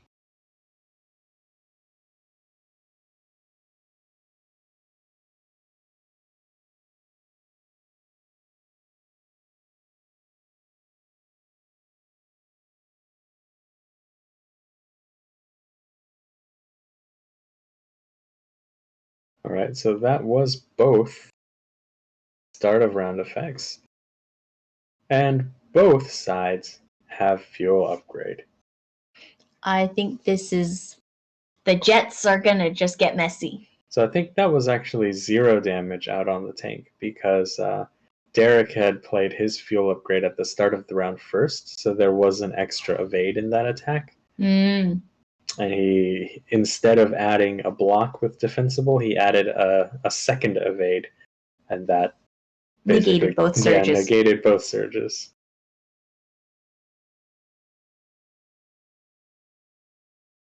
All right. Derek has initiative.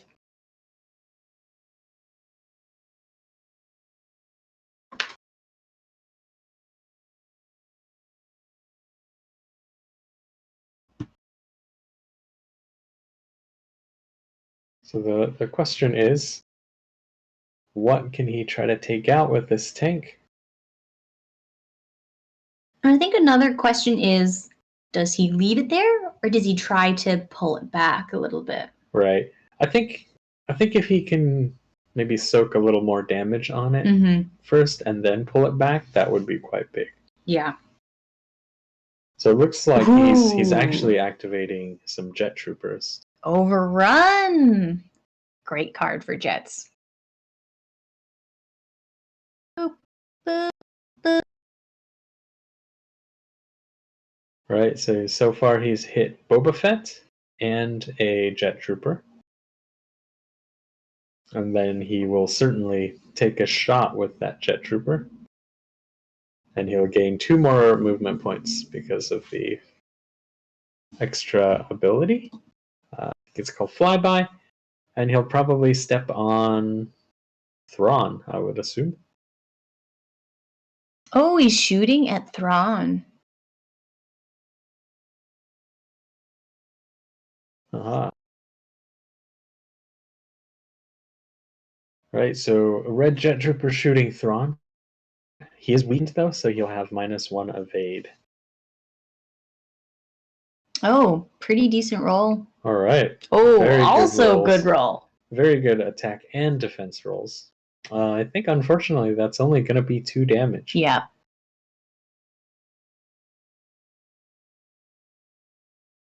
He will be able to overrun Thrawn with another 2 damage though.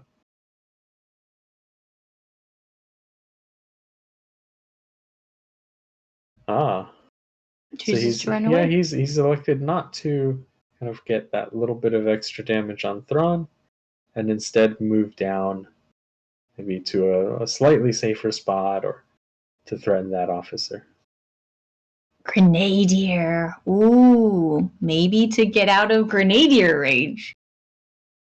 Nope, he has changed his mind to do what I thought he was going to do in the first place. He's stepped on Thrawn. Okay. Right. And now the other jet trooper will throw a grenade. We'll see if he's able to finish off the blue jet trooper that's only got 3 health left and deal some significant damage to Boba Fett. 2 damage. So that is not quite what you want. He'll leave that jet trooper alive with 1 health. Well, he still has an action, so can shoot. So he can still try to finish him off, but it would have been great if he could have hit Thrawn. So he is also weakened. Yeah, unfortunately, you don't really know how much damage it's going to do, so you can't perfectly plan. But if you had shot first and defeated it, then you can choose where you throw your grenade, possibly predict better. But it's hard to say. All right. So that'll kill off the other jet. And he'll run away. And jets are not cheap. 4 points, good amount of health, and they are very good attack and defense. So these are some really powerful cards spent so far. Overrun Grenadier, Call the Vanguard. I mean, that's almost the dream jet trooper opening.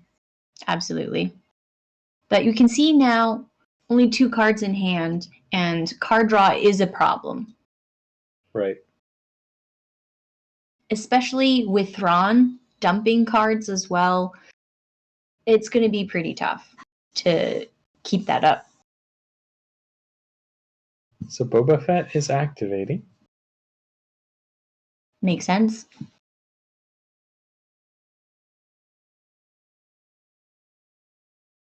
Because he doesn't want that tank shooting at him.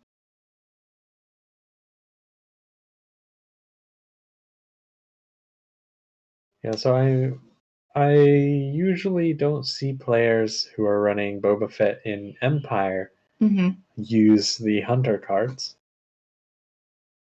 They usually rely more on his special abilities and play him as kind of a utility figure, right? Negation has come out. What's being negated? Boba Fett has used his wrist flamethrower to try to do a bunch of damage. 1 damage, one strain and weaken. Ah, right. And negation. Derek has pitched negation. As strain. As strain, right?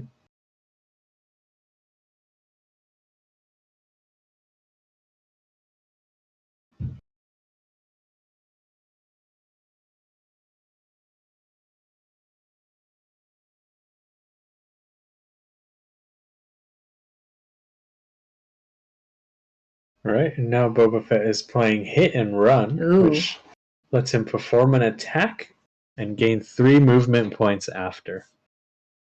That's quite strong with Boba Fett because the movement points translate into his special abilities. Yeah, so he has so far used 3 movement points, and then he's going to use his EE Carbine movement ability, special ability, which lets him replace one of his dice with a red die. Yeah, and then he'll gain a couple of movement points back. And let's see what he can do. Right, so instead of 3 greens, he's got 2 greens and a red die. And that looks like a pretty solid damage roll from Boba Fett.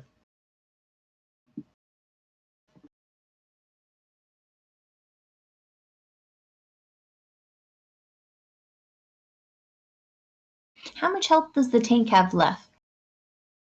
The tank has 12 health total. How much has it taken? It's hard to see. It has taken 3 damage so far. So it still has 9 health left. It's pretty healthy, but it's going to take quite a bit now. Yeah. All right, so the tank is now 7 damage out of a total of 12 health. All right, we've got a card.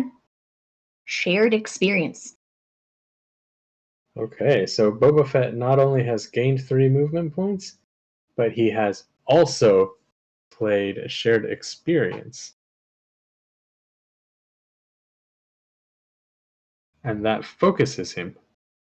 I did not realize that was for vehicles as well. I thought that was a droid-only card. Oh. That's quite interesting. So now Boba Fett is focused. Yeah, that's a great card for Boba Fett. Well, it's interesting that he didn't play it before his attack. I'm wondering if he's got the command card or something that'll let him do another attack. Right?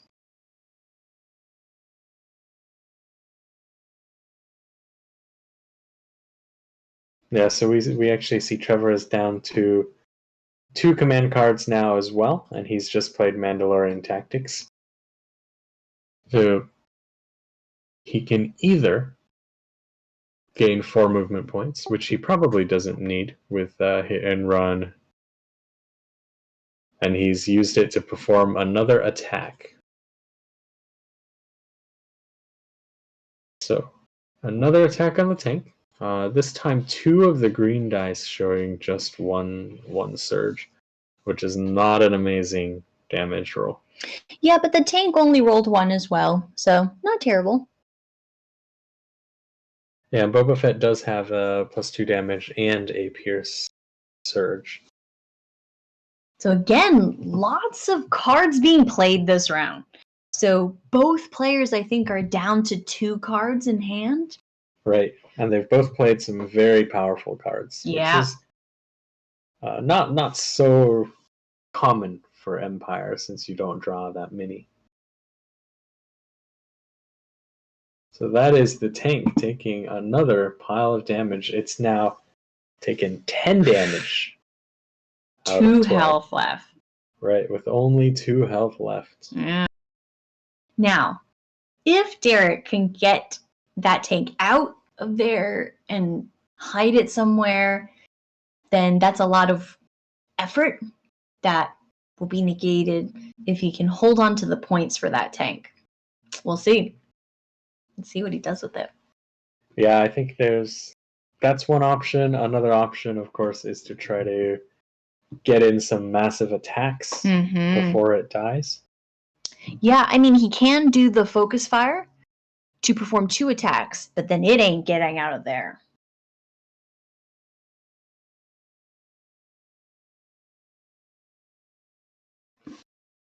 Yeah, it is a little bit risky for the tank because there are still 2 sets of jet troopers. Not complete sets, right? Because I think one of the blue and one of the yellow jet troopers have been killed.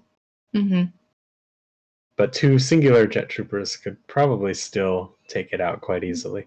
And it's pretty hard to get out of their line of sight and shooting range. Yeah, the mobile is really good on the jets.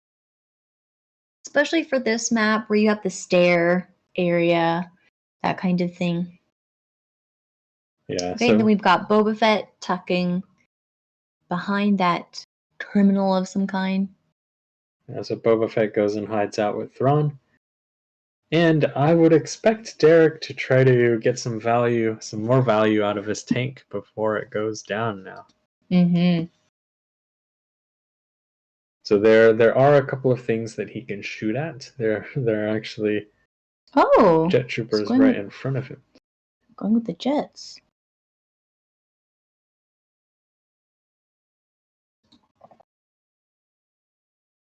Is there a red jet trooper? No, so it was not. He was not going with the jets. It was Boba Fett escorting a jet trooper. Got it. Okay, that makes more sense. Yeah, so Derek is going with the tank, and he is opening that door. Oh, okay. And then shooting at Boba Fett? Yeah, looks like he's going to deplete his Imperial retrofitting. So Imperial retrofitting. Oh no, he's just exhausted it. So I believe Imperial retrofitting actually has no. Oh nope, there we go. Okay, I was right. It has now been depleted. So he's going to deplete that Imperial retrofitting to give himself focus. Oh, and he's shooting at Thrawn. Right, so he's going to try to take Thrawn out. So Thrawn's got 9 health total. He's only got 5 left. A focused tank shot should be able to do the job at this point. Well, I mean, we've seen a lot of single die rolls. We'll see. Yeah, and I think because he expects the tank to go down fairly soon, it was a really good time to deplete that Imperial retrofitting. Ooh. So that's a pretty decent damage roll from the tank. I think even with Zillow, actually, the tank is weakened, so he does not have a surge. So it seems to me that Thrawn could survive by ditching a card. Yeah. Yeah, so it looks like Tough Luck was pitched for Zillow, I assume, and Thrawn will survive with one health, right? Right. So now Thrawn is on 8 health. Ooh. Whew. That weaken has been really effective. Yeah, the weaken is quite good. And the tank is on 2 health. Yeah, that would have been really nice if he had managed to take out Thrawn before he activated. Yeah. That would have been big. The tank's going to try to scurry back a little, and he obviously wants Trevor to have to commit something forward in order to finish it off.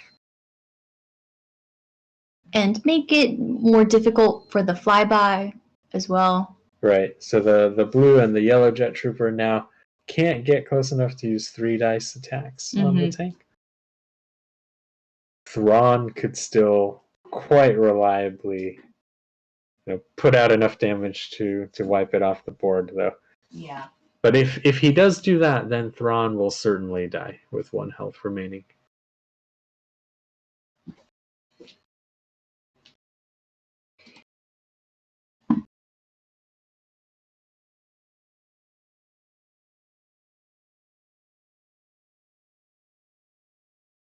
Okay.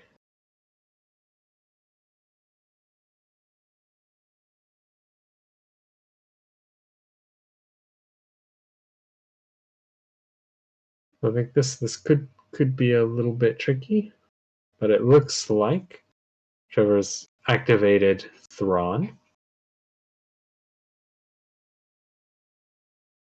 We'll have to wait a little bit to see what Thrawn actually does, because he's got so many start of activation during activation abilities to fire off first. Could step up 1, shoot around that corner, and then go back towards that officer in the deployment zone, move that officer up to kind of block line of sight. It's possible he takes a shot. Right.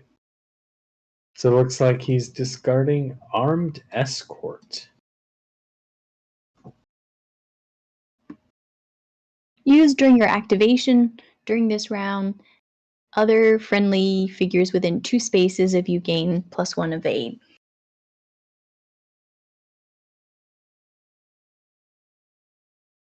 Not a terrible card to lose.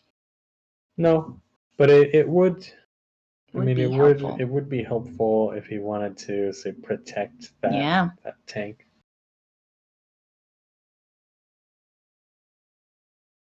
All right, and now we have Thrawn going for a shot, but he's actually trying to take out this red jet trooper just to the left of him. So he's spending a surge token. Ooh, 3 block though. Yeah, so 3 block. That's rough. He only rolled 3 damage, but Thrawn does have a really nice surge for a bunch more damage. Yeah, so he has 4 surges, -1 for the evade. He still gets the 3 for the 2 surges. No, 3 surges for. Yeah, so he can use his surge for damage ability. Yeah. But it only takes that jet trooper down to 2 health out of 7. So he hasn't managed to kill it. And yeah, I thought that was going to be pretty tough. Of course, interestingly, that tank now is still alive. So this is quite a big risk, actually, because if the tank does live, and it manages to get another round off, that could be What really does Trevor big. have left to activate? So Trevor still has those 2 jet troopers and the Imperial officers. Yeah, I mean, my guess was he's just trying to take stuff off before it activates, and he still has enough activations where he feels like they can threaten the tank because it's already activated. Right. Doesn't have to be right this second. Ooh, okay, we got sentries on the move. Ah, okay, so sitting there blocking in front of the tank. Right, the sentries and the tank are on the same side, right? Yep. Yeah, unfortunately the tank is massive, so that doesn't quite help. Right. Good thought, buddy.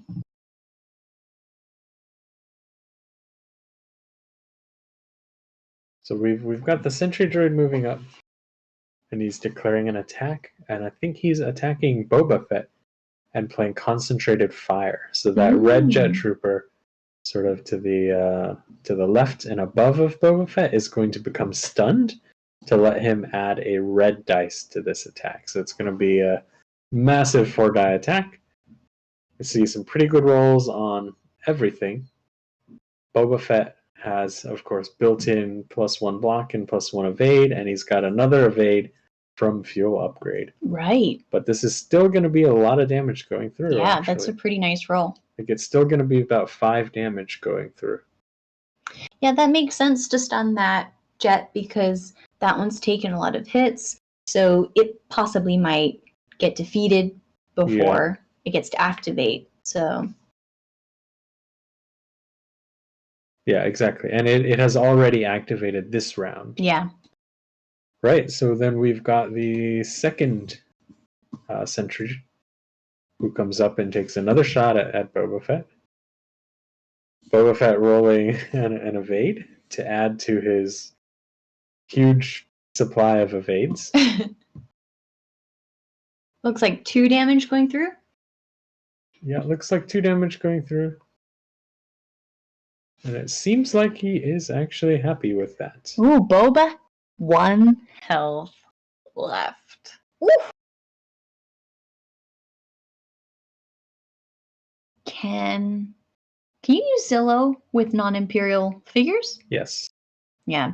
So he still had the option to use Zillow to add a block as well. Oh, wait, does he have any cards in hand? Yeah, I think so. I think he has 1 card in hand remaining. Yep, both players, I believe, only have 1 card in hand. Mm-hmm. Okay, so that Boba Fett is very close to death, as is the tank.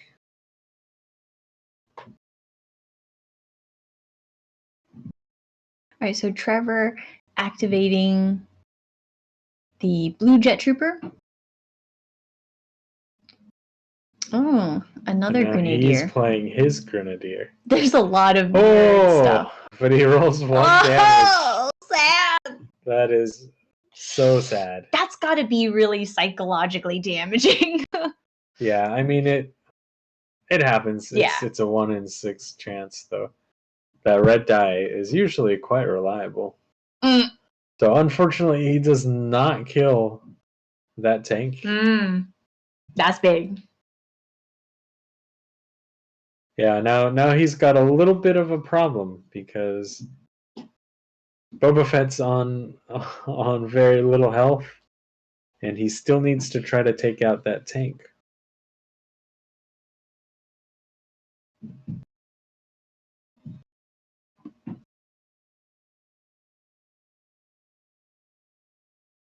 Okay, the officer pushing the sentry droids out of line of fire, kind of out of harm's way. Right.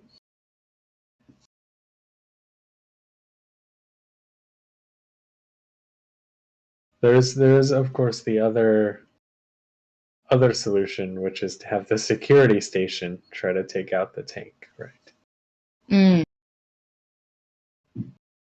So I think we're down mostly to officers and the final jet trooper activations on both sides. So we've got an officer coming up, try to shoot that red jet trooper. It only has 1 health. It only has 1 health.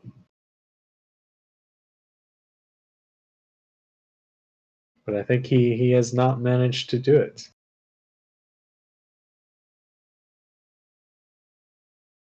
I didn't see the roll. Yeah, they've already cleared the roll. Cleared the shame. Yes. He's cleared his shameful roll. Could not even deal 1 damage to the jet trooper. Yeah, well, the officers. Yep. So then we've got the other officer now rushing up and contesting the security station. And I believe there's actually a red jet trooper underneath that security station. So it'll really, prevent that station from finishing off any low health figures like the tank and secure those victory points. All right. So we've got another attack coming out, and this is yet another officer. But it gets through. Attempting to shoot the jet trooper. Even with a pretty heroic 3-block roll. Yeah, heroic 3-block roll. If Derek had a card, he does have a card. Oh. So it seems that he must have a card that is worth more than keeping a jet trooper alive. Mm-hmm.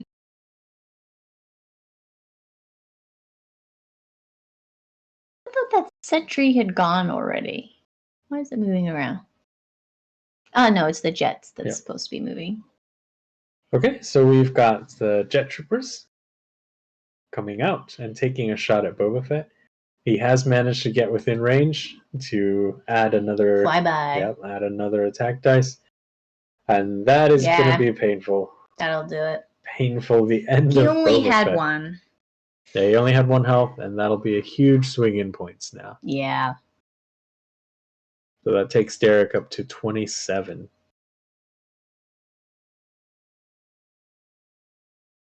Yeah, this is looking pretty tough for Trevor. Yeah, I think that Grenadier that only did 1 damage was really tough. And we've got the second Jet Trooper of this group coming up to try to finish off Thrawn, who is also only on 1 health. And I think that'll do it. Wow, what a swing! Yep, so that is Thrawn down as well for another 6 points, and we are at 33-7.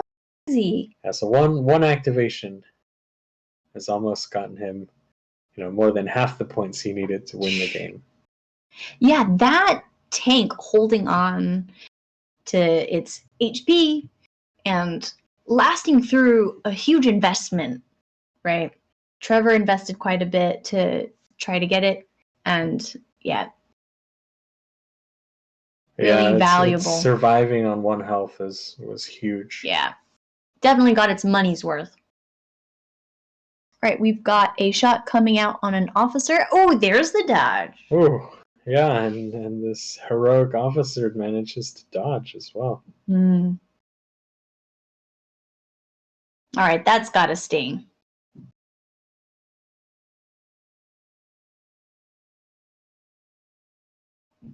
Yeah, it looks like Trevor's run into quite a bit of bad luck.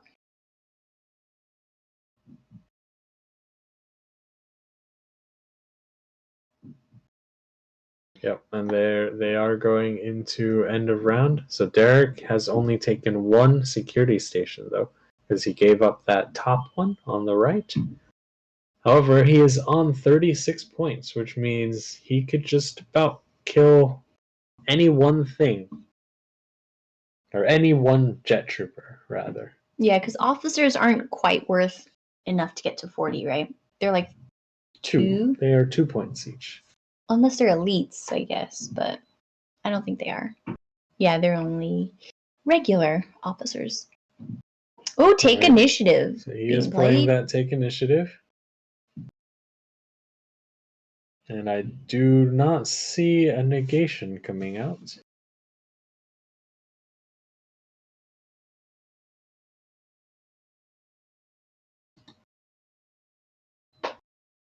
Oh, and has he exhausted the tank for the take initiative? No, he has exhausted. Exhausted. Okay. For the tank. I was like, what? And he's activating the tank. Okay. The tank is going to attempt to kill this jet trooper. Full blast, straight ahead. Yeah, I guess this is going to be a double attack. And wow, what a roll! So that is a boatload of damage. Yeah, the surge for 2 damage. Yep. So that's 3, 4, 5, 6, 7, 9 damage. 9 3 damage, 3 blocks. 6 go through. Yeah, not saving that guy. Even with Zillow, I think that should be a dead jet trooper, and that should be 40 points. Wow. Tank really doing well. Yeah, I'm pretty impressed. Although I think he did get a little bit lucky in that it didn't explode horribly earlier. Yeah, there were quite a few instances where luck was definitely on its side. Yeah, so that is the game. So Boba Fett actually went down a lot quicker than I would expect in this game as well. What was it too? Okay, the tank did take a shot, but it was, I think, the jet troopers doing a lot of work, right? Yeah, I think the jet troopers got a lot of damage in on Boba Fett. And I think, was it sentries that also shot at him? Yes. Yeah. Yeah, we've been seeing sentries performing pretty admirably today. Definitely. I think what also is happening is that the Jets were very aggressive. So Derek was really aggressive with the Jets, putting them up really quickly so that they mingled and we couldn't even tell whose Jets are whose for a little bit. And what happened was that the tank was taking the focus. So the jet troopers were surviving, right? They weren't getting shot at. They did a lot of work, especially with their flyby, getting in close. They managed to do that, put a lot of hurt on. Yeah, and I mean Derek got huge value out of that tank. He managed to double attack several times. He even managed to pull off the Imperial retrofitting deplete to focus it up for an attack. He used 11 of its 12 hit points. We saw a lot of really crazy command cards getting pulled out very early as well. Yeah. Okay, I'm going to go pop and see if they want to come on and chat with us.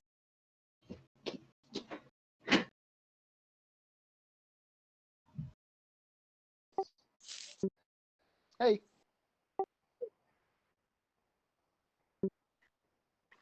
Sure, what table? Oh, okay. See if I can find it. Oh, stream voice chat. Okay.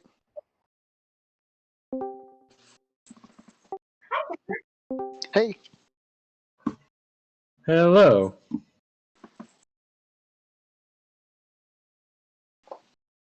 All right, so we've got Derek and Trevor here to talk about their match. Derek, congrats!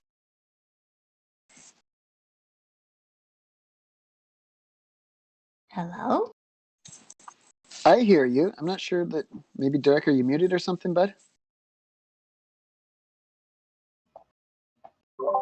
Can you guys hear me? Yes. Now we can. Hello. Cool. Yeah, that tank surviving was a big deal. We were just talking about that. Yeah, we were just talking about how the health pool is a huge resource, right? And it managing to use up all of it without losing anything. Crazy. That grenadier for only 1 damage, oh, that must have hurt so bad. That was painful. Yes, it was. But I was just saying that even if I had got the kill there, I was still too far behind in the damage race, and furthermore, I'd already lost 2 jets, so I'm not even sure I would have been able to come back. I think I needed to kill the tank with Boba on his turn, because then the tank wouldn't have had those attacks and stuff. So, yeah, it needed to die on Boba's activation, not on the grenade. That was going to be a consolation. I think the thing that made the difference, if you hadn't forgotten to change your die on that second attack to a red die. Yep. Yeah, my blaster carbine. We were talking about that too. On my second attack, I was focused, but I still could have used blaster carbine, which would have been a red, green, green, blue. Or no, red, green, green, green, which would have been sweet. And who knows how that could have all you needed was 1 more damage, right? So. Yep, just 1 damage. Or 2 damage. You were at 10 health. Yeah. Rough. Yeah, the tank got a lot of value. And we were just talking about what led to Boba's demise. I think it's the Jets being really aggressive and doing a lot of work, and the tank drawing a lot of fire, so the Jets were still up. What's your perspective on that, Trevor? Oh, yeah. I knew that if I didn't go after the tank when I did on Boba's activation, like I wanted to go after Jets, just get them off the board one at a time, you know? Yeah. But if I didn't, the tank was going to blow someone up totally, and likely Boba because he had the movement, right?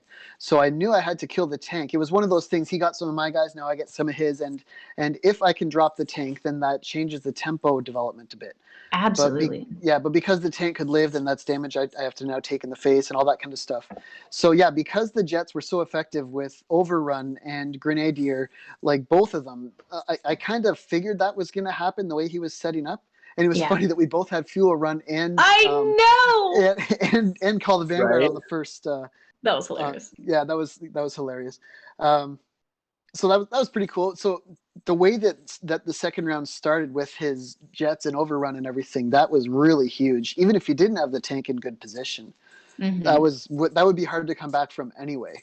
So Yeah, he just positioned it masterfully, and the dice went his way too. Yeah, I think you Definitely did run favorite into too. some bad luck. Yeah, a little bit, but that's the way it goes, right? I got vassaled. That's the phrase we use. We got vassaled. I So- do Oh, remember wait. Boba rolling a lot of evade defenses, defense rolls that ended up with 3+ evades, and then Derek just rolled all damage symbols and said, "Okay."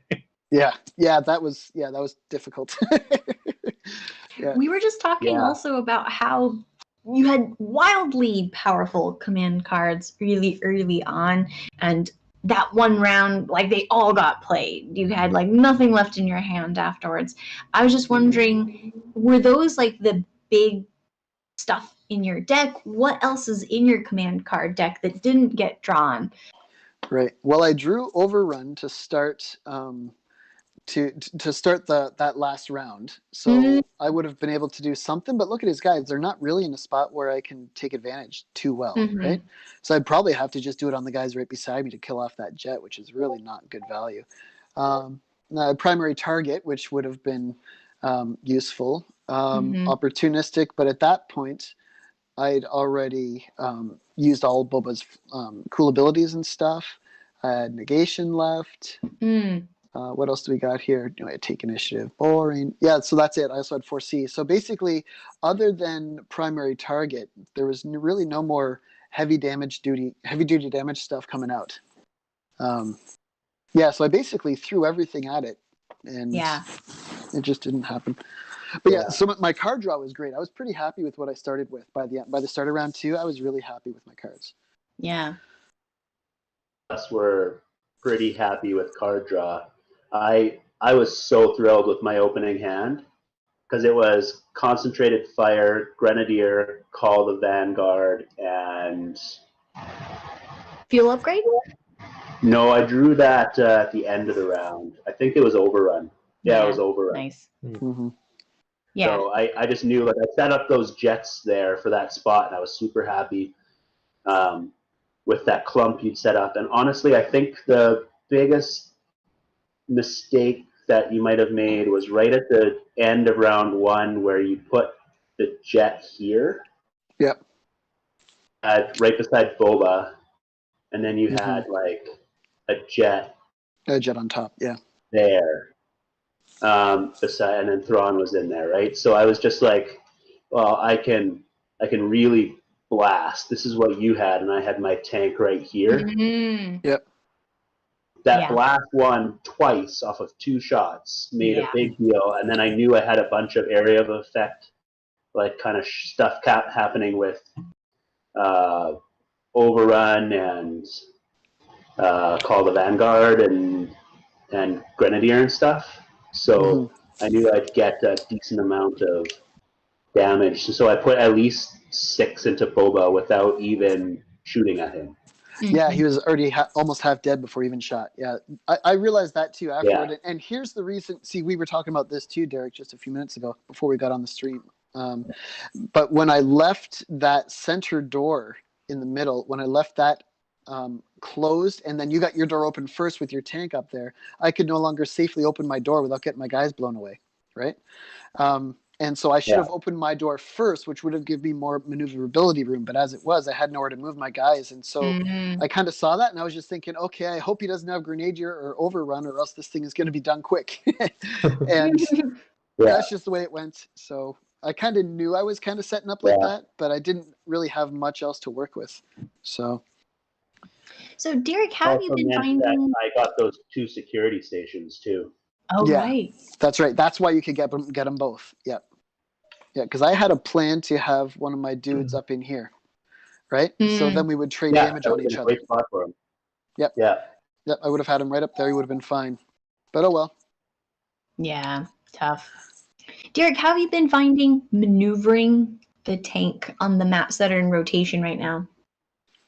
It's honestly, all the maps are great for massive vehicles right now. They're relatively compact. It's speed 4, right? I find that's a huge difference between the two, between that and say like the ATVP. Yeah. And then I've been pretty lucky in that all 3 of my games so far, I've played fuel upgrade start of round 2 every time. Amazing. So, or with officers, move at 4, attack something twice. Round 1, you get fuel upgrade, then you get to move 5. I had a crazy move where I was able to move 5 with overrun and kind of just like spin in a circle and tag like 4 figures, and then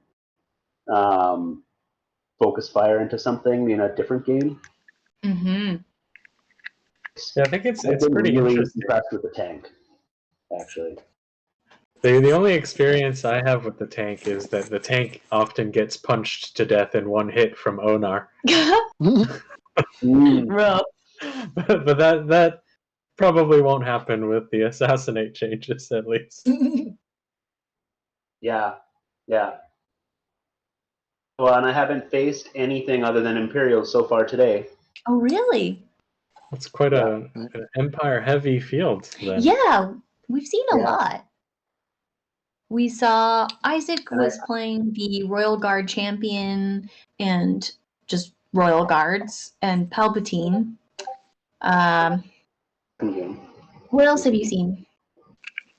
I played against 2 Jedi lists for the first 2 rounds. Like Yoda, they were actually really similar, not too surprisingly. There was Diala, Ahsoka, Yoda, 3PO, of course. And then the difference was one list had like Farm Boy Luke and Obi-Wan and someone else. And then the other one, the one that was tougher was the one that had, let me see, Kanan and Ezra in there. Oh, yeah. So, yeah, I won that one by 2 points. That was really tough. Whoa. So I actually, looking at the roster, there are only 4 Imperial players. Oh, really? Okay. So Derek, you've played almost all of them. All of them. That is all my games is against those 3. I'm the 4th. Oh yeah, that's we're right. all in the top 6. So that would explain why my ranking is where it is, because everyone else I'm playing is doing well. Seems to be it's pretty half even. rebels. It's like 7 rebels. That's something I didn't think I would ever see. Yeah, we've got a lot of rebel Yeah, players. actually a lot of rebels. Scum is somehow at the bottom.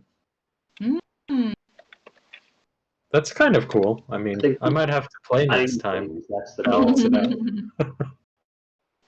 Well, Derek, do you want to help us with the teaser for season 4?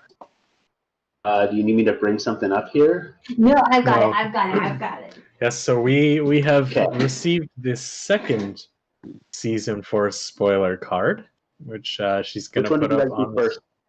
So we did Loku first. Okay. I am actually pretty excited about Loku. He looks really cool now. Yeah. For the past week or so, probably like 3 or 4 times, and not say something about him to people, because there's been a number of people list building with like these like multiple spy lists. Yeah. And I'm like, oh, there's like this perfect figure that's like a spy and a hunter. That you should be. Oh wait, that hasn't happened yet. I mean, it's almost like what everybody wanted Claudite to be. Yeah. All right, so I'm really excited. We have Bosk going back. Yeah. So Bosk looks like he's still 8 points. Hunter Brawler. He's got that +1 block. He's got a built-in +2 damage, +2 accuracy, and a surge for Pierce 2. He has 11 health, 4 speed, a black defense dice now, and a red-green attack. So he had a white defense dice before, didn't he? Or am I remembering? I don't remember. He did. I'm looking at his card right now, actually. Okay, He had a white great. defense. Yeah. Oh, Yes. nice. Thanks, Trevor. Yeah, so I guess let's go through the rest of the abilities first. So he's got the indiscriminate fire, which has been changed quite a bit, I guess. So it used to so now it says perform an attack, after this attack resolves, if it did not miss, each figure within 2 spaces of the defender other than you suffer a strain equal to the number of surges rolled to a maximum of 2 each. So it's pretty cool because his previous ability was also an action, and it did kind of only the second half of this action. So I guess you were always struggling with whether or not to shoot someone or to use his ability. Mm. So now you Yeah, always exactly. use it. Why 'Cause you get to choose? attack. Yeah, why choose? You always use it. Exactly. That's perfect. And then he of course has regenerate, which is at the end of each round recover 2 damage and discard all harmful conditions. So I think that's the same as the original Bosk, right? Yes. Yeah. Changes are increase the health by 1. Yeah. Indiscriminate fire is the big change, and then changing the defense die. Yeah, so the defense die, I guess, makes him a lot more consistent. Yeah. Yeah. Because the white die, sometimes you get bad luck and he just evaporates. Yeah, but you could dodge. Yeah, I mean, we have Yeah, seen yeah. Boss dodge multiple times in a match before. Yeah, so interestingly, I mean that was obviously a conscious decision. So you decided just to make him kind of a more consistent, beefier character with the black die. Great to feel useful. So we wanted him to be around for a couple of attacks to be able to get the damage back at the end and stuff like that. So I have to ask, even though I guess it's not spoilered, I'm not sure if Noah will get annoyed at me. But what's happening then with Bosk's command card? Because it is related to indiscriminate fire, isn't it? Yeah. So I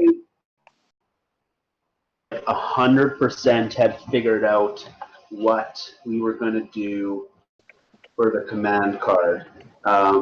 But how we've been playing it in play testing is we've been using indiscriminate fire like this. So you're performing an attack, and you get an extra yellow die on that attack. And initially, we hadn't had no limit on the strain that people could suffer, which was really awesome when you added a yellow die and you could do like 5 strain to like possibly 9 figures. And we realized that was maybe a little broken. A little. Oh, that sounds great, though. I mean, what's the maximum he can get now? Just 2. He can only roll 2 on red-green to begin with. Like you can still definitely roll 0 with this. But indiscriminate fire, like with Trandoshan Terror with his card, you're not going to really get a ton more strain. It's just going to be more consistent on the strain, and you're more likely to be able to get, I guess, your surge for Pierce 2 and stuff. So, Derek, we got to book you in for our Academy episode, our strain list, our under duress strain list. I love Under Duress, and I cannot wait to put one together with this new season. It will definitely be. That was the other thing we were looking at here is like, how do we make indiscriminate fire work with Under Duress if it's like actually a viable thing to do every round? Yeah. That's a lot of cards if you're doing like, even if you do 2 strain to, like 3 or 4 figures, that's a lot of strain. Yeah. Yeah, that's a lot right. of cards to get, right? So Okay, 6 the to 8 real cards. question, though, is what about Headhunter Bosk? Yeah, that would be interesting too. Just empty their hand out completely and then run it with a Claudette. Yeah, that sounds like a lot of fun. Very cool. Yeah. Ooh, I'm excited. You could also put together like a all unique bounty hunter list. I don't think it would be good, but it would be fun. Well, I've run all unique hunter lists already. That for without Bosk, with like Zuckus and Borlom and Boba and Dengar and stuff like that. You can get some decent lists. I'm disappointed there's no Forlam and Zuckus in this tournament. I was hoping to see some. Yeah, maybe people played him a bit in the last tournament or the previous season. They're testing a couple of new things. Clearly Rebels. Yeah, clearly everyone is testing Rebels. And actually there's been a lot of Yoda, apparently. People like Yoda. Oh, yeah, that's right. So Yoda got another round of changes, I guess, and it sounds like people are enjoying him a bit more now. I'm loving Yoda now. I think he's dynamite. He's so much fun to use. So we have not actually observed a Yoda game today. Mm-hmm. Yeah, but we'll have to see, what the top tables are, and maybe we'll try to squeeze one in. Mm-hmm. Well, there's so many Rebels, so I'm sure we'll run into them. Yeah. Well, or we won't, because there's so many Rebels. We won't be able to see which one has Yoda. All right. So I think the timer must be going now. Yep, it just went. 10 minutes. That's what the bing bing was. Yes, that's the bing bing. Finish up the round. All right. So we've got round 4 coming quite soon then. I assume there's no break in between. Right. Yeah, so 10 minutes, and I think all games will have to be finished. All right. Thanks, Trevor and Derek, for popping on. For sure. We wish we gave you a better game, but hey, you saw the power of the tank, so I think it was a good episode. Yeah, I think it was a pretty good tank game. Well, also, I liked seeing all the vehicle cars. Yeah, all at once. That was pretty fun. Yeah. Yeah, I don't think I've seen that same start of round 2 stacked command card play from both players before. Yeah, that was surprising. Yeah. All right. Well, good luck with the rest of your matches. Yeah. Yeah. Take care, guys. Thanks. See you. Thanks a lot. Yeah.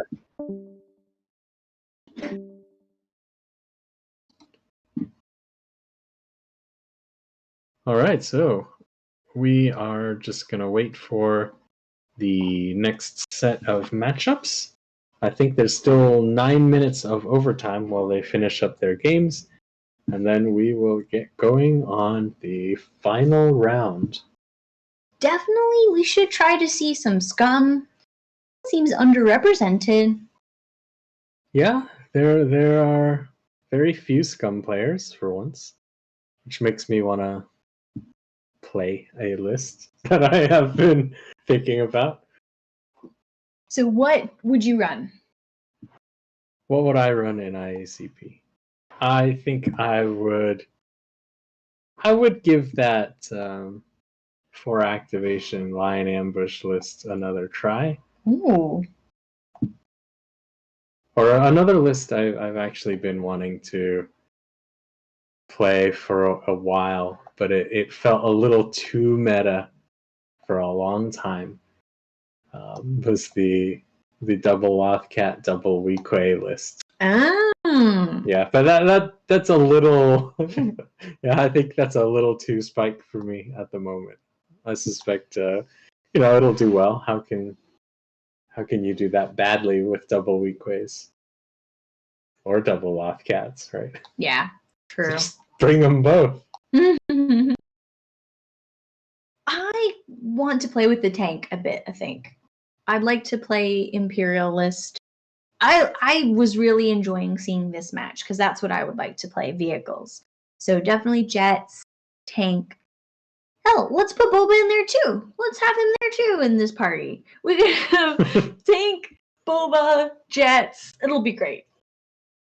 Yeah, so I think I'd probably like to do either the tank or try out the ATST.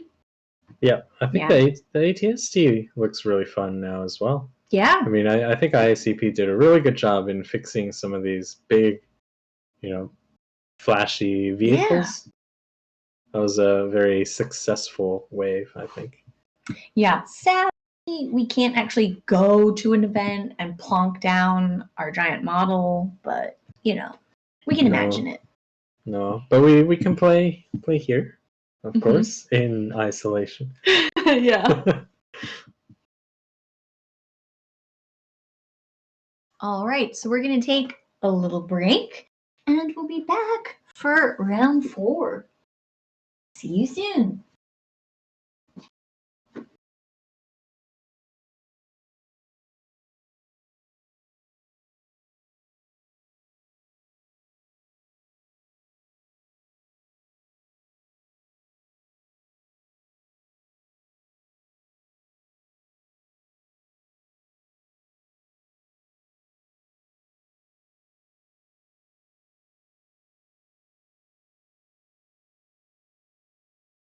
Alright, we're gonna go hit the cantina. Party time!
There lived a certain man on the boat long ago. He was big and strong, in his hands a lightning glow.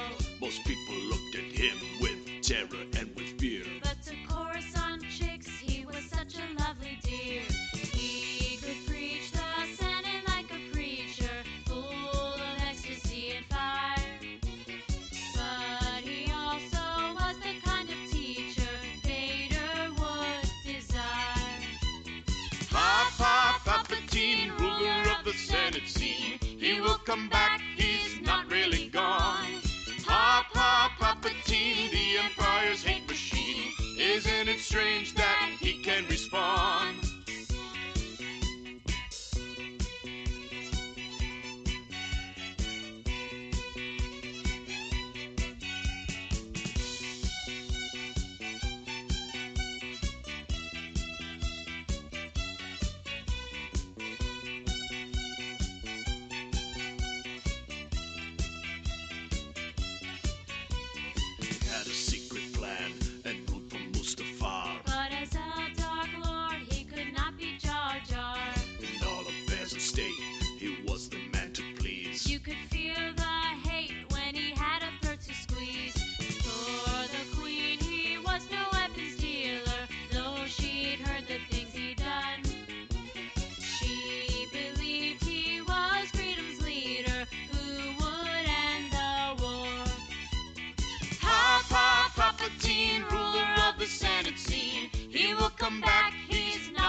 pulling the strings, and his hunger for unlimited power sacrificed more and more people.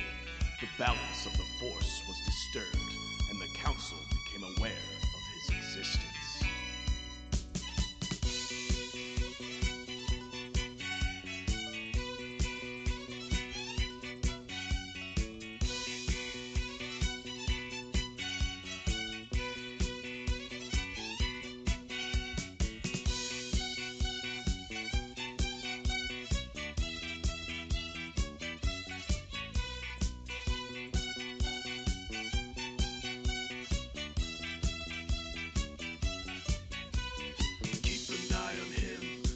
His enemies. But Anakin begged, don't you make me do it, please. No doubt this Palpatine had lots of hidden charms. Though he was a Sith, he did not cause much alarm. Then one night some Jedi on the council saw the truth dark side revealed. But is it him, that dangerous scoundrel? Sith was unconcealed. Palpatine, ruler of the Senate scene. Vader threw him into the core. Palpatine, the Empire's hate machine. He left some clones that we can't ignore. Ray Palpatine left on Jakku, now a teen. She didn't know, said, show me my place. Ray Palpatine chooses to ignore her genes. Deflect Force lightning back in his face. Oh, those Sith Lords. How does a plasteel armor, badass warrior and a legend, dropped in the middle of Imperial Assault in the beginning of everything, such prominence, smaller, end up to be a fig on no one's roster? The $12 figure packed outside of the starter moved a lot farther, but was just a lot softer than figures a lot smaller that just had much more to offer. But this character was so much more than joke fodder. In the early days of canon, before they slaughtered and threw it away across the stars, he struggled and kept his guard up. Inside, he was longing for a thing to be a part of. This brother was ready to fight, train, pursue, and carve up. Then the Civil War came and devastation reigned. A man lost his father to some Force user slain. Put a helmet on his temple, connected it to his pain.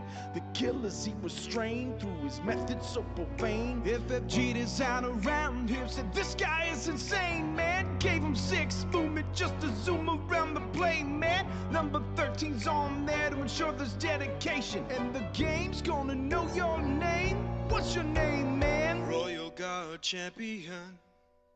His name is Royal Guard Champion. And there's a million games he hasn't won. But just you wait, just you wait. When things began, he didn't fit much of it. Cost-based 15 points gave the greater player base a bad taste instead. Couldn't figure out the trick, he died quick. Even Vader got played with that armor so thick. Clever players ran him with droids that committed suicide, but Connor Jax just wasn't good enough to be justified. People playing him just so that they can try to prove themselves, treating and never giving his chance to excel. There would have been nothing left to do if FFG kept to it. He would have been just as useless as when he was introduced. It would have been bad, a crime against the great Connor's legacy. Never played again till the creation of IACP. Scan it for everything that they can change the points on. Plan it for the meta, the Empire's new champion. In lieu of a change that FFG gives in IACP, there are new lists. In IACP, there are new lists. In IACP, there are new lists. In IACP, there are new lists. In IACP, there's no way. Royal Guard Champion. Royal Guard Champion. The steering committee has picked you. You could never back down. You never would have gotten play time. Oh, Royal Guard Champion. Royal Guard Champion. When the new players play with you, will they know what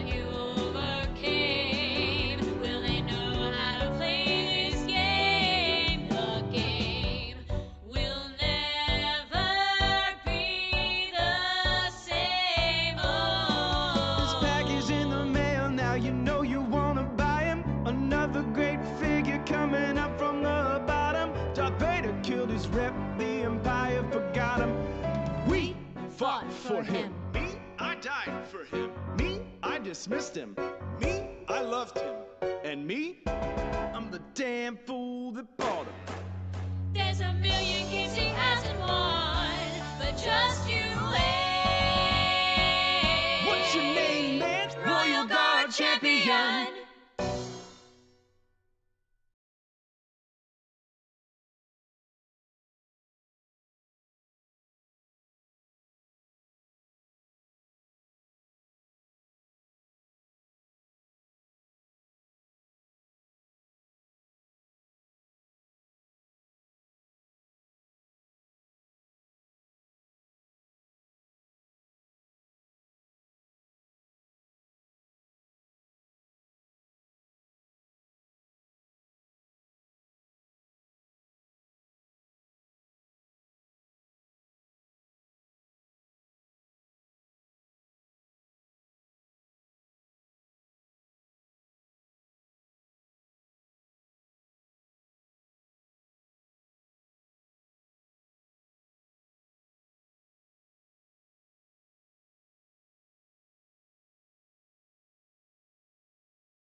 Alrighty, hey everyone, we are back with round 4.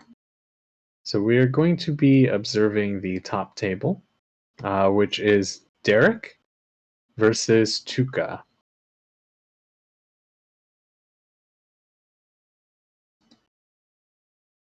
Right. So we actually just saw Derek play. Very cool game, and he's running the SC-2M repulsor tank, in case you missed it, along with sentry droids, 2 sets of jet troopers, and 2 Imperial officers. So I think the important thing, of course, will be to see if Derek can get as much value out of that tank in this game as he did in the last game, and how many things it can blow up before it blows up itself. He is, of course, running the Imperial Retrofitting IACP upgrade, which is a little bit like Beast Tamer for Imperial large vehicles. It also has a special ability where you can deplete it in order to make your next attack focused. And of course, Tuka, we actually saw play earlier in the day. He's the one who brought Saska. So Tuka's running Ahsoka, Hondo, R2, Gideon, Ezra, 3PO, Saska, and Diala. So it's kind of a Force user / smuggler rebel list. And he, of course, has the Heroic Efforts card because everyone in this list is unique. They will be playing on Endor Defense Station, Map B, which is Claim the Ruins. So in this one, instead of going around and picking up objectives and delivering them, they basically need to either control the center of the map, which is the barracks, for 6 points around, or the shield generator on the left side of the map, which is 4 victory points. So this is quite a control-heavy map, because you can get a huge amount of victory points out of these objectives. Yeah, it'll be interesting to see what people send into that middle area to defend. I think the tank could do really well here on the defend the area objective. What do you think, David? Yeah, I think the tank could control a lot of space, and I think it can easily run straight down the middle, sort of similar to how it can behave on ISB. So it looks like Derek has dropped Armed Escort as part of his Rule by Fear effect, where he draws 2 extra command cards at the start of the game and has to discard one of them. I think it'll be interesting when the doors get opened. Right. Last time, Derek was quite aggressive in opening the doors with the tank itself. We'll see. We'll see what he does this time. Yeah, I think Empire will be somewhat difficult to displace out of the center of this map. I mean, he's got the two squads of jet troopers, which does represent quite a lot of health. And he's fighting against 4 sort of mid-range rebel attackers: Ezra, Ahsoka, Diala, and Hondo. Right. So interestingly, we watched Tuka play on the same map, right? That was when he ran Ezra to that terminal on the left there. Right, so we saw Tuka play on this map against Isaac's Royal Guard list earlier today. And he split Ezra off a little bit. He managed to get an extra command card in the beginning of the game, but Ezra was not able to get back into the fight quick enough, I think. All right, so it looks like we've got R2 is gone, drawn a card, and then we have an officer pushing the tank forward, displacing some units, and then tucking by the terminal. Right, then we've got 3PO focusing. He focused up Ahsoka and moved up next to R2. So I think what was really important in the game that Tuka played against the Royal Guards was that there were quite a lot of defensive abilities that really reduced the damage output of these Jedi with the Pierce. So it'll be interesting to see how deadly the lightsabers are against something like the tank. Yeah. All right, we've got Gideon. What's he doing?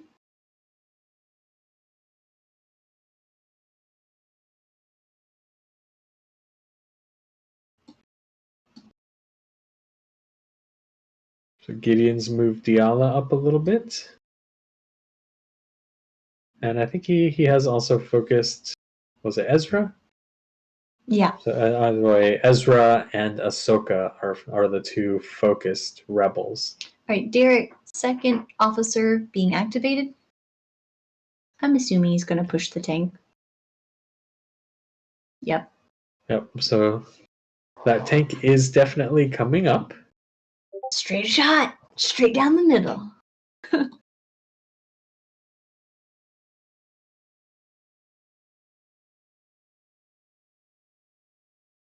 And I've just gotten the notification that the round is officially starting.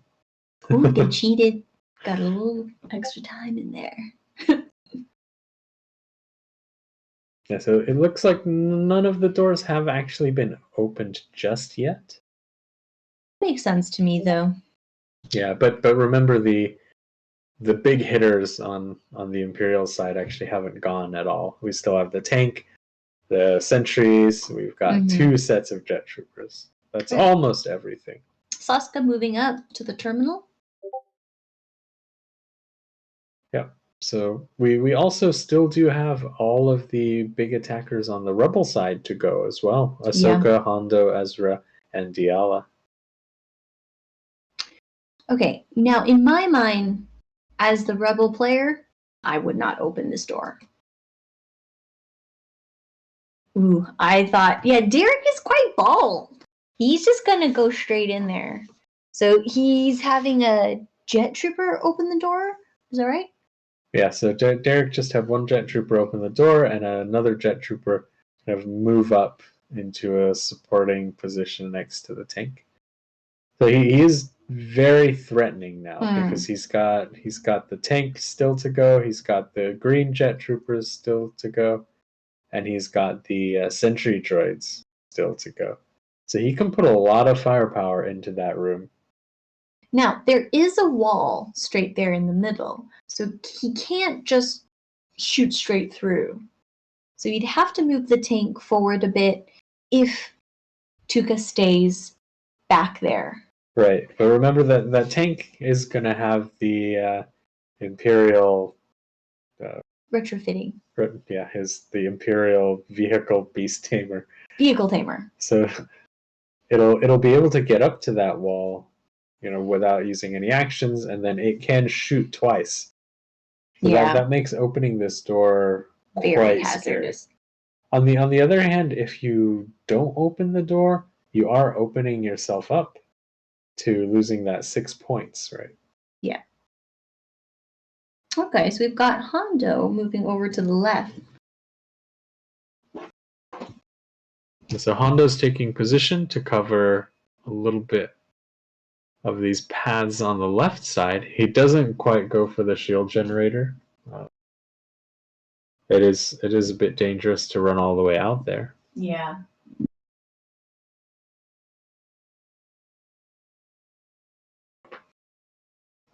Yeah, the Jets have a pretty decent time on this map. Those dashed red lines, all of those that has what's it called? Difficult terrain across that bridge doesn't bother the Jets at all. Whereas the Force users will have to be careful that they don't trap themselves if they go to that area. So it is pretty scary to go up against Jets. Right. So we've just got the sentry droids activating now. They're moving up, taking position, just getting ready for next round. I think everyone is positioned quite well to shoot into the barracks and also to cover the shield generator a little bit, but no one has really committed to contesting that middle area just yet. So the tank obviously is in the prime position to do so, and I assume it'll be Derek's last activation. So the tank can shoot over, right? The tank can shoot if it makes it to the red line. Yeah.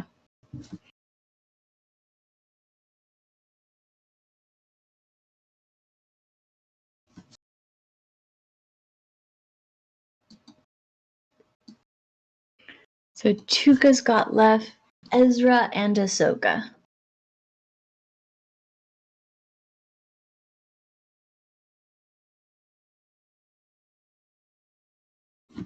Right, and this is a pretty tough choice. Because he would have a really hard time opening that door now. But on the other hand, it is really dangerous for him to just give up both objectives. Although I think that's probably the better move here.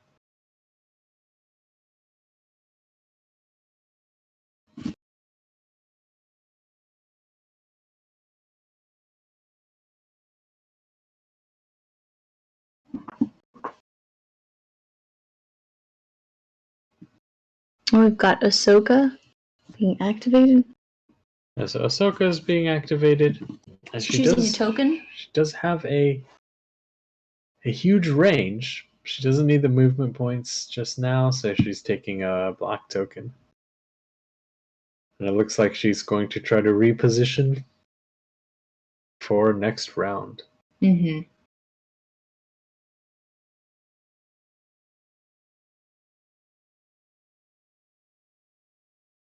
Yeah, this is pretty scary for the rebels. There's a lot of Imperial firepower. Definitely. And also the tricky bit is that they're ranged versus Ezra, Diala, Ahsoka, melee. That's pretty rough. Right, and I mean this rebel list doesn't have a way of really investing resources and kind of compressing their actions and damage output.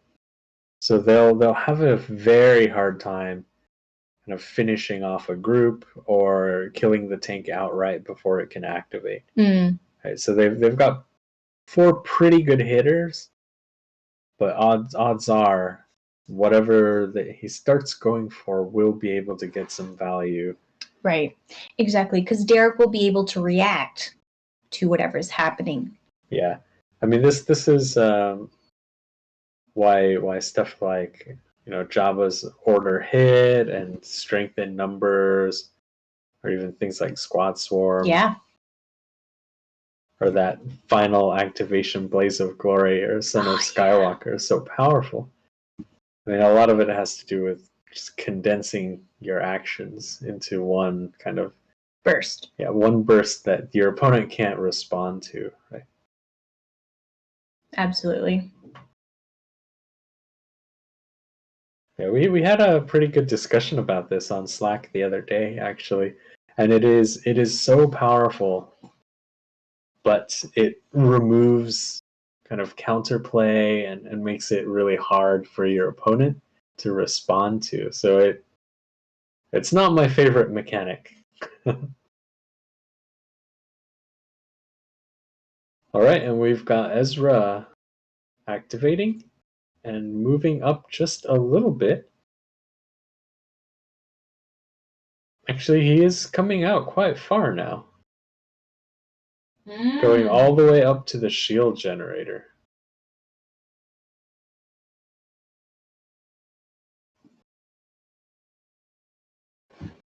So this is quite a bold move by Ezra.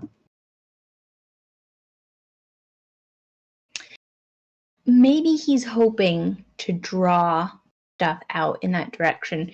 Because of that wall there, they can't actually shoot at him without coming out a little bit. Right? Yeah, it is tough to get line of sight to him in that corner. Mm-hmm. But I think the tank could actually do it. He could get at least one shot off. Yeah. It is a bit of a gamble. All right, so it looks like Derek has activated the tank. Oh, here it comes. And he has exhausted the Imperial retrofitting.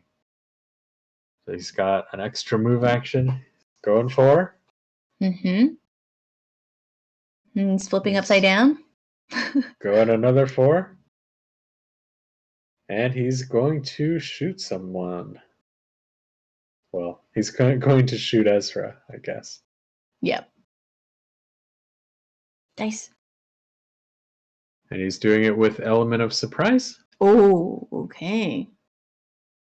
Which is Yeah, fairly scary. Now, Ezra has the smuggler tag, right? Ezra has the smuggler tag, but Ezra cannot run anywhere that is out of line of sight. Yeah. Ooh, pretty decent roll. All right, so this is gonna hurt. That's 7 damage. That's 7. 6 damage through, I believe, Yeah. because Ezra has that built-in block. Mm-hmm. And that takes him dangerously low. I mean, Ezra only has 10 health. He only feels tanky in Spectre Cell because he has +2 block. Nice opening by the tank. Very, very strong opening attack on Ezra. Oh man, it's really gonna bug me that it's upside down. That the tank's picture is upside down. All right, and the kind of trade-off for that is that Diala is now going to be able to attack the tank. Sarlacc sweep. Oh, David, tell us what that does. Sarlacc sweep. I don't know. Let's see.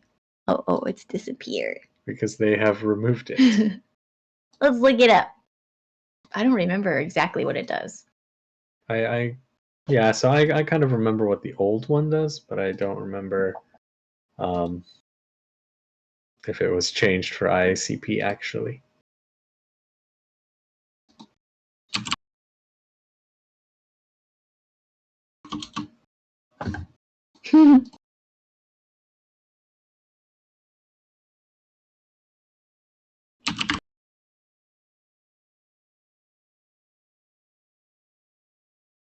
So we did have that attack come out against the tank, which is a pretty good roll. Yeah. 1, 2, 3, 4, 5 damage, 2 surges, which is pretty useful because the tank has added 1 evade and rolled 2 blocks. Right.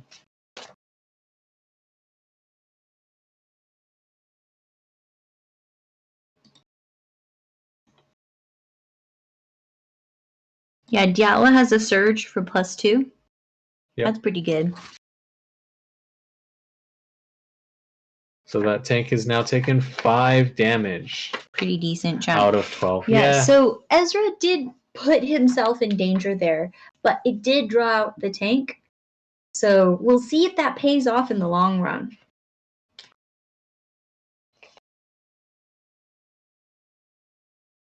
Yeah, I think it's going to be important how quickly Tuca can finish off the tank. And whether or not that tank can finish off Ezra and get more damage out onto Diala before it goes down. So the tank is kind of a big centerpiece, but it's actually only 9 points, right? And a lot of these mid-range rebel characters are 7 points. So Ahsoka, Ezra are 7, and Diala is actually 8 points. So trading the tank to kill Ezra and wound Diala is not necessarily a bad thing.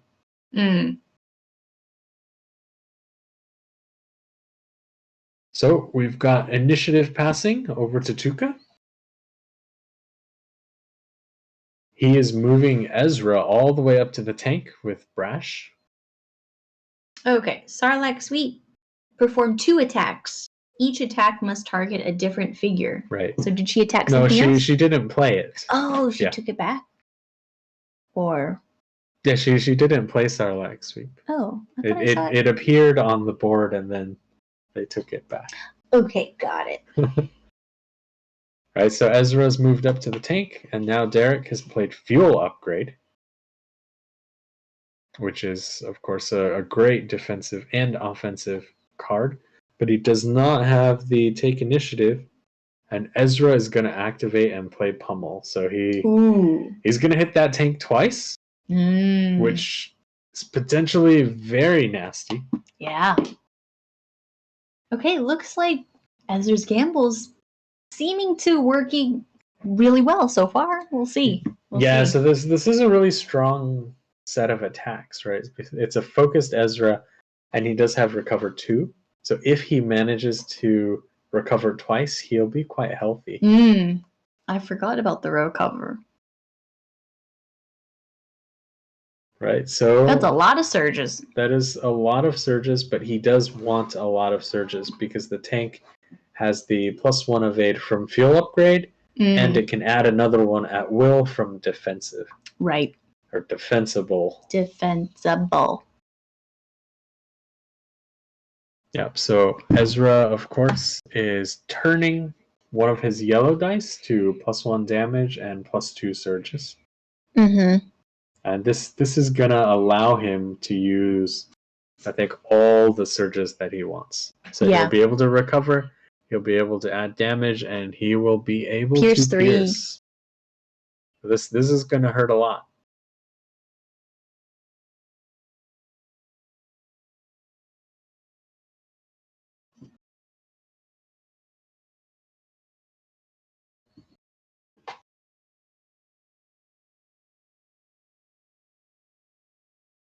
Of course, Derek now does not add an evade because Ezra has so many surges, it doesn't really matter. Yeah. He's just going to add another block, and I assume he will use Zillow to reduce that pierce. And let's see if he pitches another card just to keep that tank as healthy as possible.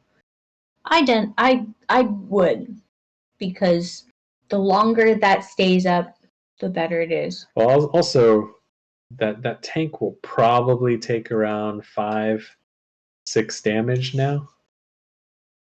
And Ezra does have a second attack coming in from the pummel. Yeah. So it's a bit risky to leave it on low health.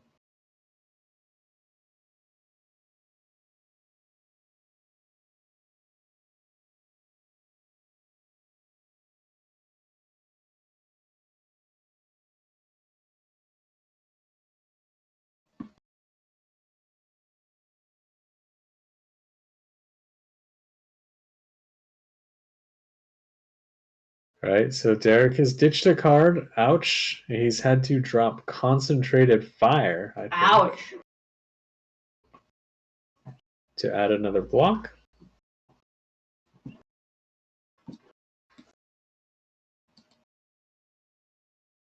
And he has also exhausted the Zillow. So it reduces it to Pierce 1, right? And so that tank is now taking 9 damage out of the 12. All right, second attack. Yep, second attack. So this is also going to hurt quite a bit. So Ezra's got 3 damage and 2 surges showing so far. So one of those is being canceled. Right, and the other one could be canceled anyways, but remember he can turn one of his dice to any side.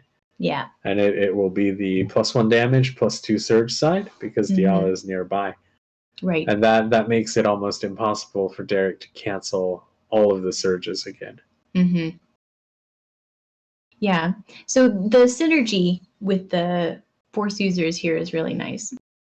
Yeah, so he could cancel 2 surges, I believe. Adding another block now, I think, is less useful. Yeah, because then you make him choose between the damage or recovering. Right. I mean, unfortunately, that tank only has 3 health, so he does not need so much damage to get through anyways. So if he adds an evade, then Ezra will be doing 4 damage against 1 block. And he will actually have to pitch another card to force Ezra to not recover.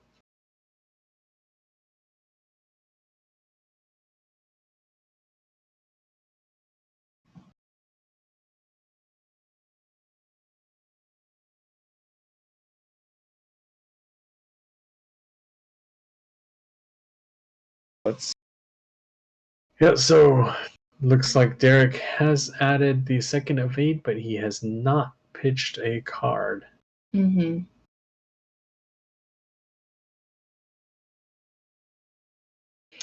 tank down. Whew. Yep, that is a dead tank. Yeah, so that play with Ezra getting put out there worked out really well. With the pummel, he was able to recover, and he's doing pretty decently now. Yeah, Ezra's got 6 health now. And the tank has been killed, which is a big swing. So the tank only got off that one shot. It wasn't able to deplete that retrofitting to become focused. Mm-hmm. That's pretty rough for Derek. Losing the tank, big blow. That's right. Emotionally as well. And we'll have to see. It's very likely that Tuka is playing on the Lamb, right, with 3 smugglers. Yeah. So Ezra will not be so easy to remove, depending on what cards he's got. Right. Yeah, so the synergy with the tags. This is a Force user smugglers list. Nice. All right, we got some jets moving up. Taking a shot at Ezra.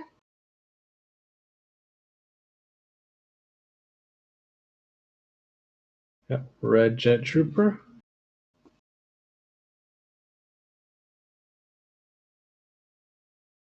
Ooh, moving in clove. Yeah, so when he attacks Ezra, he'll gain 2 more movement points anyways. Mm-hmm. Flyby. All right, 3 dice attack on Ezra. It's a pretty good, good roll. Now what does Ezra get? Okay, not a great defense roll from Ezra. Was that 4 damage going through? Yeah, looks like it'll be 4 through. Ouch. Which will put him on 2 remaining. Second jet. Yep, and that jet does have 5 movement because of the fuel upgrade. Right. So, oh! I felt it coming. You felt the dodge. Yeah, I felt it. Yeah, it was not a great damage roll either, though. Mm-hmm. So Ezra survives on 2 health. I knew it. I just felt it. I was like, Ezra's gonna use the Force.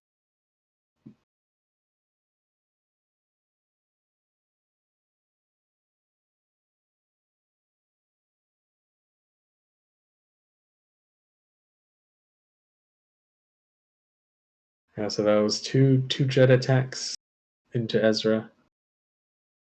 But he has managed to survive again. So the question is there a way Ezra can get out of there?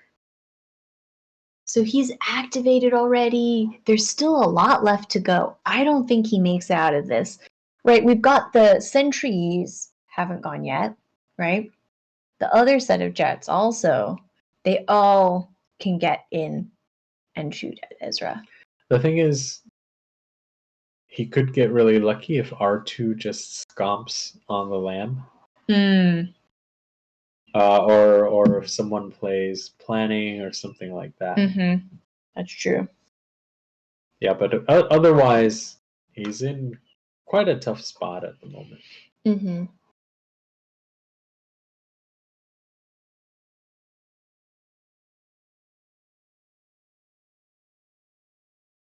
So we've still got the sentry droids and that squad of green jet troopers to activate from Derek, along with the 2 Imperial officers. Oh, Diala's activated. Ooh, going in deep. Threatening the sentries. So now the Sarlacc suite. Yeah. This makes sense. Because before, she didn't have 2 different targets. Exactly. Well, I guess that's why he took it back. Yeah, exactly. Probably just read it too quickly and was like, oh, 2 attacks. Oh, on different targets. So this makes sense. Right, so Diala's going to hit those 2 sentry droids. Okay. What's her Surges? Not an amazing set of rolls. So she's got the Pierce 3 from being a Jedi, plus 2 damage, and a Cleave 2. Ooh, cleave. That's going to be useful here. Yeah, so she will be able to use all of the abilities. So she hits that one sentry droid for 5, and she does 2 damage to the other one. So now her second attack on the other sentry droid is coming. And it looks like that will be a kill. Ooh. Oh, nice roll. Yeah, so it looks... Well, actually, he's got 1 block already. I think if he pitched a card, that sentry droid would survive on one hub. Zillow, best card in the game. Yeah. Alright, so Derek has dropped Celebration, I think, to add 1 block. Oh, that's a pretty rough ditch. Yeah, exactly. I mean, especially with Ezra. Yeah, against this on list. 2 health remaining and Diala so far up. Yeah. But you gotta do it. Exactly. Right. Especially because they haven't gone yet, right? So I would definitely expect those... Oh.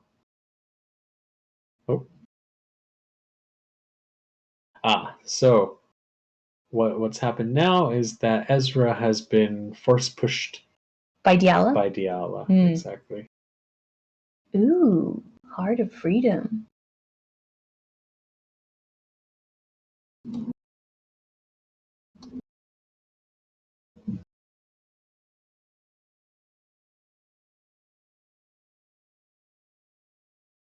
And he's dropped Heart of Freedom because the cost of that force push is 1 strain, of course. Mm-hmm.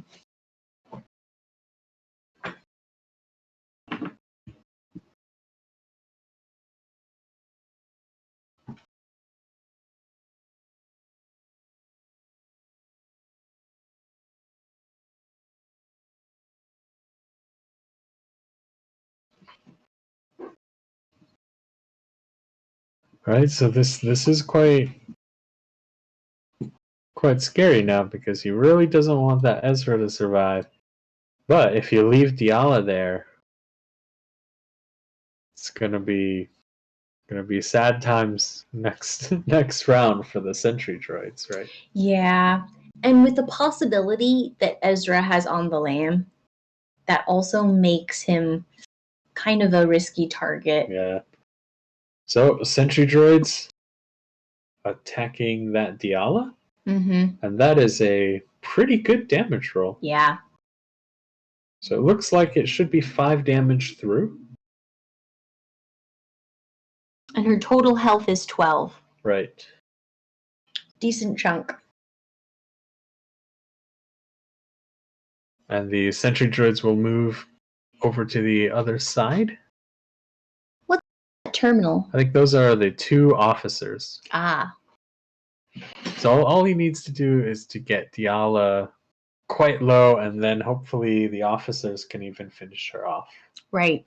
And she can't do any tricky command card things. I believe not. Oh, I mean, there are a couple defensive command cards available. Yeah, there is that knowledge and defense. Oh, blanking! Blanking Ouch. out on a... And again, really pretty decent roll.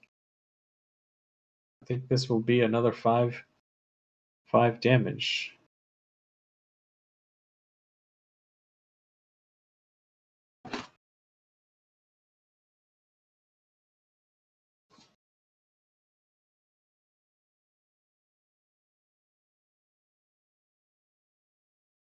So that Diala did deal,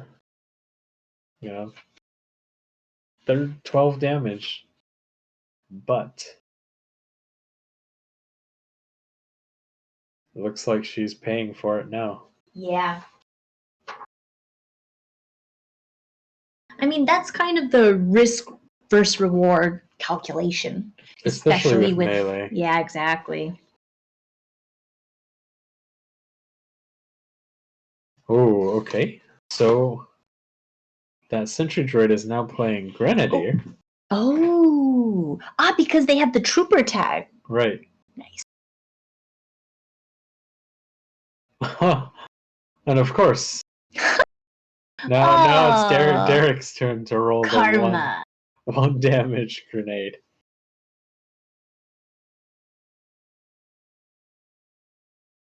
Right, Diala on 11. 1 health left. 1 health left. Literally anything else would have worked. Yeah.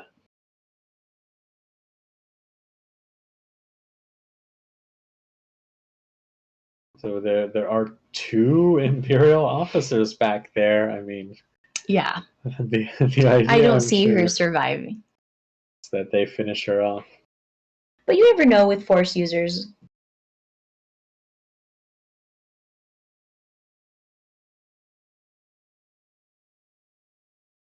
What does Tuka still have left to activate? Hondo hasn't gone yet. Hondo has not gone. Ahsoka has not gone. And the support package, the R2, Gideon, 3PO, and Saska have not gone. And remember, Saska is a smuggler, so she can play that tools for the job. She can surprise you with a pretty decent hit every once in a while. Oh, speaking of Saska, let's see what she does. All right, she's coming out.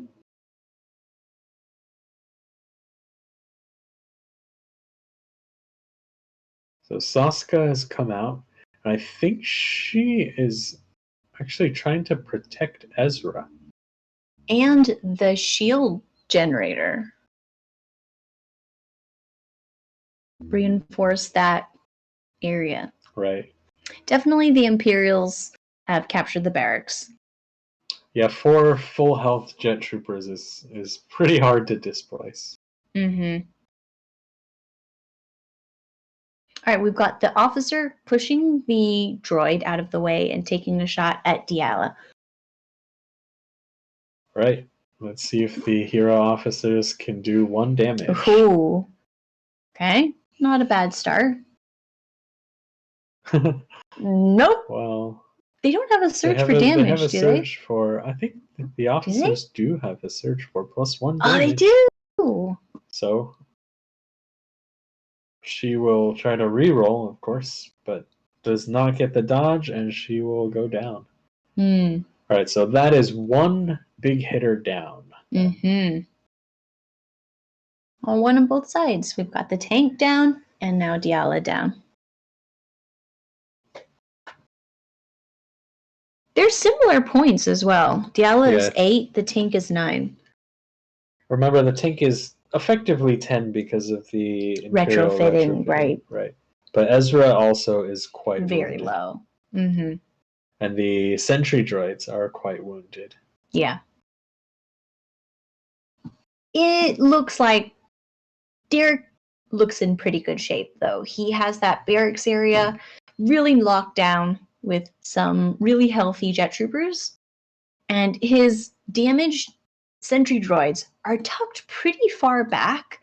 And he has melee figures. Well, actually, only 1. Oh, no, wait. Where's Ahsoka? Ahsoka's here under the terminal. Yeah. So Ahsoka actually can probably threaten them. Yeah, all she needs is a couple of movement cards or Gideon. But that does put her really out there as well. Right. So that's a trade-off. We'll see. Yeah, so I think what we have now is R2 activating. Or is it Gideon, actually? Yeah. Has activated. And he's moving up a little bit. Focusing Hondo.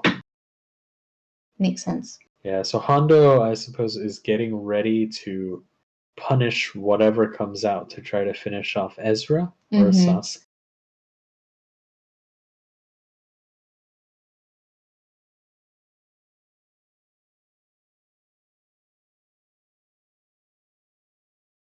.3PO.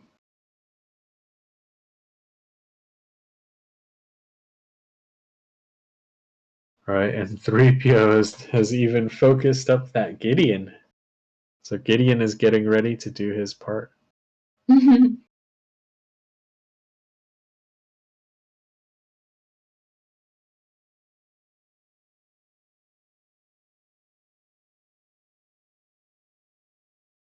Right. Looks like Derek's gonna try to chip away at Saska with an Imperial officer. Not the best roll, kind of the same roll he had against Diala. That's pretty standard for officers. Yeah, it'll be enough to do something. I mean, he'll focus himself and deal that 1 damage. Yeah, that focus will come in handy later. Yeah, 1 damage on Saska. So she has 6 health, I believe. 5 left.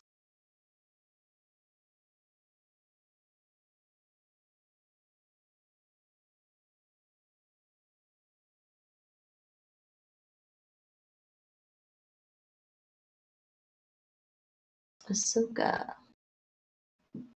Is she going to go in for the risky play? All right, so she's taken movement points this time.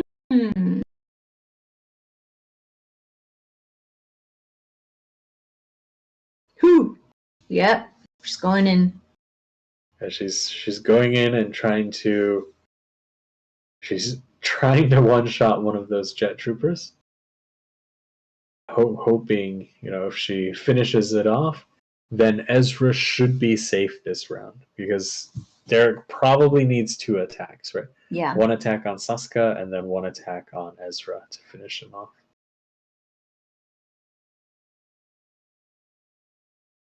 I think it's possible, but it's going to be tough. Oh, well, 1 block only. Oh, okay. So and that evade is worthless. But that is still only 6 damage. It is quite hard for Ahsoka to one-shot a jet trooper. Yeah. Do you try to re-roll to see if you get it?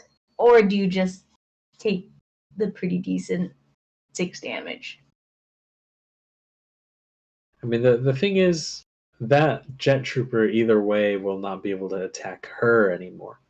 Because if she has right back at you, she'll kill him. What would you do? Would you re-roll that? I don't think so, actually. I wouldn't either. I would not. Because there is that... Oh, he has re-rolled. And he's got 6 damage. It's the same. It's the same. Because the 1 more damage on the blue, but there is a surge now that is being canceled on the green. So it ends up being the same. Mm-hmm. Yeah, I felt like it would be really tough to get that 1 more. Yeah. You basically need 2 symbols on everything and 1 more surge.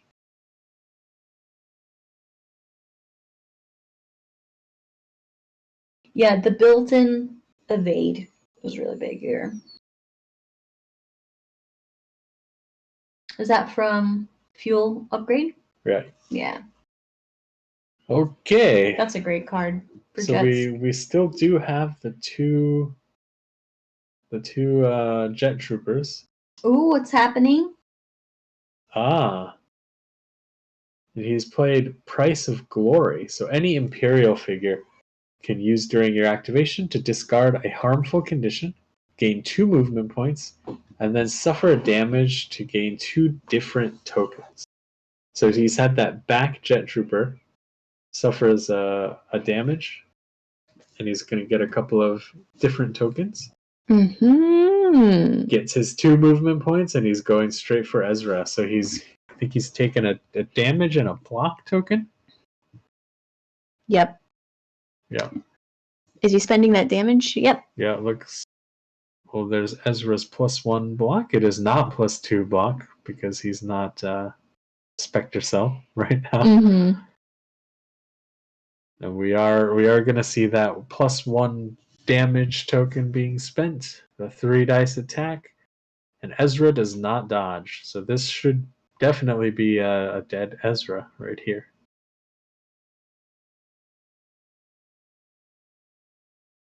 Oh, is this on the lamp? Oh no, you can't play it at this window. It's a dying lunge. All right. So he didn't have the lamb. He didn't. Looks like he did not have on the lamb. So Ezra's gonna attack. He is not next to a Force user now, though. Yeah. So he won't be able to kind of manipulate his dice as well. Right. Ooh, ouch. Yeah. Okay. So, mini surges. Where did that reroll come from? Ezra's ability is normally a reroll, but right. turns to any side if there's a friendly force user nearby. Mm-hmm. So Ezra's going to die here. Mm. And Derek has converted a block into an extra evade. So now he's on 1 block and 2 evades, and only 1 surge worth of damage is going to go through. Is that 2 damage, Ezra? Yeah, right. So that jet is sort of alive still. He's got 4 health remaining. He's going to tuck up there, contest the shield generator. This is looking really rough for Tuca because Derek still has a lot of threatening figures on the board. We've got jet troopers. How many? 1, 2, 3, 4. Yeah, all of the jet troopers still up. Full squad of sentries. They are very wounded, but that doesn't affect how hard they hit. There's still a lot of stuff on the board. The thing is, those 2 green jet troopers are very, very wounded. Right? You mean the sentries? And the 2 green jet troopers. One of them only has 1 health left, and the other has 4. So if those figures go down, it'll be a lot more even. Yeah.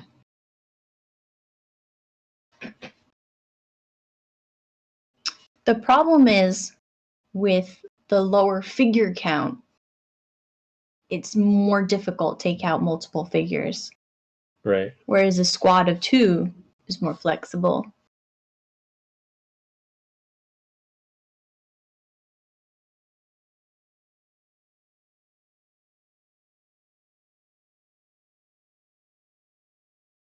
So I think it's Hondo moving out back behind the shield generator, and he's going to try to take out that jet trooper, which is pretty big because focused Hondo can pretty reliably deal the 4 damage.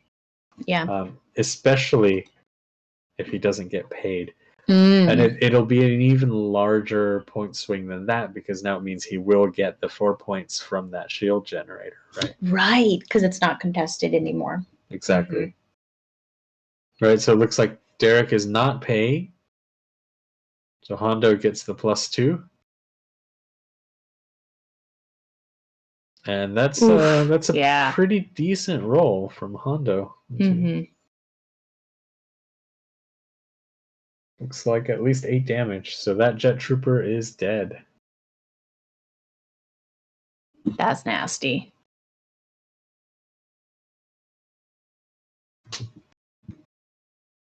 I think there are no more deployments to activate on either side.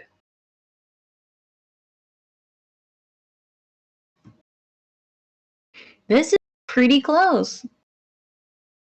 Alright, so we've got Ahsoka really up there. She's not taken any damage yet. She can definitely at least take out 1 sentry. And she has that right back at you if something is attacking her. So Derek's going to have to be very careful about attacking her. Right. And then Hondo is actually quite healthy. Yeah. And we do have Gideon, who is focused and ready to attack. Mm-hmm. And there goes the fuel upgrade. So these jet troopers are all back down to 4 movement. Mm-hmm. And they lose that extra evade on defense. Yep.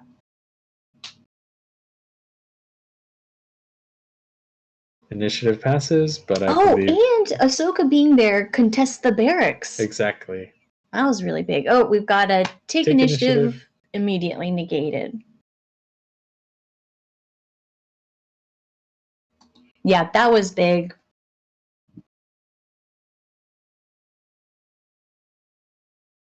So the question, I think, is, what is going to be activated first.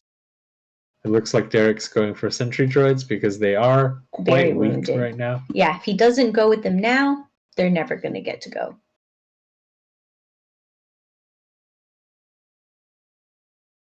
It kind of looks like he's going to attack that Ahsoka. Mm-hmm. Which can be quite dangerous. I mean, a right back at you is gonna finish off that sentry.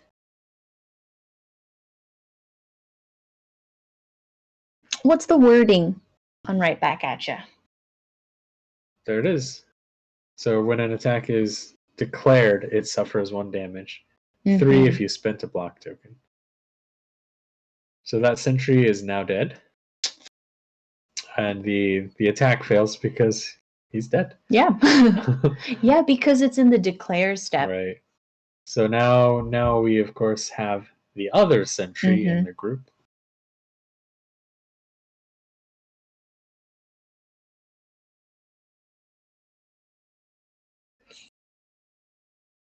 And it kind of looks like he's gonna go for a long-range shot on Saska instead of Ahsoka. Okay, yeah. And so the real challenge is gonna be how much work can these jets do before they're reduced to just the red group.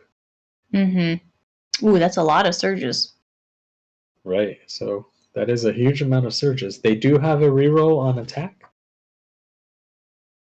Yeah, so they've got She is 1 damage, pierce 2, plus 2 out. Already been removed from the map. Yeah. So Saska is dead for a couple more points. This is gonna be tight. Yeah, that sentry droid moves back.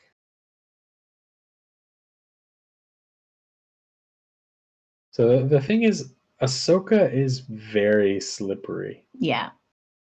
She can basically get 2 movement points, move 1, finish off that sentry, and then force leap and move another one. So she's not easy to pin down.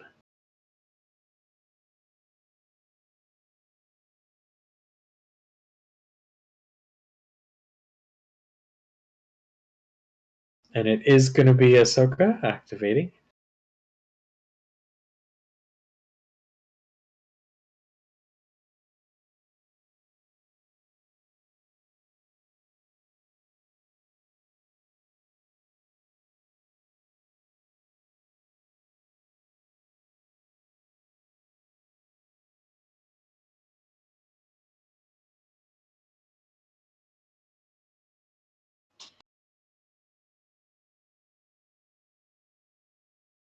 Ooh, what's this? Force rush.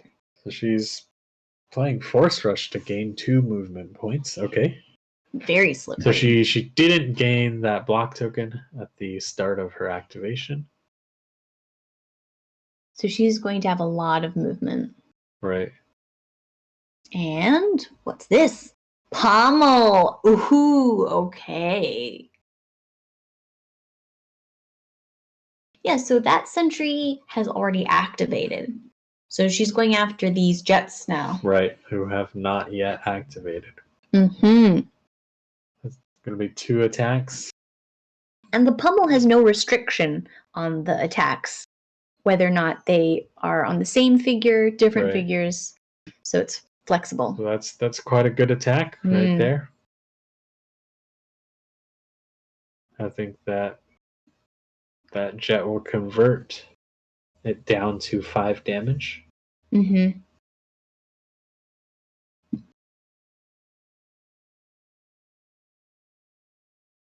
Actually, it looks like she did not play Force Rush. And she instead just used her movement points. Movement ability, right? Here comes the second attack. And I don't believe this is survivable. Yeah. So that is another jet trooper down. And that one had not yet activated, right? Right. Yeah.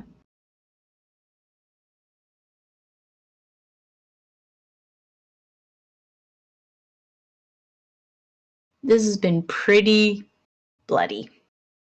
Definitely.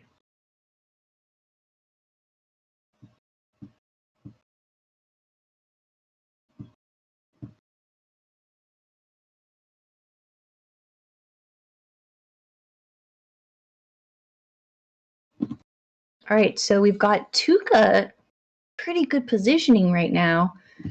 Shield generator held by Hondo. That's how many points? That's 4 points. And then contesting the barracks. Now, both objectives are being contested now. Hondo, is he taking damage? I believe Hondo has not taken any damage. So this is going to be pretty tough to take him off the board.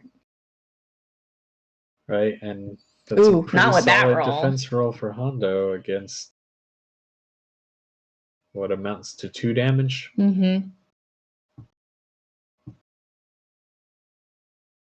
Yeah, so that looks like he's going to get those points. I mean, Derek can contest it at the last minute, the last activation.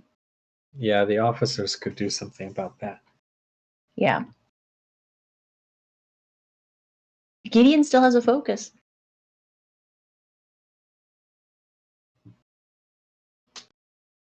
What do you think? R2 opens this door. Gideon goes in, shoots that jet trooper.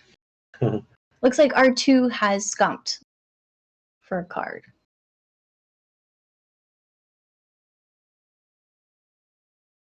We've got an officer activating. Yeah, we've still got that red jet trooper and the 2 Imperial officers. And Hondo, Gideon, and 3PO have yet to go. What's this officer doing? This officer is shooting at Hondo, I believe. Oh, dodge. Who dodges? Ooh. Yeah, the officer's not so reliable for damage. That's not what they're for. Yeah, I mean, Hondo is a little easier to take out than Ahsoka, obviously. But he seems to be doing well on his defenses.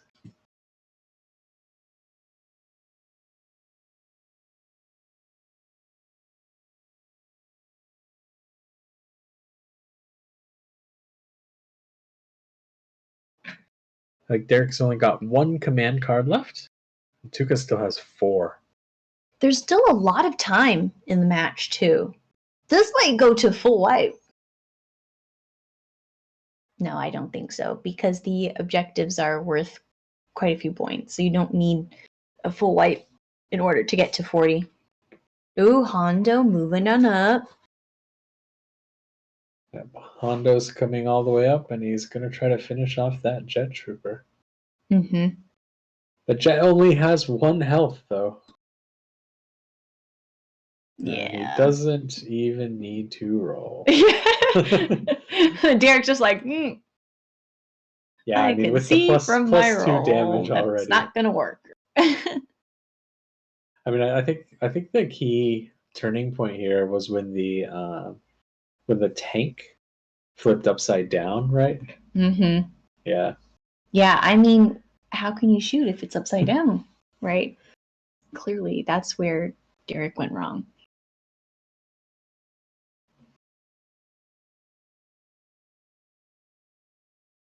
Tuca's been playing really aggressively with the Force users, and it's been paying off. Yeah. I mean, Diala and Ezra did go down, but I felt like they did get their money's worth. Yeah, they did huge amounts of damage. Yeah. Taking out that tank really early was of huge benefit. Now we've got this officer shooting at Hondo. Whoa. Not bad.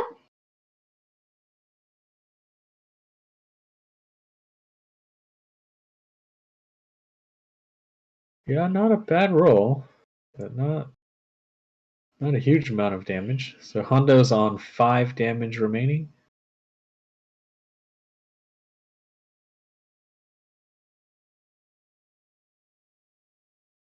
Derek just has 1 jet left. Right. One jet trooper remaining.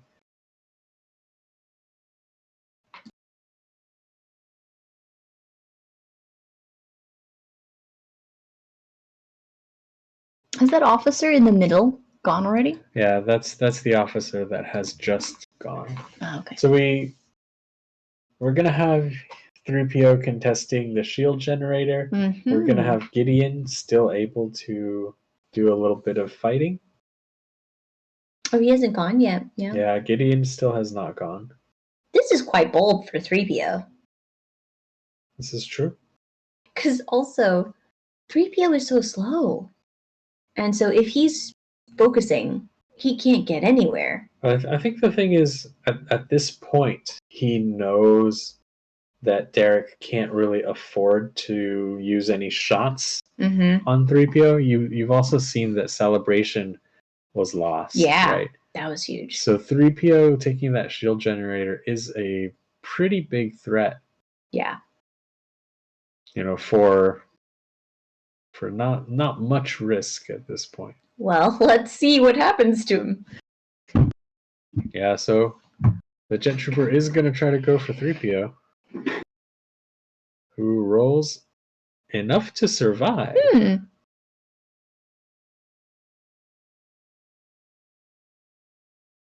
But that shield generator is contested. Yes. However, Gideon actually can shoot at the Jet Trooper now. Yeah, it has come out.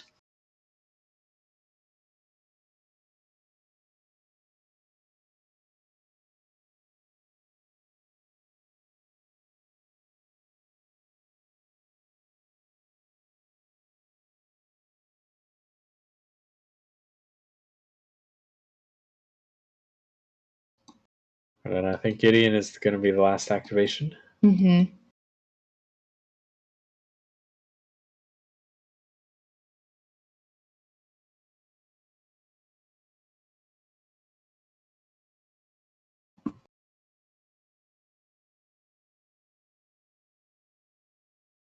Yeah, realistically, he could take a pot shot at that officer up there as well. Did he play planning? Oh. Yes, he did. So Gideon played planning instead of shooting. Did not shoot at him. Interesting. There is a lot of time left. I mean, but the thing is, he's actually drawn out of his cards now. Maybe he knows what it is and really wants it. And really needs it. This is possible. Well, surely there's On the Lam in there, which now means that Hondo, maybe it was the last card. Yeah, Hondo is not gettable. Right? Yeah, because Tuca's sitting pretty. 35. 5 points within striking distance of 40.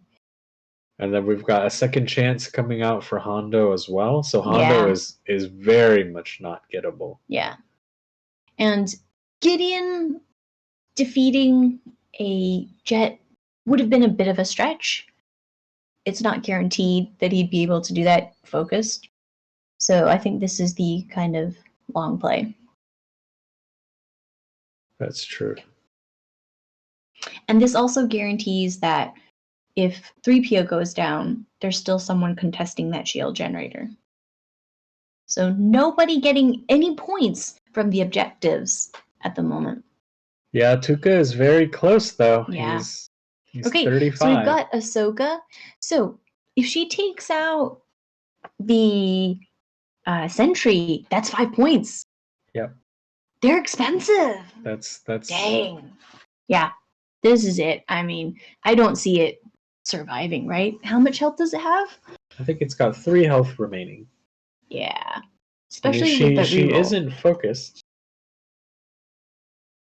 That's true. And Zillow should be up.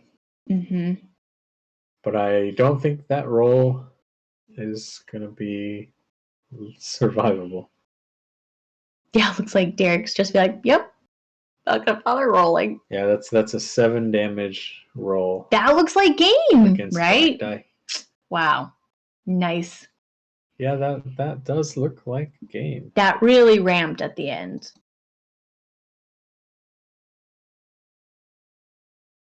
Yeah, that tank definitely didn't do as well as last game. No, it was that focused Ezra pummel that just absolutely demolished it. Yeah. Okay, I'm gonna go see if they want to come and chat. Yeah, I wonder if it might have been possible for Derek to take a longer range shot on that Ezra. Hard to say. That's right. That's right. Hey guys, that's the game. Sure. Yeah.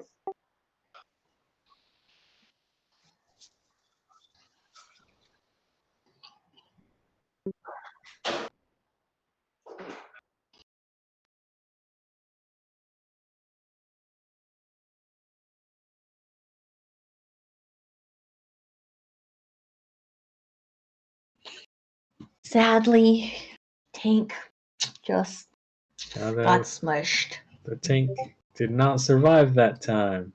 Mm-hmm. Hello. Hi again, Derek.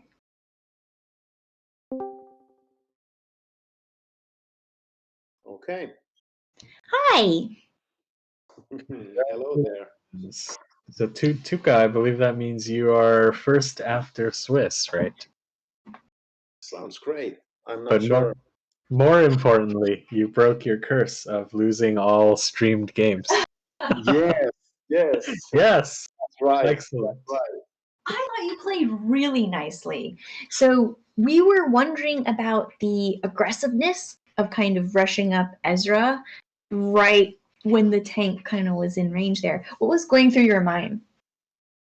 I really needed to take that tank out, so Yeah.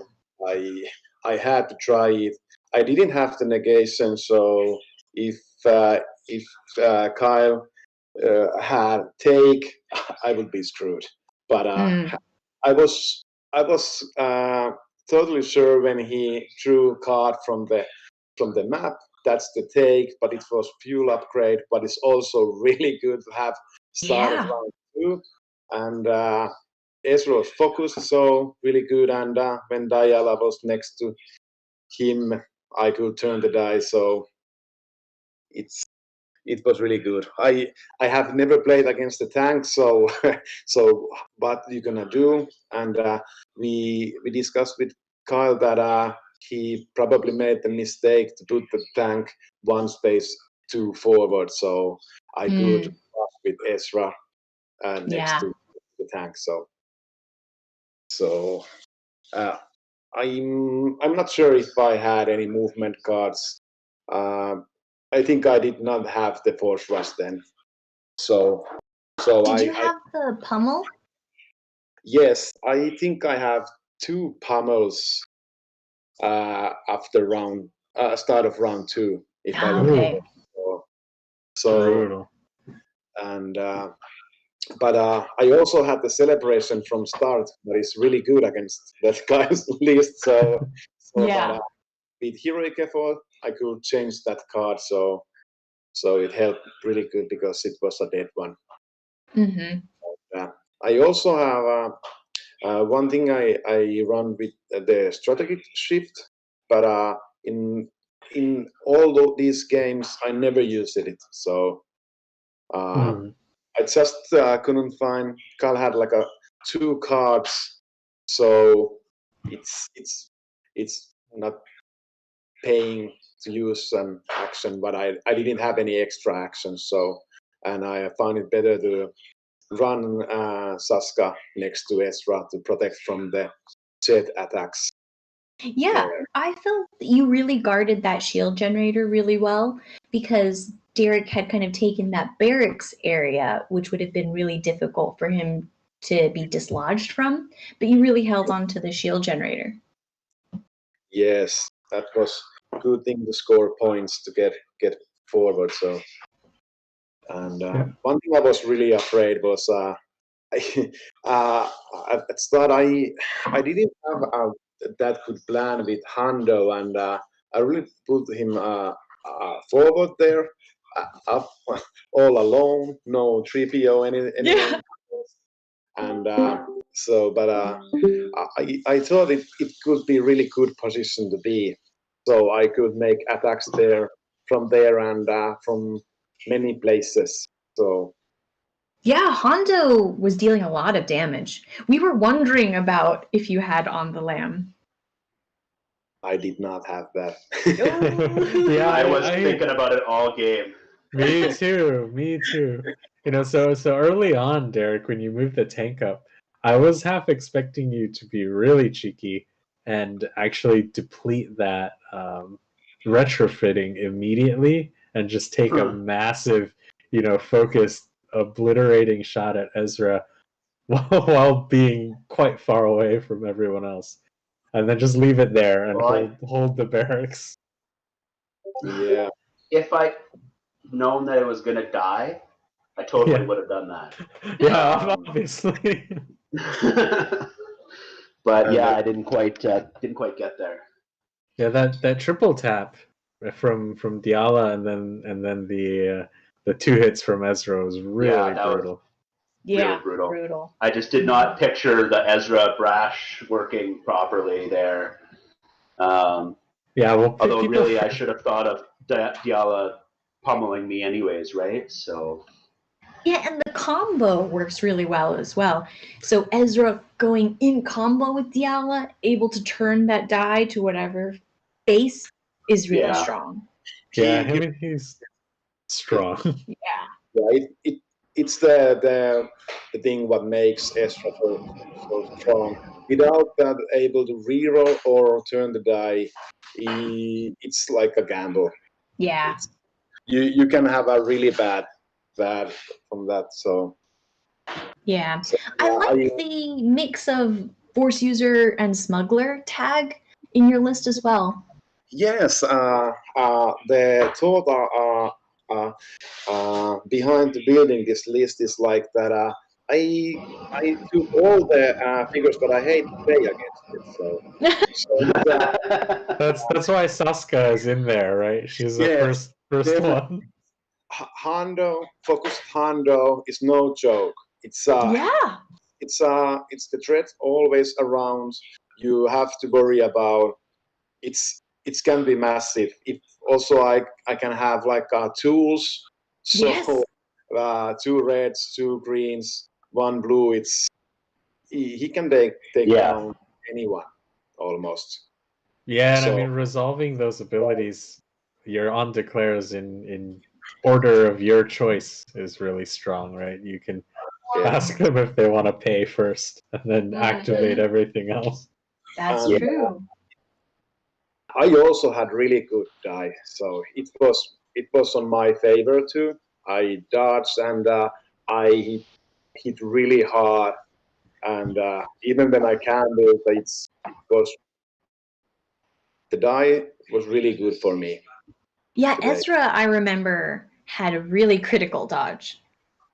Yes. Early on, that was big. Yeah, it dodged that second Jet Trooper attack, right? Yeah. And, Derek, we were saying where you've gone wrong is that your tank is upside down. That's what happened. There you go.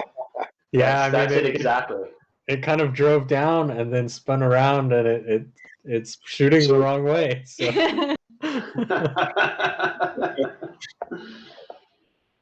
But I really like that Derek list. It's really good. Yeah, and again, you got the fuel upgrade really early, right? Yeah, it didn't actually help so much this time against Ezra's unit. I helped with the jet attacks though. Yeah. Yeah. And the jet movements. Like I was able to move 7 with Price of Glory and attack Ezra when he was by the shield generator. Right. Which was, if I had to, I would have been like really shot. Like had no chance with that movement and without that movement for sure. It was actually quite close still into the mid game because at some point Tuka had just Hondo and Ahsoka, and you still had a full health group of 2 jets and the 2 pretty wounded sentry droids, and I think you might have had another 1 health jet. So it still looked like you had way more shooters, but then they just got obliterated. Yeah. Well, Ahsoka had pummel, right? So yeah. So yeah, that was Chuka had Hummel picked my list apart. 2 copies of Pummel and Sarlacc Sweep. And that Nasty. that right back at you was Yes. so painful. Yeah. Oh yeah. I We saw were it talking coming, about that. which is why I didn't. Why I went with the one who was 7 points, because he could have killed either one of them with it. Mm-hmm. Yeah. So, but I probably should have just with that. But I don't know. Yeah, that's a really strong card, and the threat of it as well. Yeah, that. Yeah, exactly. She is kind of mid-late game, actually quite an investment to try to kill. Mm-hmm. But then again, so is Hondo. So did you at that very last bit you moved Gideon up, and then you played planning, Tuka? Is that because you were really looking for a second chance on the lamb? I want to draw all my cards, of course, and I just could shoot the jet, but I think it was better to be just next. And in this position, I also could attack and after this round and focus Hondo. So it's because Hondo's there, so I get even more firepower, and of course I knew there was second chance to come, so it's I think it was the best thing to do. Yeah. Not attack I think that was smart.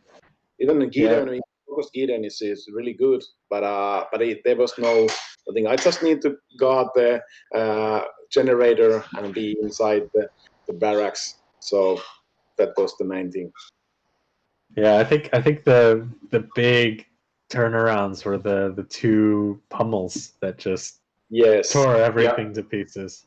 Yes, and one thing also that I think Derek used the Zillow with the tank. So if I agree, that was a mistake. Then I could pierce around. So because Zillow's really good against my list. Yeah. Really good. So. Oh, Derek, you did celebration for Zillow, right? Hoping I'd be able to keep the tank alive. Yeah, that must have been rough. I was just like, I was like, I'm going to do what I can to keep this tank alive. I went through the options like a ton of times in my head, and I was like, the only way I even have a chance of surviving is if I toss a card and then hope for a really low, like a really bad Ezra roll, like triple evade or triple surge or something like that, so that he can't do that much to me. But yeah, but that turning the dice, he cheats. He cheats better than Lando cheats. Right? Gated having defensible and fuel upgrade on that on the tank. Yeah. Mm-hmm. Yeah, I mean for the because normally being able to drop 2 evades is good. Yeah. Exactly. But not when Ezra's got, five or more. Yeah. Right. Yeah, you couldn't even keep him from recovering. Yeah. Yeah. Just at the end, on his very last attack when I died, I added I made sure to use defensible so that he couldn't couldn't recover. Saw that. Yeah. That's good. Not to recover. All right. Okay. Well, congratulations, both of you. Both of you are in the top 4, right? Because both of you are 3-1. I'm not sure who's at the top, so. Let's take a look at the ladder. It looks like Frankum is in. He was playing the original trilogy. Oh my goodness, Luke, Leia, Han. Right? Okay. Luke, yeah. Luke, Leia, Han, Chewie, R2, 3PO, the OG team. Nice. Okay. And for a couple more matches to finish. Yeah, so I think there are a couple more matches to finish, but It's Frankham and Tyler. Okay, thanks for streaming this, and it really gives some seasoned tournaments. So it's really nice, and thanks for the good game, Derek. Always fun to play. Yeah, you too, man. You too. Yep. Good luck, guys, on your next games. Yeah, thank you. Thanks. Thank you, and have a nice evening, guys. Good talking to you. All right. See you. Yeah. Good See night. you guys. Bye. Wow, that was fun. A lot more rebels than I was expecting. A lot more force users than I was expecting. Yeah, I think it's the first tournament in a long time when Scum has not been dominating the dominant force. Whew. But I don't know. Maybe it's just because people are trying to play new things and don't want to keep playing Scum. Guys, we got to scrap our meta episode. It's all about Scum.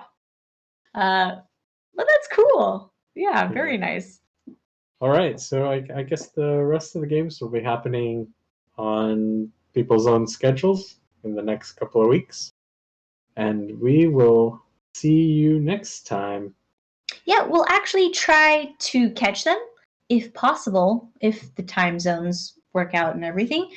We might stream or record them. So kind of keep an eye out on the socials, and we'll talk to you soon.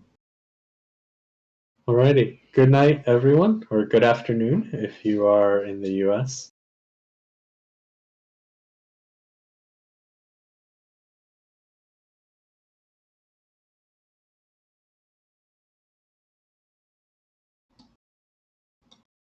Thank you.